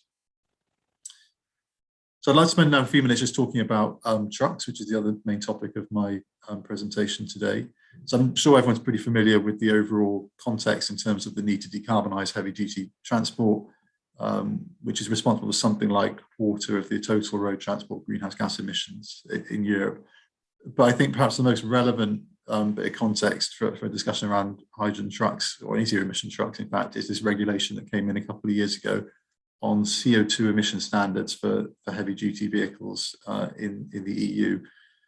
So this requires reductions relative to the baseline of 2019 of 15% by 2025 and 30% by 2030. I think slight caveat in that there's a review point next year, I believe. But basically, the main message here is that there are significant penalties for any manufacturers that fail to comply with these targets, such that it's a very strong incentive to develop zero emission solutions. And I think I'd be interested to get the Volvo position on this, but my understanding is that the 2025 target can be met through efficiency improvement, some degree of electrification of some of the vehicles that are offered. But to meet the 30%, the 2030 target, you really need to address all truck types, including the long haul, heaviest side of the spectrum. And we heard that fuel cells are particularly well suited to some of those applications there. So in terms of some of the activities that have happened to date, this table shows a selection of some of the hydrogen truck projects that are underway or have been undertaken in Europe to date. This is not an exhaustive list by any means, but it's just a selection of some of the activities, as I mentioned. I think it's fair to say that up until last year or so, fuel cell truck sort of deployment activities have been pretty limited. And it's still the case that most of the projects are pretty small numbers of trucks in demonstration kind of applications. I guess the main exception to this is the deployment activities in Switzerland, and I'll come on to speak about that in a little bit. And we're also seeing some increasing activity and interest from a range of different manufacturers and players in the market. So one of the flagship European funded activities in this area is this project called H2 Haul. So this is an initiative again that we instigated a few years ago, and we're now kind of coordinating the delivery phase. Basically, it's about supporting the design, development, and deployment of small fleets of long-haul, heavy-duty fuel cell trucks in 4 different locations across Europe. So there's activities to, as I say, design and homologate the vehicles, and then put them into real-world operations with customers and monitor the performance in the context of this project, to then provide that evidence base to inform the next stage of planning for rollout. So it's a bit like, I guess, what some of the drive activity we're doing on buses, but in the truck space. So we're a few years into this project as well. The first vehicles are being built, and first trials are taking place and be delivered to customers in the coming years. So you look out for more information coming from that. I think in terms of the larger scale rollout activities, I think perhaps the most significant of this, certainly in Europe, and I think anywhere in the world actually, is the activities happening in Switzerland. So this is an initiative called by Hyundai with a Swiss company called H2 Energy that formed a joint venture called Hyundai Hydrogen Mobility, and the plan is to roll out 1,600 trucks by 2025 in Switzerland. I think a few kind of observations on this. One of the reasons that Switzerland's a particularly attractive market is because of the tax regime. There's actually a significant kind of operational cost saving for operators of zero emission trucks relative to diesel, which clearly helps the financial case. I think also that the strategy in Switzerland is quite interesting in terms of using trucks as an anchor demand for justifying refueling infrastructure and a national network of hydrogen refueling stations that are also then being designed to support and fuel other vehicle types as well. So the first trucks are now in operation, and they're cracking on with the delivery and expansion of the network. Just a few other, I guess, relevant announcements from some players in the market. I'm sure many people will have heard of the Nikola and Iveco FPT joint venture that was launched a couple of years ago. I think the latest public statements from these organizations around the production facility in Ulm in Germany. So the factory's being opened. I think the first vehicles are in the process of being built. I think pilot customer trials happening in the next couple of years. So it'll be interesting to watch the developments there. And we've also seen Daimler is another kind of established European truck OEM that's communicated plans for hydrogen trucks. And its Gen 2 hydrogen prototype is undergoing testing. And I think the first customer trials again due to begin in the next couple of years. And from the press statements, series production plan from 2027. And we also heard, obviously, from Volvo earlier about the joint venture that's been established, Cellcentric, which is all about, as I understand it, developing and commercializing the fuel cell systems for trucks in a joint way with others. And the final initiative I'd just like to touch on is known as the H2 Accelerate project or consortium. So this is basically a consortium of truck manufacturers, energy companies, and hydrogen infrastructure providers. And it's working to advocate and basically plan the deployment of fuel cell trucks at scale in Europe. So there are three main work streams that you can see here. One is about seeking funding opportunities for the early kind of pre-commercial projects. There's also a piece of work around providing information on evidence of the technical and commercial viability of hydrogen fueled trucks at scale. And there's a whole piece of work around communication with policymakers, again, we heard the need for policies that we need to support the market in these different stages of development. So the H2 Accelerate Consortium is also producing a series of policy papers on that topic, some of which have already been published and more are in the pipeline. I think the interesting thing in a way that the H2 Accelerate project is thinking about this market is in three main development stages. So there's a kind of R&D and deployment phase, relatively modest numbers of vehicles, but that's about establishing early network of stations as well. There's then a kind of industrial scale-up phase planned, and then following that, kind of more mature market and a sustainable growth phase of deployment as well. So to conclude on this kind of high-level sort of summary of some of the activity on hydrogen for heavy-duty transport, I think it's fair to say that the fundamentals of the technology in relation to hydrogen for these applications has really been proven through a whole range of previous demonstration projects. I mean, of course, there's definitely further work to do in this area in terms of development and testing of vehicles. But I think all the evidence suggests that there's no sort of fundamental technical barriers or showstoppers for hydrogen in heavy-duty vehicles at scale. I think the main barriers to further deployment for commercialization is really is the commercial side of things. I mean, I think what we need to see is the sector to move towards an industrialization phase with increasing scale of production to bring down the costs and therefore the prices, and to see the relevant supportive policy regime in place as well. Because I think obviously funding's been made available for a whole series of kind of ad hoc demonstration activities today, but it's clear that further policy support is going to be needed to facilitate the scale up of this sector and to de-risk, especially to de-risk the early deployment activities.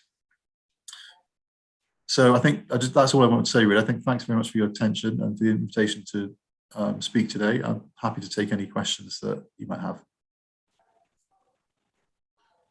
Thank you very much for informative insight on the subject. We will have any discussion or any question, we will just inform you. Then, thank you, Michelle Dolman.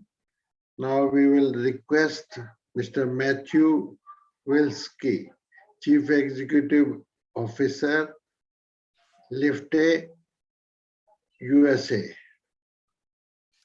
Thank you. I'm going to be speaking to you today on barriers to scaling heavy-duty hydrogen infrastructure.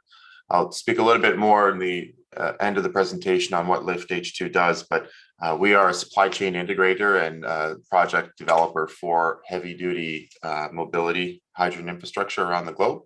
And want to take a more of an in-depth look to what is preventing the scale-up of the heavy-duty infrastructure that we've been talking about so far.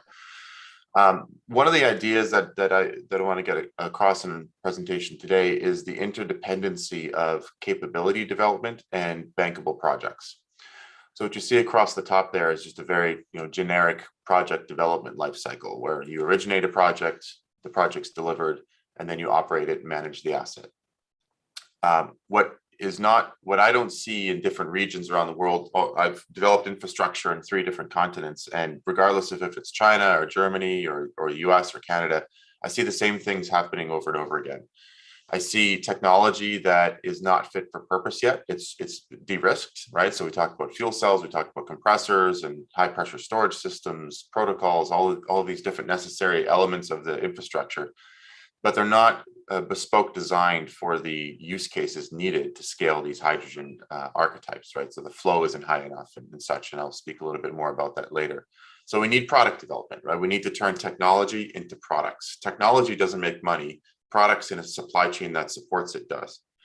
So to enable good project origination, we have to have bankable projects. We have to have products that have commercial performance, commercial reliability, and commercial cost of investment cases that make sense.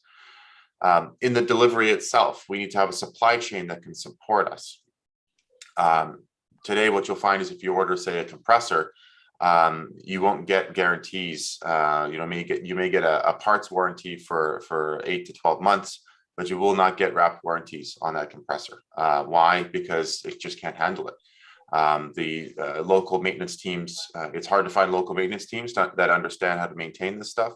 The products, like I mentioned in the earlier part, right, they're not as reliable and robust as they need to be. We need more product development, more testing, more certification, these types of things. And so it makes project delivery difficult. It makes it difficult because, even things like access for maintenance, we have to have very large footprints because we have to get in there and maintain these things often rather than having, overhaul cycles that are, say, 4 or 5 years. We have to have overhauls every 6 months or so. So it just makes actually delivering these technologies into projects harder, and there's a cost impact, of course, right? So if you have higher footprints, a lot of maintenance activities, whatnot, it makes these projects in practice, if you look at the origination, the cost that was assumed at first and what the projects actually end up getting delivered for, it can be, 50% to 300% more. That's been my personal experience, at least in California, for light duty and heavy duty stations. And some other regions have been better at it where you have a little more space, but that is a common outcome. And then finally, operations, which is often forgotten. The aftermarket support from our current supply chain that we have in heavy duty mobility is quite poor. Again, these product companies, these technology companies are very focused on just simply trying to get the cost out of their system. They focus within the four walls of their factory, and training is done almost non-existent for local teams. Aftermarket support and asset management is basically thrown to the local project, the team delivering the project. And then asset management is very difficult to do if you just have one single project, because you're trying to burden that one project with all of this cost, which should normally be done across a campaign of projects. So we really do need to leverage the best that's out there for digital platforms, IoT systems and analytics to really help and enable local teams from a global perspective. And then finally, I think everyone has seen this in the market right now, is that there is a real lack of hydrogen talent in the market. It's growing, of course, but it's really, I think what we see is that it's really hurting growth, right? So training, talent development, team building are things that are part of this whole picture. When you have the capabilities, then you have the people to work on these things to actually reduce cost, improve reliability and such. So long story short, to get bankable hydrogen mobility projects, there's a lot of things that have to happen. I'm taking in this presentation the angle of what has to happen from a capability perspective. You have to, in order to develop those capabilities, you have to create pull. You have to have projects to originate. You have to have projects to deliver, to actually invest in these capabilities. So just a word on how I see heavy duty mobility. It's a pretty broad kind of bucket that a lot of applications are thrown into. You've got medium duty, and these are all projects that we've either have been involved in or have developed products for, or currently developing products for. On the left side, you see buses, right, characterized by lower pressure, 35 megapascals, smaller tanks, moderate daily consumption. And then you have a kind of a bus depot kind of a use case where the buses all come through 4 p.m. to say midnight and get filled one after another. So that drives a certain kind of infrastructure that has to have back-to-back refueling. Then you have heavy duty in the middle, and those are larger tanks. Now we're dealing with up to 70 megapascal, much higher refuel rates. There are a lot of gaps here. right now from a product standpoint. In fact, there are no products that are designed for this use case yet. They are in development, but it's slow coming. All of the refueling infrastructure, transportation infrastructure, export facilities really, can handle what's on the left. In the middle, it's coming, struggling. But then when we go to the right, these are projects that we're working on right now. You'll see down there, that's an 800 kilowatt fuel cell with a 600 kilowatt hour battery. Refueling this is a big challenge, right? We're talking 15 kilogram per minute refuel rate, 70 megapascal. Some of these trucks take up to a ton a day of consumption. These are products that don't exist, that do require investment. But moreover, the supply chain to do what's in the middle on the right side to get the hydrogen to these sites is challenging. Which brings me to a core point that the H2 supply chains are a system of systems. And what you can procure is you can't procure what's on the page. You can procure a compressor, you can procure a tube and a trailer, and you can procure a vehicle and maybe a refueler and electrolysis. But the challenge is that what you're really looking for is the price per kilogram or availability, safety and performance of this whole system. And it's difficult to find someone that's going to be responsible for this whole system. So today that's shared, in diesel and gasoline over decades. That has been specialized down to, you've got distributors of hydrocarbons, you've got producers of hydrocarbons, you've got traders, right? So there's specialization there. That specialization hasn't happened yet in hydrogen. And so then if you're a project developer, or if you're a vehicle developer looking to sell trucks and you're looking for a cheap hydrogen, you can't really turn to the EPCs like today to deliver this, because this is a very different model than capital projects, right? You can't turn to the industrial gas companies because this again is a different business model. Their business models to sell molecules in, say, a merchant environment, or to build air separation unit behind a fence line and sell on a 30-year cycle back to say a industrial operator. This is a very different model. And so one of the things we need to actually get these four things that you see in bold is we need to have companies and entities responsible for the integration of this stuff, right? And if I move forward, right, this is just an example of one interface between the export system and a trailer. These are all the interfaces that have to be managed that are not the responsibility of either the trailer manufacturer or operator or the export system owner and manufacturer. No one is responsible for these interfaces. And my experience has been that this is where these interfaces are where the cost, reliability, and safety issues happen. So these interfaces are what drive your cost up, 50% to 300% of what your investment case had. And these interfaces are where the safety cases happen.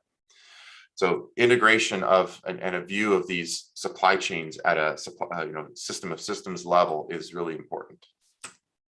This is a lot of information, so I don't want to go through it. I just want to point out a couple of things, but I just want to give you a feeling for the scaling that's needed and the investment that's needed to get to heavy duty and ultra heavy duty archetypes.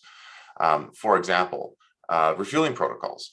The largest refueling protocol we have today is essentially a bus refueling protocol. That's current state of the art. So 3 kilograms per minute at 35 megapascals. The other refueling protocol we have is a light duty protocol, which is about 1 kilogram per minute and 70 megapascals. If you look to and that's right here.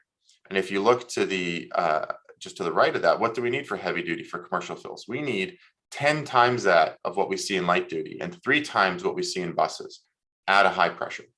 If you want to do ultra heavy duty like trains, trucks, and mine haul trucks, you need 15 kilograms a minute. So there's a lot of development needed from the international community, not just around technology, but standards development. Another one to point out is cost reduction. If you want to look at, say, liquefiers, if liquid is the archetype you need, we need at least a 50% cost reduction in liquefaction.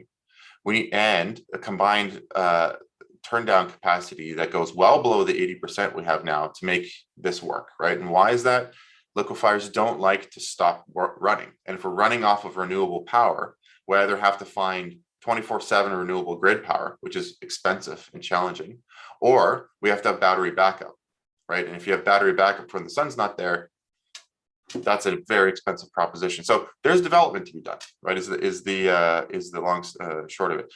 One last one. You look at chilling. So if you have a gaseous archetype, right now chillers you can get off the shelf for about 30 to 50 kilowatts. Minus 40 is a very common temperature needed to cool and fill high capacity systems. For these heavy duty archetypes that do back-to-back truck filling, truck stops, we need a 10 times increase in chilling capacity.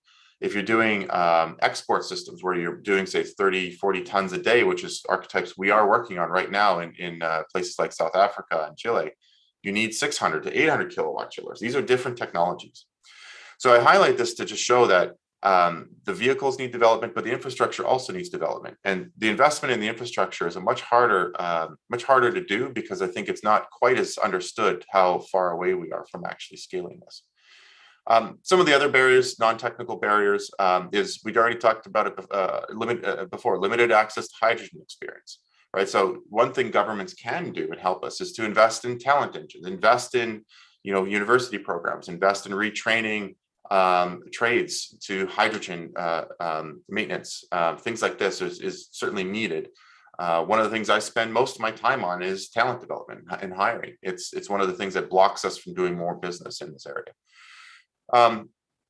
Certainly, cheaper and more available vehicles, right? We need cheaper infrastructure. We need cheaper vehicles. So, that's a little bit of a different chicken or the egg thing. We already talked about products tend to be unreliable, cost too much, or they're not fit for purpose. We need investment in the middle, right? Investment in the higher capacity products. And I'll talk a little bit more about investment later. We need better asset management, better maintenance. Digital operations is a big part of this, right? We can't have trained hydrogen staff everywhere in the world yet, right? We're a growing industry, but you can have central centers of excellence that can support local teams around the globe and really help to scale that. We need reliability growth programs, analytics engines that are running off these digital platforms. We also need to, next point is, we need to have a different business model. We need to decouple technology access from molecule supply. We can't have it where if you have a great integrated supply chain that's tied to a molecule supply, because hydrogen is very easy to make, right? But it's harder to transport, it's harder to store, it's harder to get to the customer where they want. We can't hold that over people and say, well, we only will give you our supply chain if you buy our molecules. That hurts scaling. And so we need to decouple that business model. Technical standardization is low. Coupling project development, technology development, and standards development in an integrated ecosystem is really important to move this forward. And then finally, a little bit about technology ecosystems. We need to move away from transactional procurement, right? So, hey, I'm a project developer, I want to go buy one compressor. These compressor manufacturers get hit with hundreds of project opportunities all over the place. And there's very little aggregation of that demand. There's very little partnership. What we need to be doing is if we're going to scale these products, if we're going to actually develop these standards and start to create aftermarket support structures, these manufacturers need to be partnered with in an ecosystem way, joint development agreements where entities bring aggregated demand, can represent the market to them, represent use cases to them, and actually help them take care of aftermarket support and help them grow. Because right now they're barely getting product out the door and they can't even worry about aftermarket support or product improvement at the moment is what we're seeing in the market. So investments needed for product development and supply chain integration. It's my personal experience that there's money available for venture investment, right? Everyone loves to develop technology, but the problem with technology is it's not commercial. Yeah, it's not a product, right? You can't deploy first of kind technology or even technology that's been around unless it's robust, it's tested, it's verified, it's gone through qualification testing, right? There's documentation around it. There's an aftermarket support structure around it. That's what a product is.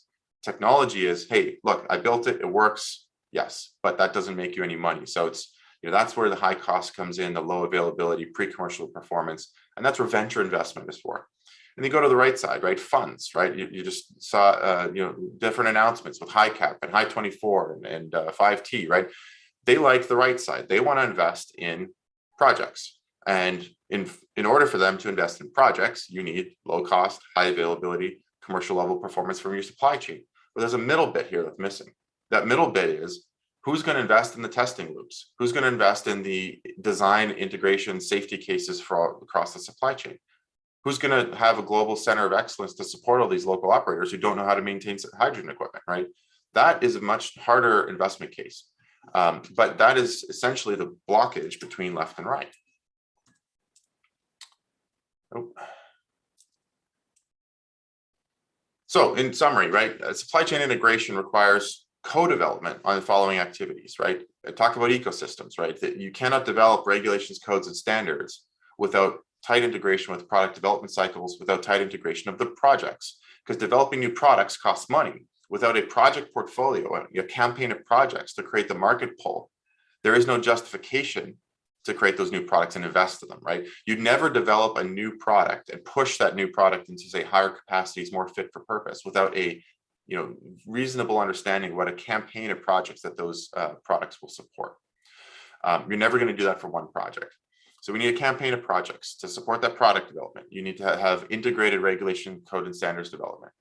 You need to have that supply chain level interface management to make sure that, all right, supplier A is providing this kit, supplier B is providing that kit, but who's managing that interface? Who's responsible for that? Co-developing fuel cell and compressed hydrogen storage systems onboard vehicles is important as well, because the spec of those systems has a huge impact on refueling infrastructure costs, right? Chilling, flow rates, the interface has a huge impact on total delivered cost of hydrogen. And then finally, digital platform, digitization, training, dynamic operation manuals, these types of things are going to be needed to create global centers of excellence to support regional projects around the globe as we build this infrastructure together. Finally, technology ecosystems are really required to do this. You need to be bringing in all these different technology providers and show the benefit of how they can talk to each other. Digital platforms are a big part of that. How can an electrolyzer talk to a trailer, talk to a compressor? These are things that are needed to accelerate this industry. So finally, what is LIFT? Well, that's where we want to position ourselves, right? We want to position ourselves to help be that bridge between technology and bankable, scalable projects by integrating these supply chains. There's a global element to this of supply chain integration, which is really commercial development, product development, which is very focused on the technology ecosystems, digital platform aspects, but projects are all regional. You have to translate that global competency down into the regional aspects of project development and operations. When you have those two elements together, then you have a chance at having scalable and profitable hydrogen projects. So the bottom is what we focus on, right? We saw this at the very beginning of the presentation. We focus on teams, we focus on talent, we focus on collecting the best hydrogen talent around the globe and focusing them on product development, making existing technology, we've got multiple joint development agreements. We want to make existing technology into robust scaled products. We want to have a commercial framework around it that has a supply chain development aspect to it so that all these different elements are working together. And then we need to support these projects in operation. We need a digital platform to do that. Rather than having hundreds of people scattered around the globe, we can let the local teams train them up and support them. So this is what we focus on. We think it's really important. We think it's the next step to scaling for especially heavy duty archetypes. And we're starting to see a lot of interest in this. We focus right now a lot on mining, rail, marine, and then see a lot of applicability for this type of approach for certainly light duty and heavy duty archetypes as well. Thank you. Thank you, Mr. Matthews, for excellent presentation and emphasizing about the infrastructure, technology ecosystem, training, and the team building exercise and project development and bankable projects so that things and ecosystem of hydrogen will improve and heavy transportation particularly will improve in times to come. Thank you very much for excellent presentation. What I learned from the excellent presentation, to do justice, we should have a physical conference, and maybe you can join physically, or you can have a video presentation and have a direct question and answers, so that the benefit will be two-way from you and for the audience also. Thank you very much once again. Thank you.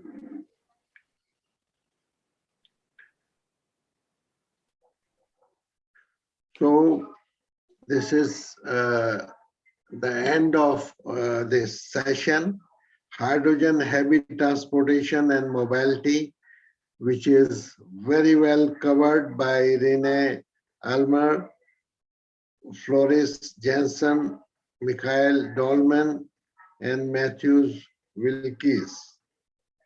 And this is one of the best session, but to do justice, in future we should have a good physical conference so that face-to-face interaction should be there and it will be more beneficial. Thank you very much for your support, and in future we will have a greater cooperation in times to come. Thank you very much, learned speakers. Thank you. Thank you. Thanks all. Bye-bye. Yeah, thanks for the invite. I appreciate it.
Hello, everyone.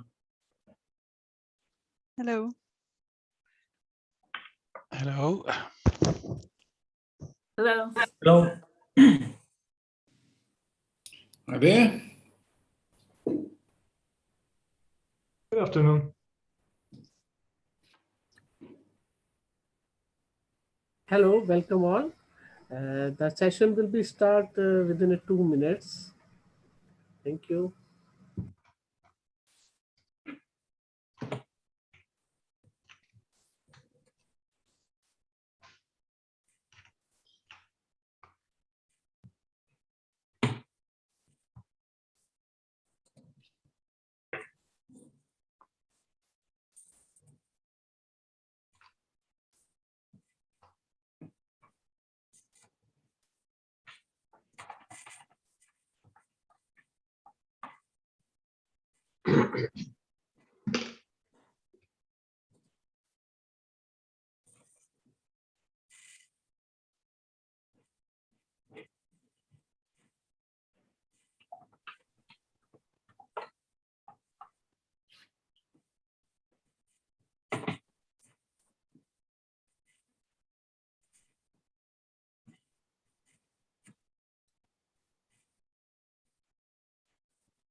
Thank you.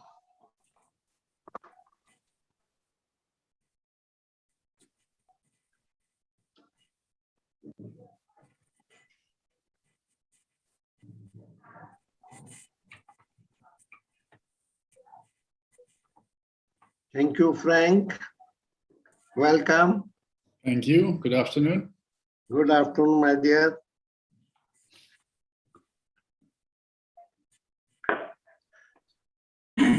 What is the season at Abu Dhabi at this moment?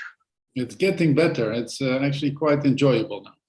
Oh, we should be there then. Yes. Okay.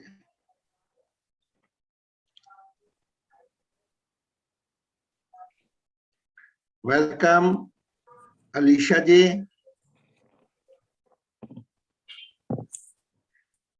Thank you. Mr. Jose. Hello, good evening. Yeah, good evening. So,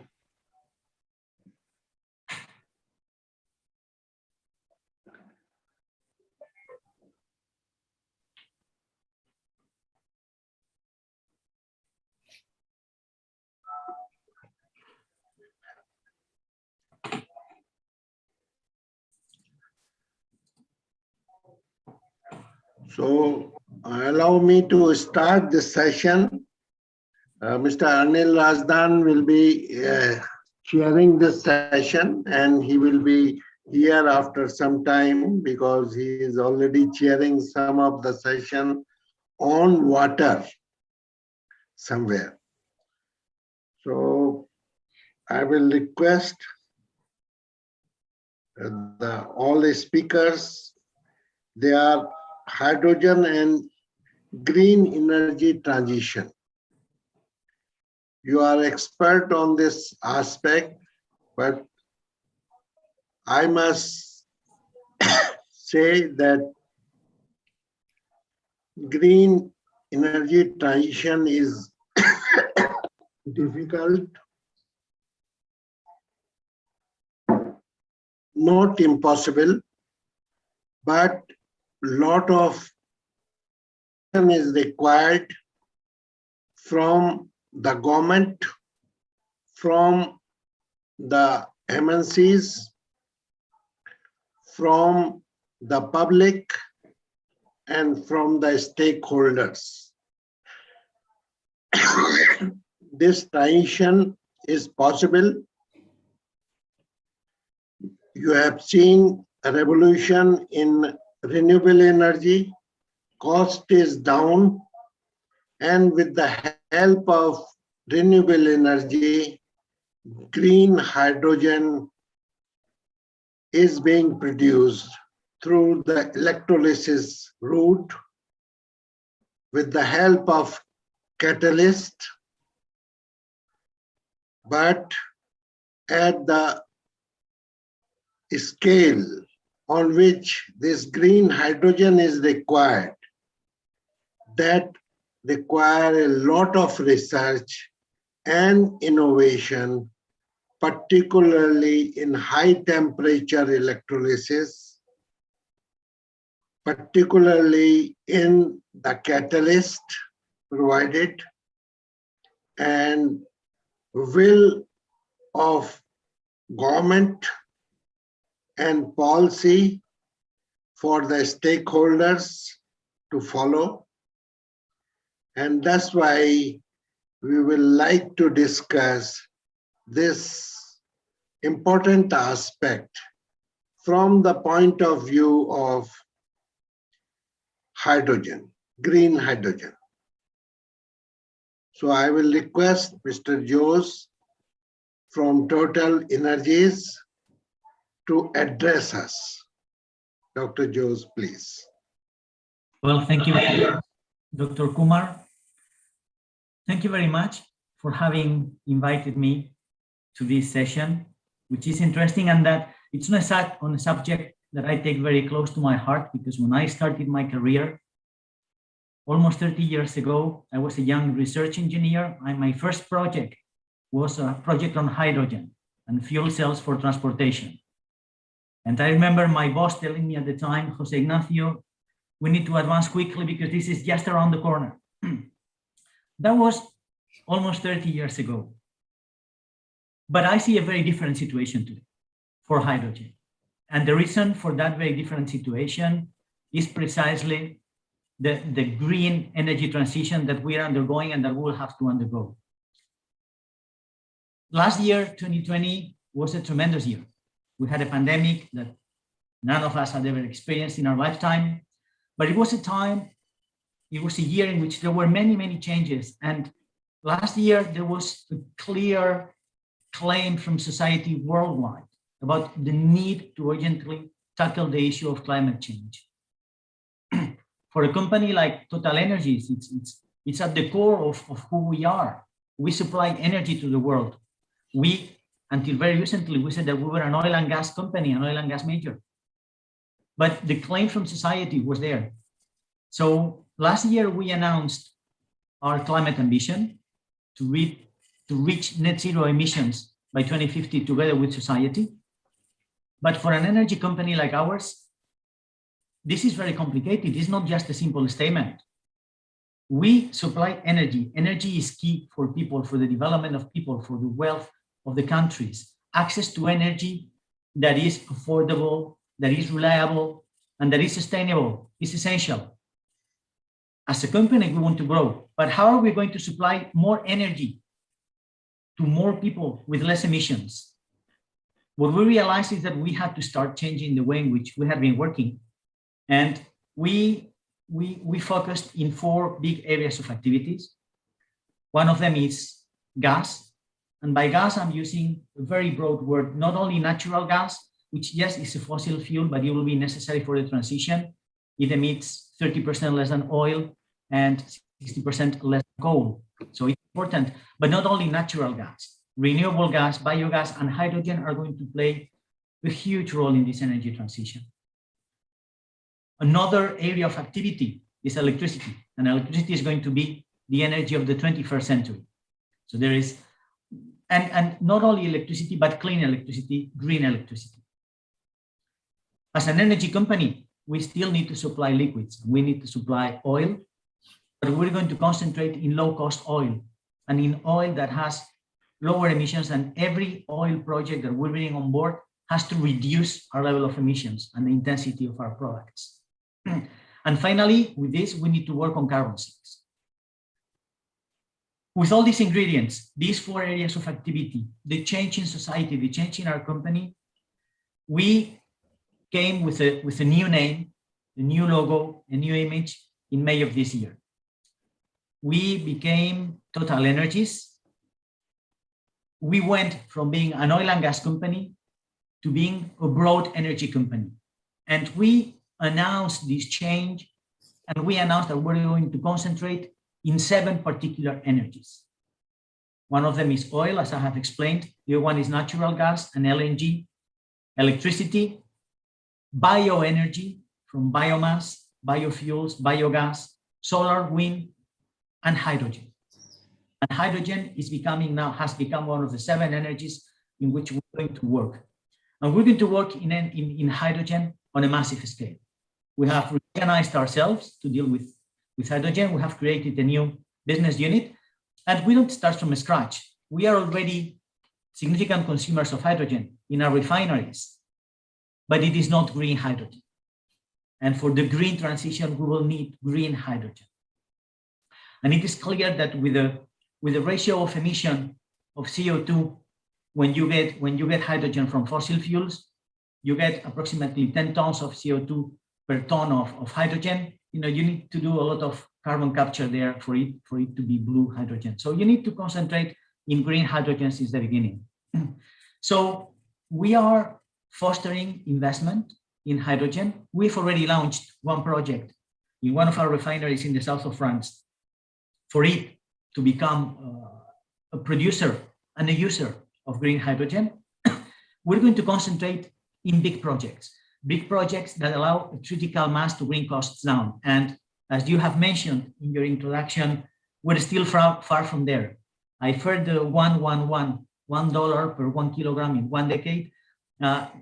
We're still not there. And there is a lot of work that has to be done in research, a lot of investment that needs to be done to reach there. But we have seen a similar cost reduction in renewables, in solar. A few years ago, nobody could think that solar would be where it is today. And we were seeing some of the PPAs that are being signed for renewable solar projects. They are unbelievable. A few years ago, nobody would have believed it. Something that is important as well, there are 2 more elements. We need transportation infrastructure for hydrogen, and we need big customers. The hydrogen situation reminds me of the LNG market 30, 40, 45 years ago, when the industry needed big anchor customers that could justify the launch of big projects. So we're working on that, and we're investing a lot into research. How do we see India now?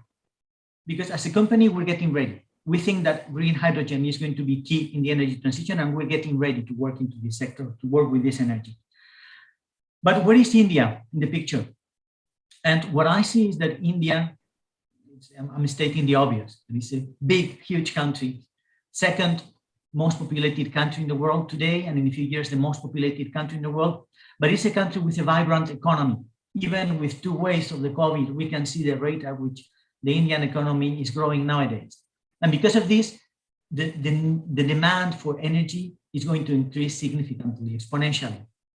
And what we're seeing, and a lot has been written about India and the energy transition in the last weeks with the COP26. I think that what India is doing in terms of preparing the energy transition is remarkable. And India is acting. On top of that, India has fixed some objectives, but India is working. The administration is really fostering this energy transition, is really promoting new energies, is promoting a significant increase in the use of natural gas that will replace coal, bringing less emissions. And gas will go from 6.5% today to 15% by 2030 in the primary energy matrix. The government is promoting the use of renewables, and the recently announced target of 500 gigawatts of renewable energy by 2030 is one of the most ambitious in the world. And I have every confidence that India is going to meet this target and is going to be there. But now, as it has been said by the authorities, the launch of the National Mission on Hydrogen. And I saw what India is capable of when they launched the National Mission on Renewable Energies. And today, India is one of the first countries in the world in terms of renewable energy. And I have no doubt that India is going to be in a similar situation with hydrogen. What I see is that the ecosystem in India is the right one for developing green hydrogen. There is a strategic need, and India wants energy independence, which is important and is key. The mission has been launched, bringing together all relevant stakeholders. There is a push for the construction of electrolyzers in the country, and the country has the capacity and the capability of constructing big electrolyzers. India already has one of the lowest cost renewables in the world. which is key for green hydrogen. And there is already a lot of demand in the fertilizer industry, in refineries. And I know that the government wants to foster this demand. So India has all the elements for making green hydrogen a key element in a few years' time in their energy matrix. And finally, what I would like to say is that in this context, with a company that is preparing itself and is already prepared and preparing itself to act in this new energy, with a presence already in India, and we have a significant alliance with the Adani Group for natural gas and for renewables, for solar and wind. And in this context, we believe that we have a role to play. We as a company are taking a close look at green hydrogen. And we think that we will be players in this nascent energy that no doubt is going to be very important for India. Thank you.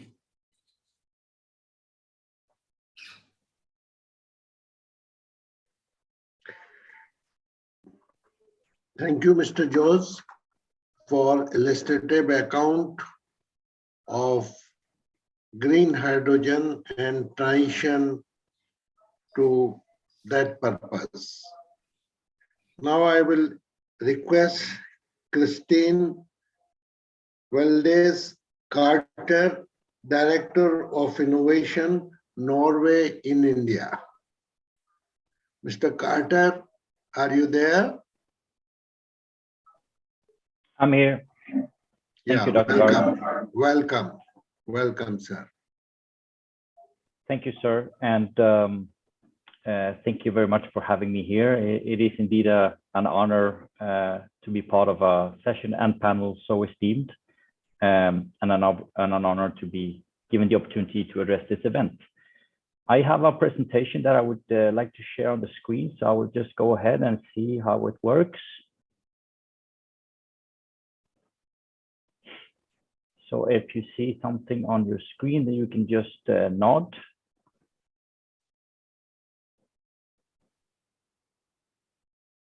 So you're seeing a hydrogen car? Yes, we can. Yeah. Okay, excellent.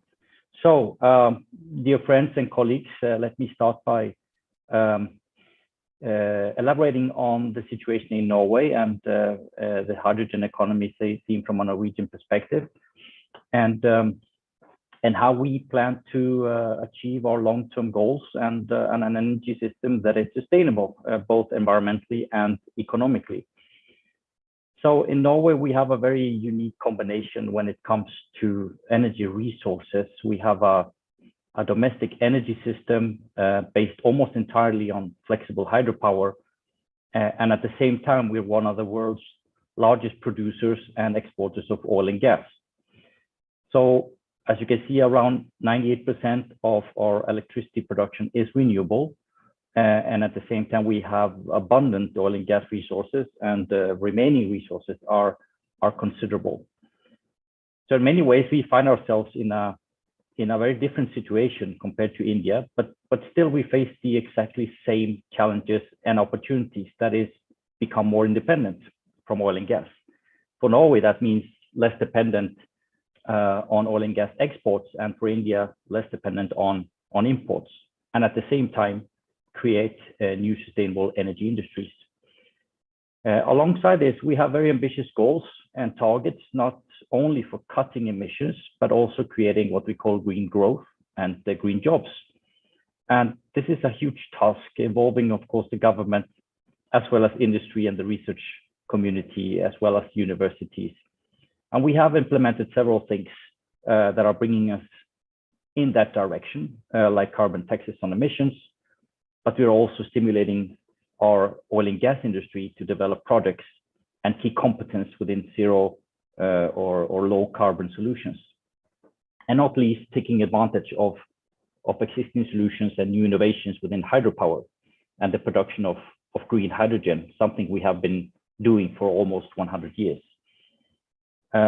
Norway also recently, as you can see to the left, announced its own hydrogen strategy and roadmap. And currently, more than 50 different hydrogen projects in more than 50 different locations are being developed in Norway. And this involves more than 100 companies and research institutions across the entire hydrogen value chain. And as you can see, some of the projects include the production of clean hydrogen with players like Hydrogen Pro and Nel on the southeast coast, the players within green hydrogen and in the electrolysis space, and we have also other players in the blue hydrogen and blue ammonia space. Now we'll get back to blue hydrogen later, but we're also developing technologies and standards for storage, distribution, and applications of hydrogen, obviously, like heavy industries and maritime transportation. Now, what I find very exciting about this is that it is developing our energy ecosystem, but also I find it very exciting because it contributes to the creation of new green and more flexible supply industries, as well as new partnerships and innovation. And as you can see, we have so far this year announced many different collaborations between players that have never been working together before, and they are now joining forces to take a very strong position within the hydrogen industry, the clean hydrogen industry. And some of the projects you probably heard of, but I will just leave them here on the slide. I will send it to you afterwards. But we see developments within decarbonization of ammonia production.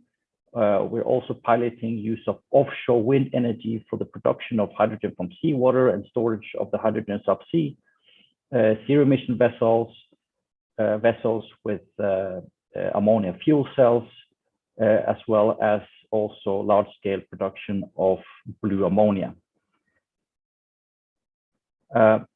What we also see is that it contributes to the emergence of a very strong value chain within batteries and energy storage, with companies like Morrow, Freyr, and Corvus Energy and Beyonder in the forefront, as well as the acceleration of solar and wind, other renewables. And the cost of generating renewable energy has fallen substantially, and the wind and solar and wind have become competitive alternatives. We also very much have attention on other elements of the transition, like balancing the grid and decarbonizing the industry.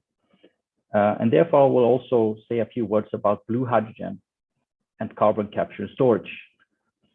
If we look at hydrogen, renewables, energy storage in the same context, and look at them as, in a way, parallel pathways towards net zero, renewables will eventually take over, and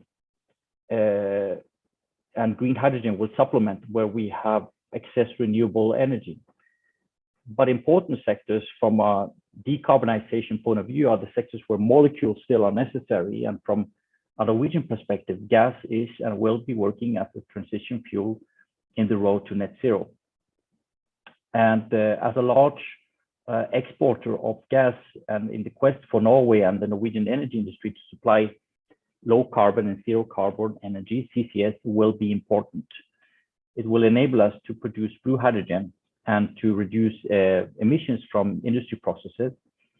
And also, as we're seeing now at the moment, represent a business case by adding the U to CCS, right? And developing opportunities within the utilization of carbon. And CCS is not new. It is proven technology, and we have been capturing and injecting CO2 on the Norwegian continental shelf since the mid-90s. So we think that CCS and hydrogen are important parts of the Norwegian solution, and we are now going ahead with our full-scale CCS project, the so-called Longship project, which will demonstrate a complete value chain from capture of CO2 to transportation of CO2 to storage in seabed reservoirs in the North Sea. And actually, just a few days ago, Norway and the Netherlands signed an MOU that will see us collaborating in developing CCS solutions and an energy cooperation in the North Sea. So hydrogen obviously has an essential role in the green energy transition. Green hydrogen works well where renewable power is abundant. It comes at low cost. But the scale of green hydrogen is not enough to decarbonize the molecular sector. And that is where we believe that gas as a bridge fuel towards, together with clean hydrogen from natural gas combined with CCS, becomes very important and towards net zero. So again, we strongly believe that hydrogen has an essential role, and what is essentially is that we produce enough volumes of clean hydrogen at the lowest possible cost. And in that context, and at this stage of the transition, we believe that it is important to have, what should I say, a technology agnostic approach, as well as efficient pricing on greenhouse gas emissions. So with that, I will just conclude and thank you all for the attention and look forward to a fruitful discussion. Thank you. Thank you, Mr. Carter, for giving an account of what Norway is doing and what technology and what companies are doing in Norway to facilitate green transition, green energy transition. Now I will request Mr. Frank Wonters, Senior Vice President, Energy Transition, Reliance Industries Limited, Chairman, MENA, Hydrogen Alliance, Abu Dhabi. Mr. Frank, please. Kindly unmute yourself first. Can you hear me now? Yeah. And can you see my screen? Yes. Then we're all good. Thank you, Mr. Chairman. So today you'll hear a little bit about the potential for hydrogen in the Gulf region, the Gulf Cooperation Council, which is an area that we focus on and have studied. And that is work that we did with the MENA Hydrogen Alliance, which I founded last year and found a home in DII Desert Energy. And it's a growing group of companies, academia, but we have a good participation of governments. Very, very, sort of in the lift as a new member almost on a daily basis in the last couple of weeks. But we're an inclusive group. We're a platform for people to come together and debate and better understand hydrogen for themselves. But we're also the voice of the sector, and we're to some extent a source of knowledge. And these are some of the pieces that we did in 2019. We released the North Africa Europe Hydrogen Manifesto, which laid down a vision for Europe in 2050 in a decarbonized setting, which has an energy system consisting of 50% clean electricity and 50% clean molecules. The bulk of that would be hydrogen. And if you then do the numbers and look at cost of production and all of those things, then half of that will have to be imported. So it's a 50-50-50 system by 2050. Again, a very long-term vision. The question is then, what do we do now? And that led us to produce the 2x40 gigawatt initiative, which we launched together with Hydrogen Europe. And that shows that for Europe to be on the hydrogen roadmap, you would need to have at least 40 gigawatts of electrolyzers on the continent and 40 outside of Europe, with the resulting product imported into the European Union. And that was actually part of the hydrogen strategy that was released last year, so July 2020. And also, if you look at the Fit for 55 package, the latest policy documents of the European Union, there is 2 sector targets for hydrogen. One is dictating that anybody that currently uses hydrogen, for example, an ammonia producer, they have to have 50% green hydrogen by 2030. And then if you add to that the 2.6% hydrogen obligation for everybody that sells fuels into the European Union as part of the Renewable Energy Directive, that adds up to 40 gigawatts. So again, rather influential work by a very small organization.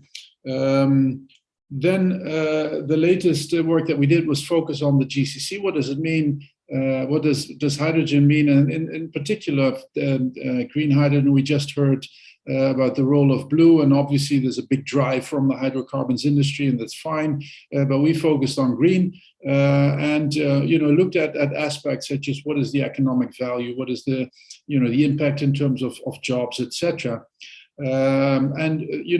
High level, I mean, these numbers, you can debate them until we're all old, but there is a number that says that we'll have 8 times more hydrogen than we currently have. So 85 to 95 million tons per annum is the current production.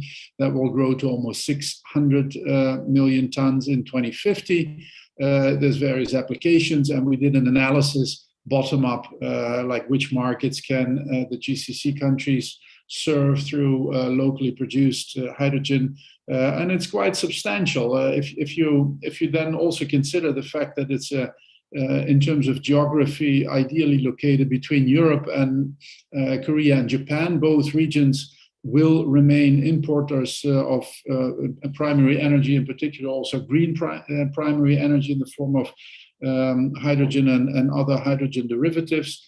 So in terms of geography, interesting location, also potential to produce at low cost. So those things, we believe they will happen. And then if you look at what is the size of the pie for the GCC, up to $200 billion per annum. That is not yet the same order of magnitude as oil and gas, but it's getting close. And obviously, if they take a larger share in those markets, that of course could be adjusted upwards. But already $200 billion it's not nothing. It's a sizable new economic vector into the future. And it's a young region. We have many young people, and they need jobs. And this is one of the major drivers. We think that almost 1 million new jobs can be created. And then if you look to the right, what kind of jobs? And actually, the bulk of those are skilled workers and beyond that. So those jobs typically create more jobs. So there is a multiplier effect in that. So almost 1 million new jobs can be created in this new industry. And that's, of course, an important aspect of this whole story. This stuff doesn't happen on its own. So one of the things that we did was also look at strategies for countries and governments to pursue. I think they need to work on strategies, and we know that the United Arab Emirates, but also Saudi Arabia is working and thinking on roadmaps and how to fit it in to the energy policy and all of those things. Then secondly, green hydrogen values, and I think Alicia will probably describe some of those, which are geographically confined regions where you have production, distribution, and consumption combined, where you have synergies, etc. I think those could be interesting things to pursue, and we already see that in NEOM, but also in the United Arab Emirates, in KIZAD, in Ruwais, etc. It's important to cooperate. Partnerships are important, not just for R&D, but also in offtake and all of those things. But, jointly developed technologies, we see elements of that, but that is certainly something that is necessary. And we have to work on human capital. We have to train people so that they're actually fit for the future and can help build this industry. And then if you take a step back and think about the overall picture, the impact is that we will be able to have economic development and diversification away from oil and gas and the traditional incomes in the GCC countries. So we will create jobs. I think it's a hotbed of innovation, and of course, finally, but certainly not unimportant, we will be able to lower emissions and contribute to net zero carbon also for this region. And with that, thank you.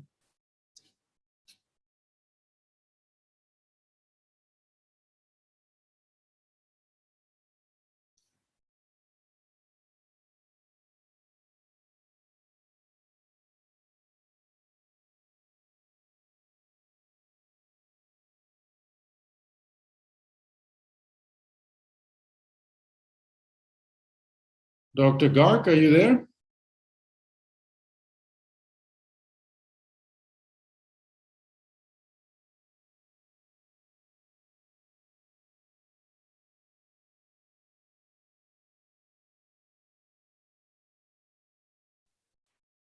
Yes, my dear.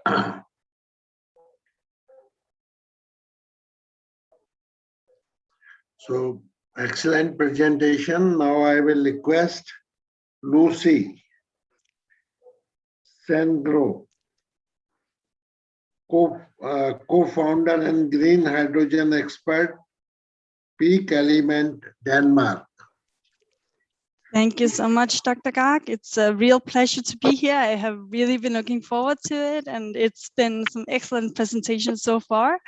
So I'm happy to take the floor. Let me know when you can see my screen. Yes. We can see your screen. Perfect. So I am a Green Hydrogen Director and co-founder at Peak Element. We are a company providing consultancy for companies in need of assistance in the space, either project developers or technology companies. And we actually serve customers around the world, both in Asia and in Europe. Not so much in the US so far, but we will see to that. And we also serve ministries, councils, and various people in need of analysis and in need of kicking in doors and making things happen in this space. I will just briefly go through why we should be looking into the green transition, and that is, of course, related to the climate change. How can we prevent it? What will happen in the future? And the opportunities and challenges that we see in this space. So as we are all aware, then extreme weather is seen on a more frequent basis. We hear about that in the news, and we can actually also see that from statistics. As you can see, unfortunately, we have an increasing amount of loss events. And therefore, there is a need in our world to be doing something related to this. And actually, we already see the consequences right now, not in the future, but actually right now. We see droughts that will also hit developing countries the hardest, that will create a shortage of food for the poor. We actually have 821 million people that are undernourished today. And because they're seeking better lives, immigration will also increase across our world. We see disasters that are on the rise, and the world is actually running out of time because we have both storms, floods, fires. They're displacing millions of people. And actually, some of the things are humanly created, but some of the things will be a consequence also of our actions. So for instance, we see permafrost melting, and that could potentially double the CO2 content, which is currently 400 ppm in our atmosphere, but that could lead to 800 ppm. And that's something that is irreversible. So that's something that we cannot really stop. And this is also why we really need to be doing something about this. We are experiencing deaths because of heat waves and wildfires. And of course, you know, we are building warning systems to warn people and to make them escape from these things. But at the same time, we are already seeing deaths today, and this will unfortunately increase in the future. We also witness mass extinction, which will cause a disruption of food chains and will have an impact in our way of life. It is estimated that up to 55% of all plants and animals on the planet could be extinct by 2070 because of climate change. So really, it is a big deal. And also in terms of the cost in itself, then actually there is this Swiss insurance company, Swiss RE, that has estimated that up to 23 trillion US dollars will actually they will see a loss of that from an economical perspective, and therefore just using that to enhance the green transition will actually be money that we do not need to spend just combating some of these consequences that we're seeing. And therefore, it is so important that we act as a world and that we come together to make this happen. We also have, we need a way to be using the forces of nature to power our civilization and to create a sustainable consumption of our resources. And actually this toolbox already exists, and we can develop technologies in the area where more is needed. So for instance, all the wildfires will increase the CO2 content in the atmosphere, and with that we might need the direct air capture, but this is not a technology that is at scale currently. We also need to create the incentives. This is something for our governments to do, and for world leaders to be looking into, in order for these sustainable businesses to grow and to flourish. And we need, of course, to solve this in a very united way as human beings across the world. So if we are to talk solutions, then of course you have, as we have already discussed, seen renewable sources coming actually in lower costs currently than fossil alternatives. And while the previous decades have been a decade of massive cost reductions in renewable, then let's hope this will be the decade of massive cost reductions in hydrogen, meaning that we will scale up electrolyzers, and also because renewable energy can comprise 60 to 70% of the levelized cost of producing hydrogen, we also need further decrease in renewable electricity costs. And this will enable cheaper hydrogen. But the beauty of hydrogen is that, of course, you can all of a sudden you will have a link both to decarbonizing mobility. So these hard to abate areas such as airplanes, such as container ships, such as trucks. You will also be using that hydrogen, which you already are, as a feedstock for creating fertilizer, for creating, different various chemicals. You can use that, for instance, to create plastics, to create steel, or you can use it also in infrastructure to generate heat. You can convert it back to electricity, which will be very inefficient. So like that, I do not personally very much believe in that solution, but it's an option that we can have. And in general, you can also use it to decarbonize industries, such as, for instance, cement, where you can do oxy-fuel combustion, and then you can use hydrogen in order to fuel your cement plant. And why is green hydrogen so important? We have been previously discussing efficiency, and of course we need more efficient technologies. We need to look into what we are losing by doing this conversion. But personally, I really do believe that land use will become an important metric, because we will have a growing population. We will need land in order to secure food supply, and also for biodiversity, to avoid this mass extinction. And actually, if you, for instance, look at PTL fuels, they are way more efficient use of land than biofuels would be. So for instance, looking at this graph, how far could I fly with the energy from 1 hectare of land? Then using PTL from either wind or solar is much more efficient than if you start building this biomass. And therefore, we will need this in order to really fulfill our decarbonization goals as a world. If we look into the future, we can actually use the forces of nature to generate this cheap energy that will be available for all across the world. We can make hydrogen become a commodity, and this is something that I want to emphasize. I do believe hydrogen will become a commodity in the same way as electricity has, and it will enable a sustainable decarbonization. But I also do believe a lot of value will be created further down the value chain. So not just speaking of hydrogen, but also speaking of ammonia, of methanol, of e-fuels of various sorts. And therefore, I really do believe that we have to consider the whole value chain, and not just hydrogen. But of course, it would be ideal if everyone could just have hydrogen from the natural gas grid.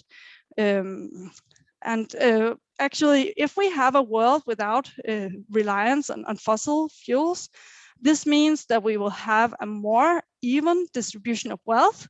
And of course, we will see far less pollution and suffer less consequences of climate change. So some of the Power-to-X business opportunities and challenges is that we will, from an economic perspective, this is a shift in the fueling of the world, meaning that it will be a huge opportunity, for everyone, for governments, for companies, for the small startups looking to enter the space, or for big companies wanting to transition. But we need the cost of green hydrogen to decrease from the current $4 to $7 per kilogram to the $1 to $2 per kilogram. Also, we need large amounts of renewable energy. So for instance, if one was to build 100 megawatt of electrolyzers, then at least, where I'm situated here in Denmark, you'll need approximately 4 times as much. So 400 megawatt of renewable electricity, also depending on the source that you're using, if you look into wind and solar. So, and of course, also from a European perspective, because we are quite limited on land, this is also creating some local opposition, not in my backyard syndrome. And therefore we really need to consider how to do that and to work together with various stakeholders to make this happen. In Denmark, we are using our Seymour, which is something I'll get back to. Of course, there's also the potential with subsidies. So for instance, governmental support can and will accelerate this transition. But the challenge being that companies that do not receive funding, that are not in places where this is supported, will be at a disadvantage, because this is needed to scale and this is needed to reduce the cost. Some barriers to entry, you can say small players, as I see it, they have an ability and a opportunity to enter and grow within the space. But of course, as we go up in scale, then these market barriers, they're in the process of being created. All of a sudden, scale will matter. And at the same time, you also need to consider the proper integration. You have something which is stable from a chemical perspective, which is where I'm from. And then you have something which is more unstable for renewable energy, and you need to integrate that in the proper way. And once that's accomplished, you can say, then the barriers will be even bigger. But I do believe that the two sides need to work together to solve this challenge, and they come from very, very different industries. And this is actually the kind of market, as I see it, that will determine who gets big. And of course, right now, a lot of people would say it's a high-risk market. They say on certain demand, on certain supply, and all these things. But I do believe everything is coming together, and it will not be the same as it was 20, 30, 40 years ago. This is going to happen now. It needs to happen. If we look at Denmark, I just brought along the slide. So Denmark has 80% renewable electricity supply currently. I heard some numbers previously of India aiming to reach 50 by 2030, which I think is impressive. Denmark is striving to have 50% renewable energy by 2030. So that's covering the whole supply chain, not electricity, but also heat and many things. And of course, we are a small country, so therefore the impact in the world will be less. But we want as a country to establish ourselves as green front runners in this space. Because we do not have as much land, we have a lot of sea. We will be establishing the first energy islands in early 2030s, and it will and 3 gigawatt renewable energy, and actually 3 gigawatt equals the powering of 3 million European households. So that's the size that we are talking, and so we are capturing the power at sea, you can say. We're also working on creating a hydrogen pipeline, and then we have established a green strategic partnership with the Republic of India. Here you can see a Danish Prime Minister Mette Frederiksen, together with His Excellency, the Prime Minister of the Republic of India, Mr. Modi. So overall, the choices we make now will define our future as a civilization and as a company and as countries as well. So we need to select whether to go continue as we have done until now, or we want to have more of a transition into the green space. And thank you very much for the time. I do believe that there are so many positive trends in this, and that together we will be able to make this happen if we use all of the technologies, all of the competences, and all of the resources that the world has. This is going to be a very defining moment for us, and I truly believe we can make this happen. Thank you, Lucy. Thank you, Luis. Hi, Gagsab. Yes, sir. So, Chairman of the session, Mr. Anil Rajdan, former Secretary Power and Chairman of Energy and Environment Foundation is here. And we have 4 eminent speakers. That's right. World-class speakers are there. So I hand over to you, sir. Thank you, Dr. Garg. My apologies. I was held up in a water conference where I was again chairing a session. They insisted I chair that. Sorry for joining in a little late, but I was extremely delighted to hear what Ms. Louise Singelhoff has to say about Denmark, and I think very, very remarkable targets, 80% by renewable, and Energy Islands concept is very, very good. The next speaker, I think, is Mr. Andreas Guth. He's Policy Director of Eurogas Belgium. Andreas. Yes, thank you very much. I hope you can see my screen. Yes, we can. So good afternoon to everybody in the audience and or watching us online. Really, it's a pleasure to be here. Such a distinguished panel. So what I would like to give is a bit of a perspective from well, the European policy debate that we have here in Brussels. So what is the role of gas, and here as the first speaker, gas in the wider sense of the word, in the energy transition? And the findings that I'll present there are largely based on a study that we have carried out together with DNV to look specifically at how we could envisage the most cost-effective energy transition. And before I begin, maybe just a word about Eurogas. So we represent the European mid and downstream part of the gas value chain. So that's gas traders, retailers, and distribution companies. And our DSOs, they represent about 2 million, so the lion's share of the European gas infrastructure, some 2 million kilometers. So that's Eurogas in a nutshell. So the key questions that we wanted to look at in our study was, of course, what is the role of gas in the energy transition? But as I mentioned also, how can we make that most cost effective? Then, of course, since we cannot continue business as usual, what can the gas industry actually deliver? And finally, how will the costs of renewable and low carbon gases develop over time? And where will we actually use those gases? So first, looking at the role of gas in the energy transition and comparing that also with others, notably the European Commission. So we have compared 2 scenarios, always with the objective in mind, carbon neutrality by 2050. And we've compared, so the European Commission scenario, which is essentially an electrification-driven scenario, with the Eurogas scenario, which is more balanced and looking at a more balanced role between electrification, which does also have an important role, but also a prominent role for gaseous fuels.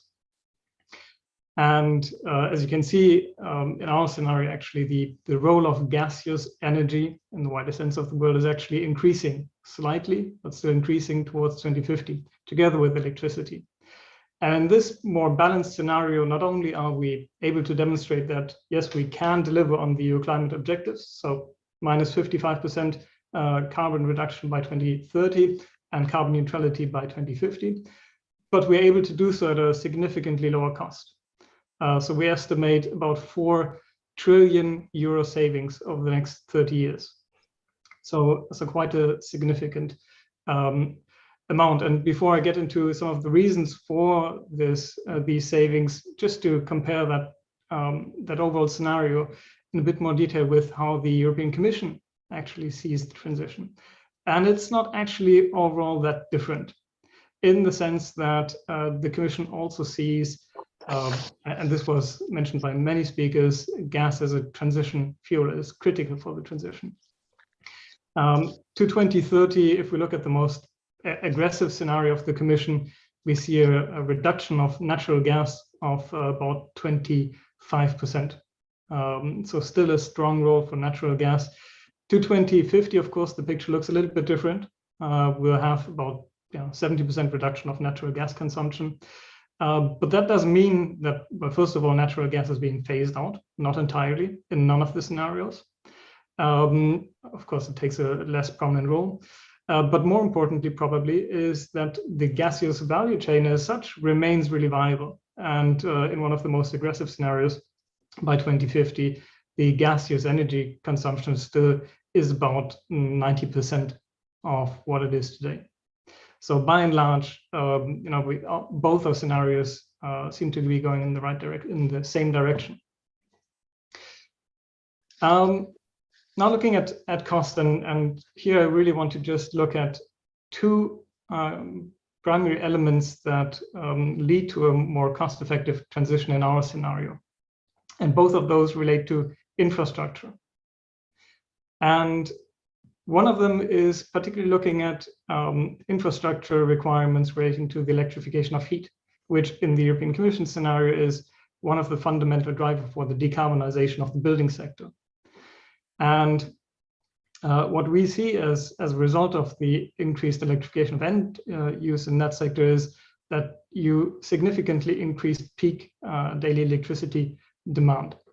And in order to meet that peak demand, you have to significantly expand your electricity infrastructure, which is, of course, very costly and as such an inefficient investment because you're not utilizing that infrastructure to the full extent for most of the year.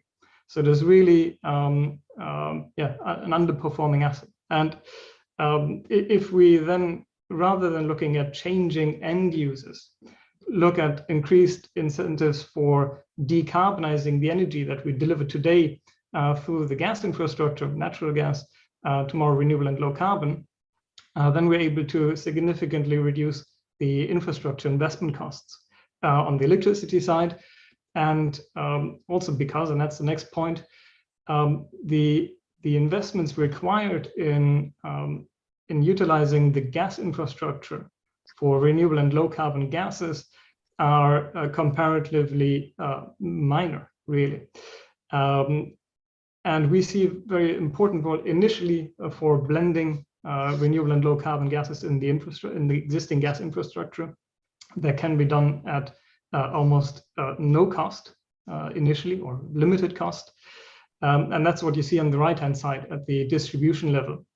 In the first 10 years of the transition, there are hardly any investments required for either new build or retrofitting and upgrading the existing infrastructure, because most of the gas at that level is delivered through blends. And it's only at a later stage, as we scale renewable and low carbon gases, that we need to start making investments. But essentially, these investments are going to be directed at retrofitting and repurposing rather than building an entirely new infrastructure.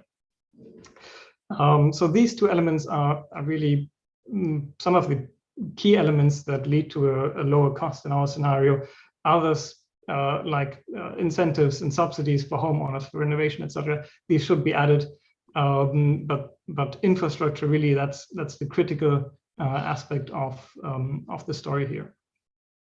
So what can we deliver? Because of course, business as usual is not an option for the gas industry. It needs to decarbonize. And well, as I said, I mean, in our scenario, at least, the overall role for gaseous energy actually increases, while natural gas declines quite significantly to 2030. But the difference here has to be made up of renewable and low carbon gases. And we see here a very clear role of all the different technologies. If we want to meet our targets, we cannot limit ourselves to renewable gases alone. biomethane will play an essential role, renewable hydrogen as well. But essentially, if we want to hit our targets by 2030 and 2050, we will need to rely on low carbon gaseous options as well. And that is to 2030, still perhaps in terms of hydrogen, we see low carbon hydrogen as in terms of volumes more important, but that importance will decline towards 2050 and renewable hydrogen will take over. And perhaps another point on technology is, and it was mentioned earlier as well, the role of carbon capture and storage. And I mean, any scenario you look at, there's still renewable natural gas in the system. So we need to make sure that we can decarbonize the remaining uses. And here, carbon capture and storage plays an absolutely fundamental role, and that is not exclusive to the Eurogas vision of the transition. That is confirmed by the IPCC, the UK Committee of Climate Change.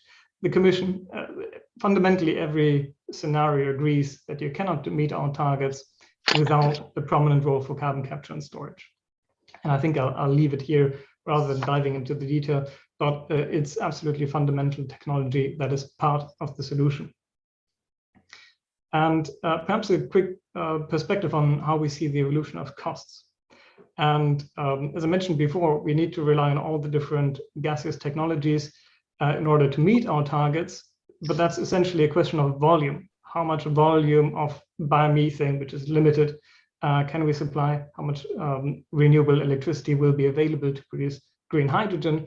And that is, of course, so it's not just a question of cost, but renewable hydrogen will essentially become the most cost competitive gaseous fuel option available by 2030 and further declining to 2050. But again, looking only at costs would be ill-advised here because we need more volumes than what we can realistically supply through renewable gases.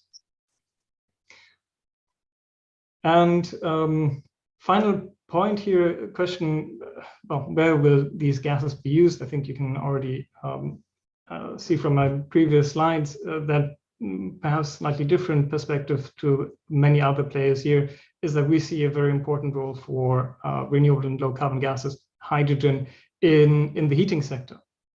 That is also because we, of course, see blending as an essential driver for the market at the distribution level, which primarily connects residential sector and heating. And that will be an important driver for the uptake of hydrogen in Europe from our perspective. Manufacturing industry, absolutely fundamental as well. But here we see much more of delivery of hydrogen through pure infrastructure, so in its pure form. And so final point, blending, it is an essential market development tool, but it's transitionary. It's not a decarbonization policy, it's really a market creation policy. And the role of blending will decline over time to 2050, as it doesn't really make sense from a decarbonization strategy, but it enables us to deliver hydrogen in large quantities fairly quickly. And I think I'll end with this and just to underline again that for us, gaseous energy in the wider sense of the word is absolutely fundamental for the EU decarbonization objectives. And in order to make the energy transition cost effective, saving really significant amounts of money compared to a more narrow approach looking at electrification as the primary solution. And we don't really have the luxury or the time to focus exclusively on renewable options. So we need to consider low carbon technologies as well in that transition. And we shouldn't really either restrict the market in terms of end use applications for renewable and low carbon gases. We should leave it to the market to decide where it is most effectively used. And with that, I'd like to thank you for your attention. Thank you, Andreas. Very interesting. Some questions arise, but what will be your source of hydrogen? In our case, well, I suppose the source of low carbon hydrogen, that is in our study natural gas, coupled with carbon capture and storage, or emerging technologies like methane pyrolysis.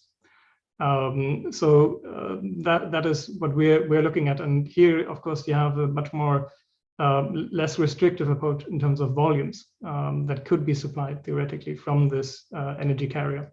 As renewable, of course, relies very much on scaling variable renewable electricity generation capacity in Europe, which will increase, but in the immediate or short and medium term might not be enough to meet our targets for the decarbonization of the gas system.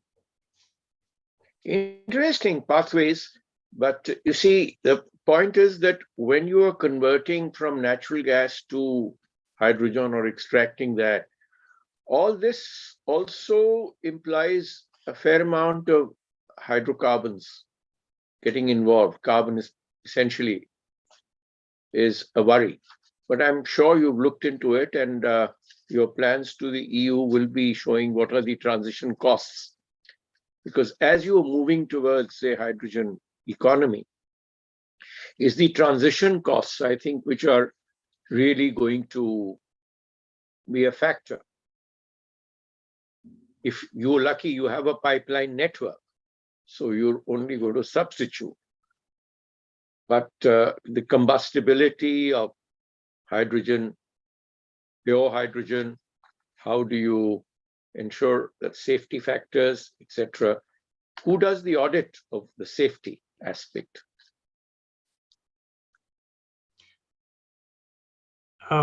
Yeah, so again, I think from the question of cost, that was indeed the primary objective. So we took a system holistic approach and comparing all the different pathways and looking at the different aspects where you could actually achieve cost savings. And here, well, from our perspective, you have a lot of inefficiencies in the system if you look at electrification alone, and gaseous fuels can provide the system efficiency through sector coupling and making sure that we use the existing infrastructure more cost effectively. And in the heating sector in particular, hydrogen can play this absolutely fundamental role because you have embedded generation at the consumption level. And that really matches quite well with integrating variable renewable electricity. And if you eventually weigh off the different costs and benefits of the two approaches, we found at least that the gaseous pathway enables a much more cost-effective use of limited resources. But again, if you increase the overall gaseous energy consumption or you maintain it stable, it means that we cannot only do that through renewable pathways. So there are trade-offs to be made. Thank you. It's very interesting. Our next speaker is Mr. Ali Zeru Ali. He's director of the Mason Moroccan Agency for Sustainable Energy. If Ali is there, please.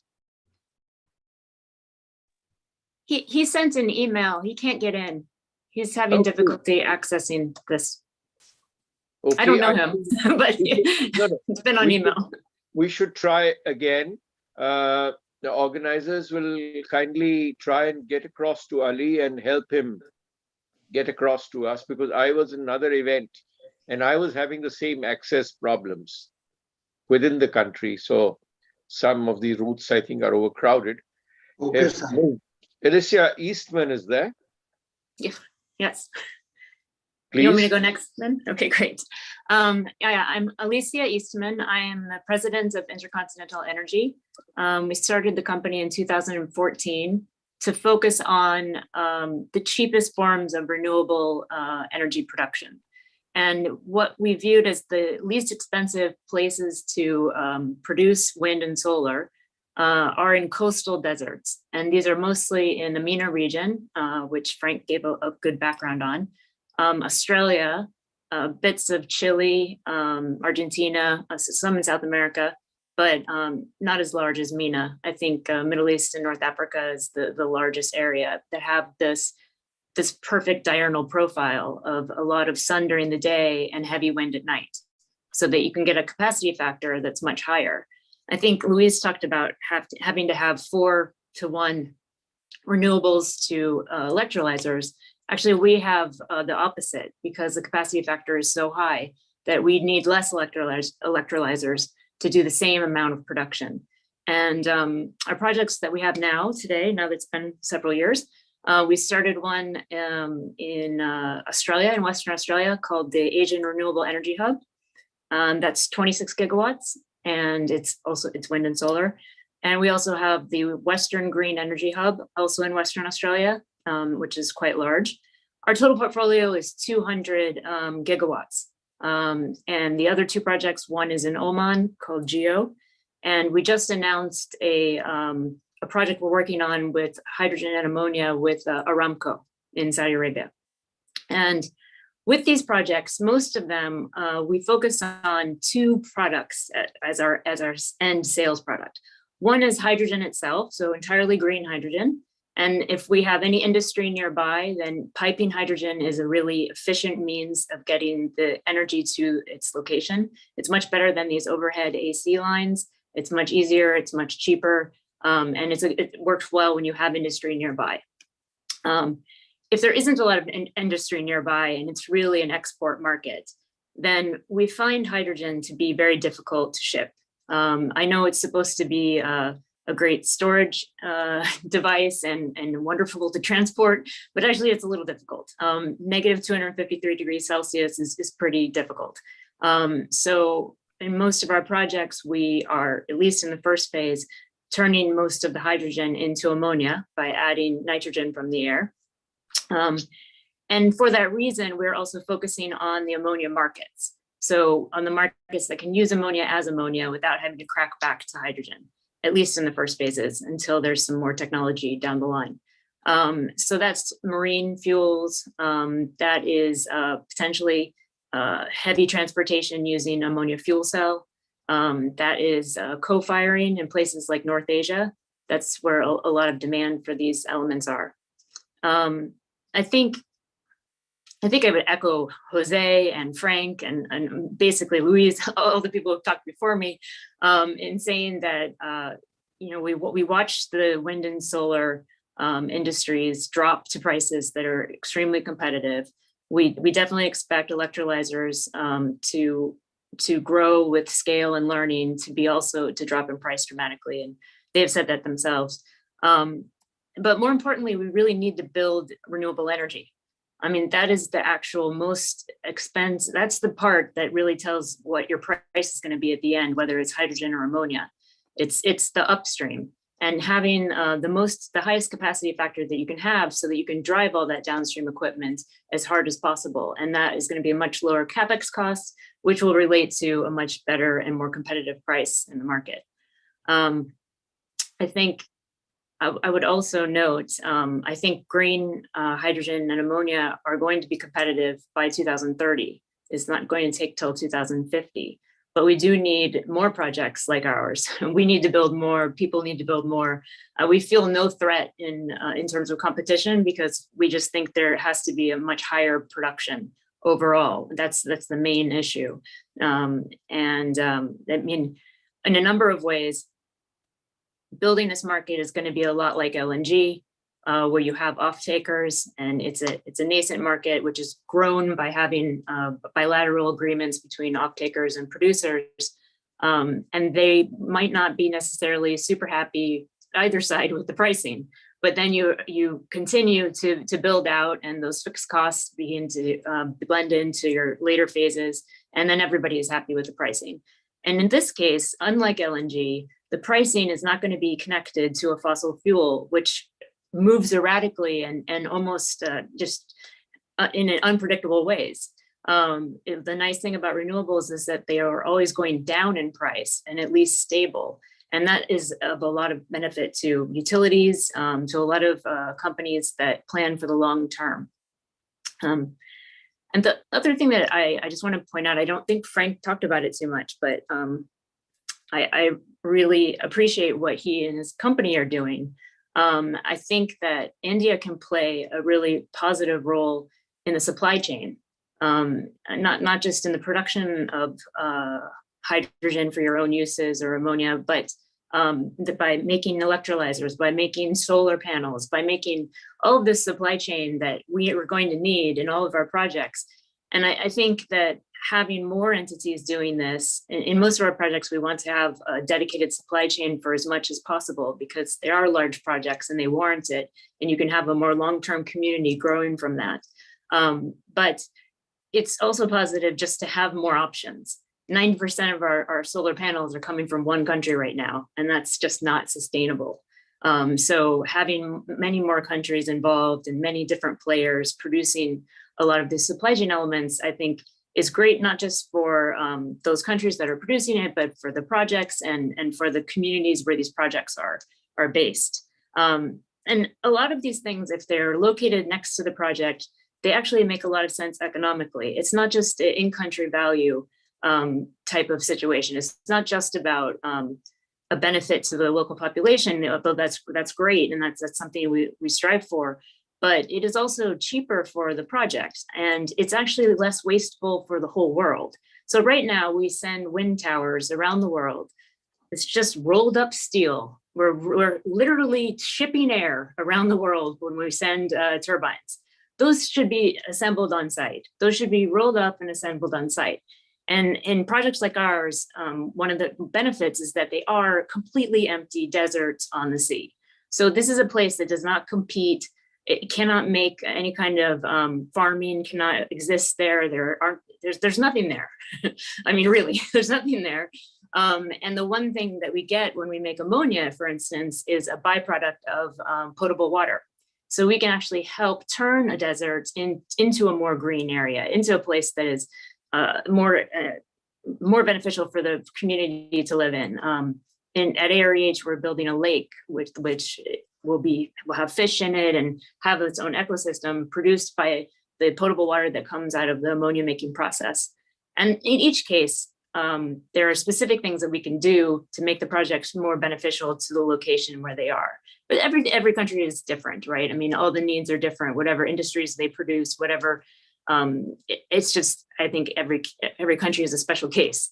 But generally speaking, would like to see, as somebody alluded to, definitely agreements and working together, because I think we really need to have a higher production of pretty much everything involved that we've been talking about. So I'll leave it with that, but I'm hoping some of these faces that I recognize from other webinars and in other conferences and events, I hope we manage to work on ways to further each other and further the really long-term goal, which is not just decarbonization. I think we need to check our vocabulary a little bit, but the reduction of greenhouse gases, because methane is also pretty terrible. So we really need to work on reducing all the greenhouse gases. And I will end there. Thank you. This year, that was very interesting. But see, this ammonia making, are you only talking of the oil-rich desert areas, or in other areas also ammonia manufacture? Are you looking at ammonia processing out of what? Of hydrocarbons or what? No. So all of our projects are upstream wind and solar. So, okay. So you have solar during the day, you have wind at night. So you almost have a very stable profile 24 hours a day. You use that energy to produce hydrogen. And then in most cases, we are using that hydrogen to produce ammonia. So it's green ammonia. In some places, the portion of what we can produce can be used as hydrogen locally. But we're also doing export of ammonia. All green. Because yes, I know Japan was importing ammonia from the Middle East. Yeah, they've been testing basically. They've imported blue ammonia, but because the actual molecule at the end of the day is the same. So they've been testing it to co-fire, but they want green ammonia. And in fact, they were partnered with a project in Australia that had to switch from blue to green in the middle of their agreement. But it's becoming more feasible now that there will be enough green ammonia for their needs.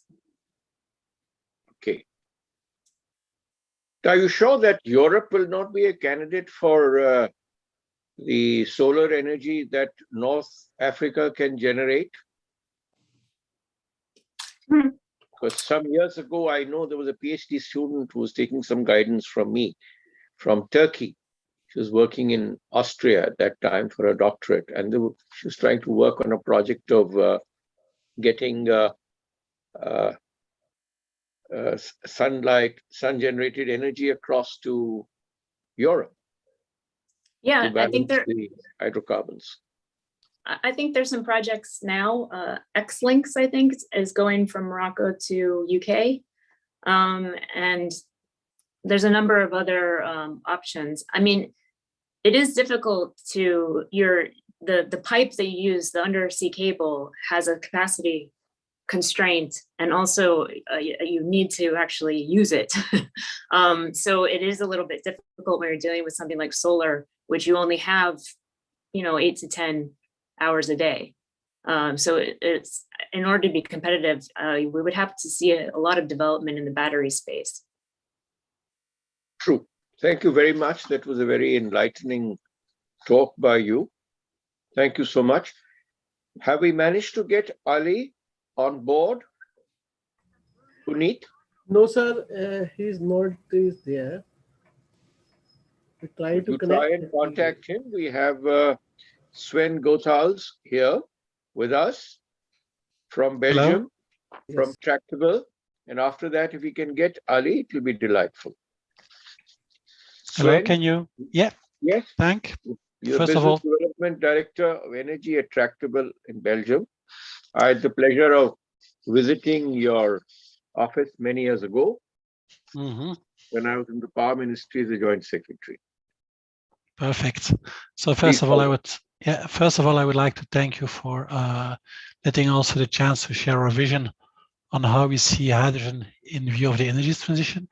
I will do a co-presentation with Arun, who's my colleague based in New Delhi, and who helped us in developing then also a particular view of what could be first applications for the Indian market.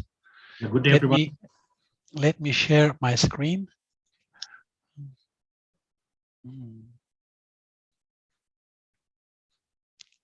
Puneet? Yes, your screen is coming on. Yes, sir.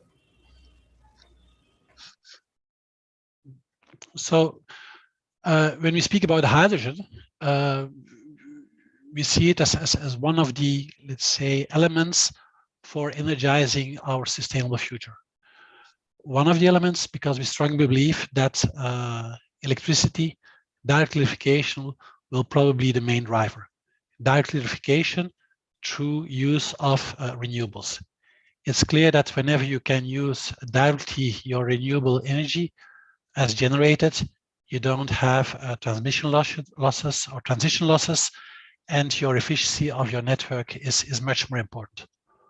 Of course, like we all know, renewables are variable, not predictable. They also have their own profile, and let's say the demand is not always fit to the needs.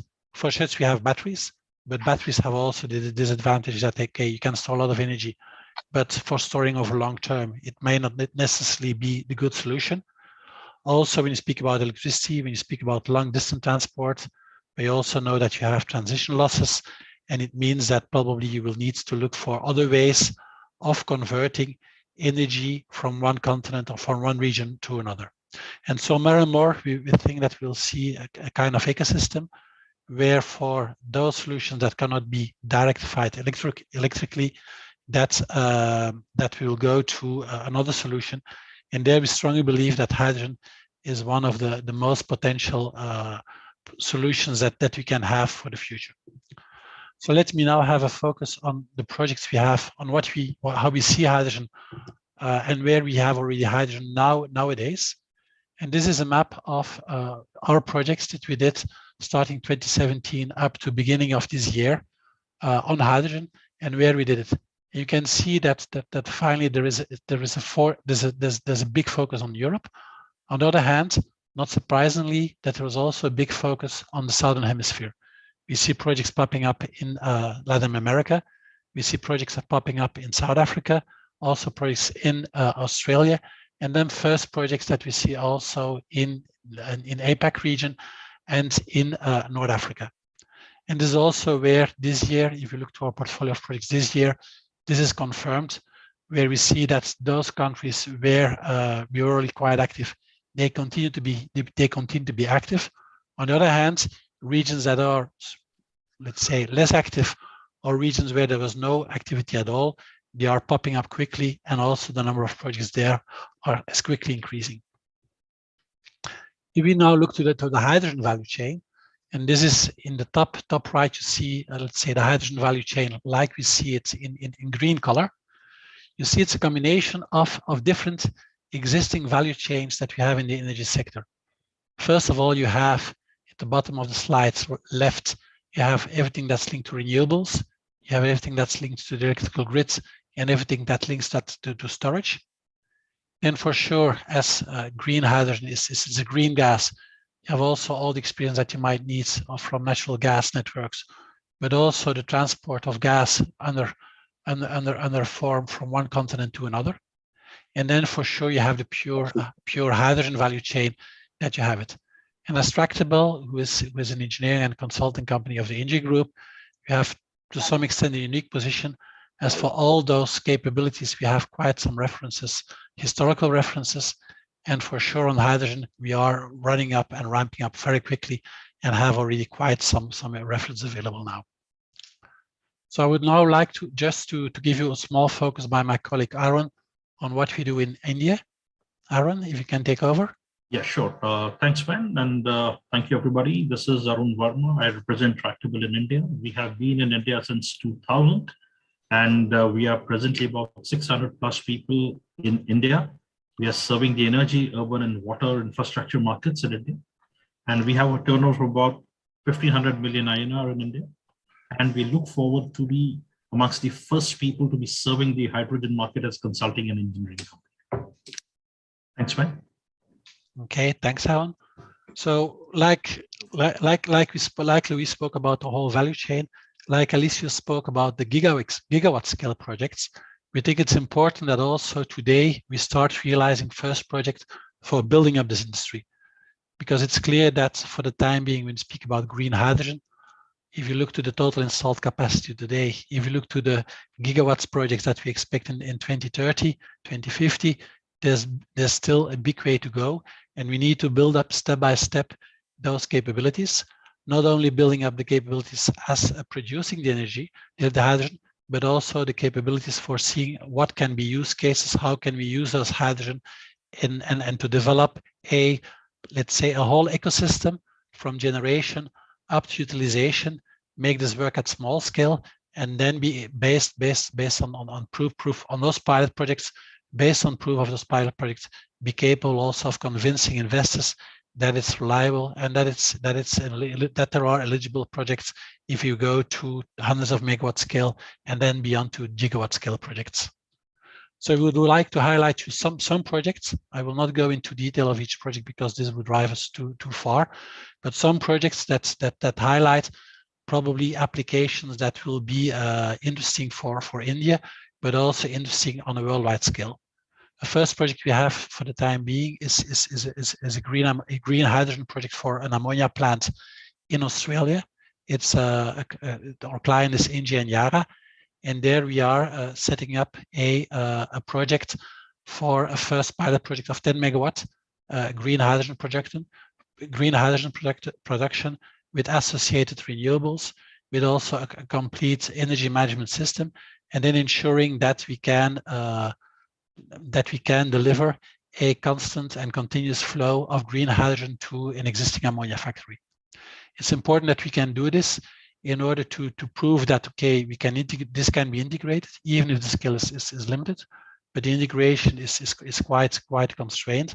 Secondly, it's also a stepping up into a scaling up of up to 2 gigawatts, where we would strive to replace the entire, let's say, gray hydrogen by green hydrogen.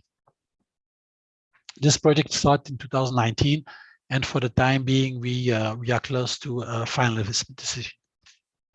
It's also one of the 3 projects in Australia that received green funding by Bahrain for realizing projects. The second project was a project that Jose Ignacio from Total Energy mentioned us. It's a project in the south of France where we try for a biorefinery, where we develop a green hydrogen production based on dedicated PV, a dedicated PV project in order to deliver the hydrogen for the biorefinery.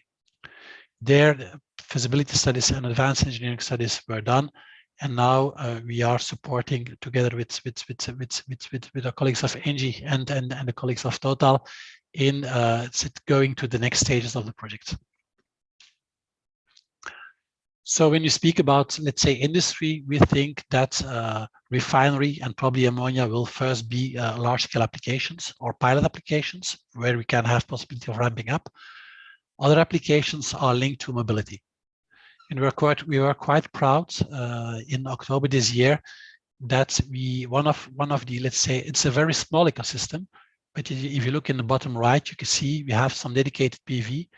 We have a containerized solution for producing hydrogen, but also during the storing of the hydrogen, having some batteries, and then fueling a forklift with hydrogen. And this is the first green hydrogen produced in Chile and was inaugurated by Chilean President October this year. Another application also for mining. Why mining? Because there's a big strive for green mining, and so also mining facilities are mostly remote, so makes also like fueling costs are quite important. So we have here this project for a green hydrogen project for heavy transport in South Africa this time, and where we are generating or making a project for let's say a dedicated PV project with batteries, with energy management system, with electrolyzer for fueling one of those big mining trucks. Capacity of the electrolyzer is about 3.5 megawatts, and we hope to have a commercial operation of this mining truck still this year. And then what's important when we speak about, let's say, when we speak about importing electricity, we say a lot that, okay, we want to import electricity from we see that there's a lot of sun available in the deserts. We have a lot of space available in the deserts, and it's perhaps one of the potential, say, originates for hydrogen or ammonia, or green ammonia. On the other hand, if we look to let's say, Western Europe, but also to a lot of countries, we see that we have an enormous potential of sea. And why not? It's a purely question. Why not? Could we also consider our seas as some kind of optimal space for producing our green hydrogen? We know that we have proximity. We know that constraints and probably also public acceptance would be much higher. So for this, we developed a concept, some own R&D for a 100 to 1 gigawatt offshore hydrogen production platform.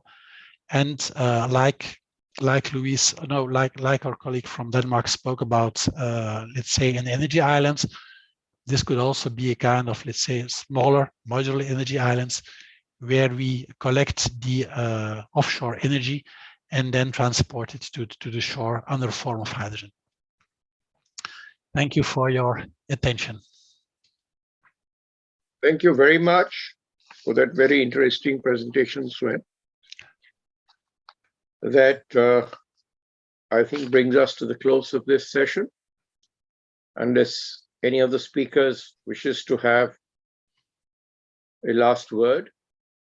Otherwise, it's my pleasure to thank all the participants for a most interesting, enterprising development, showing that the production of hydrogen is becoming a commercial reality much sooner than was expected. It will certainly bring a lot of cheer to environmentalists, and hopefully we can realize our dreams.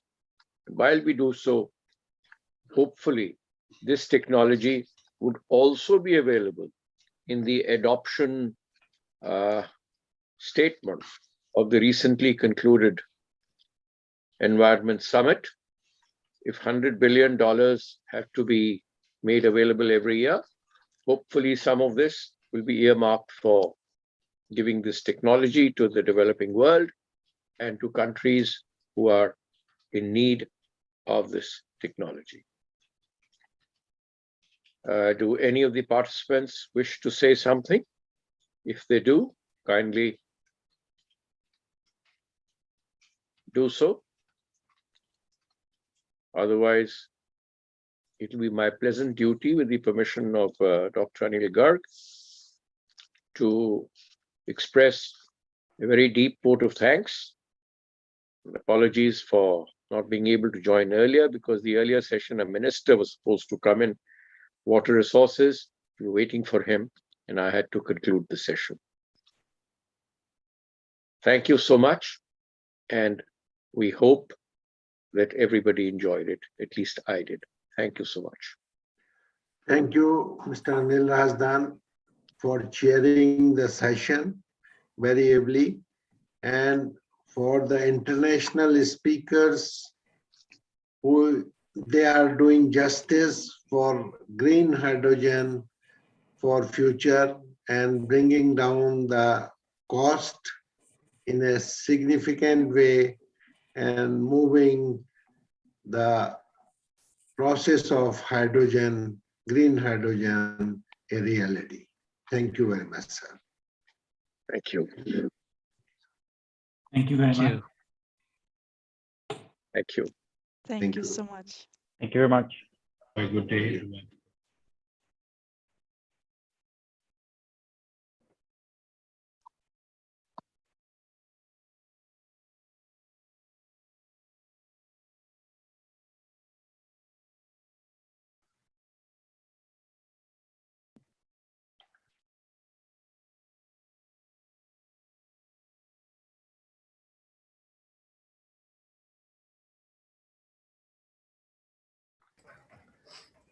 हाँ जी sir, ठीक हो गया अपने? हाँ जी sir, काफी अच्छा हो गया ये सेशन तो।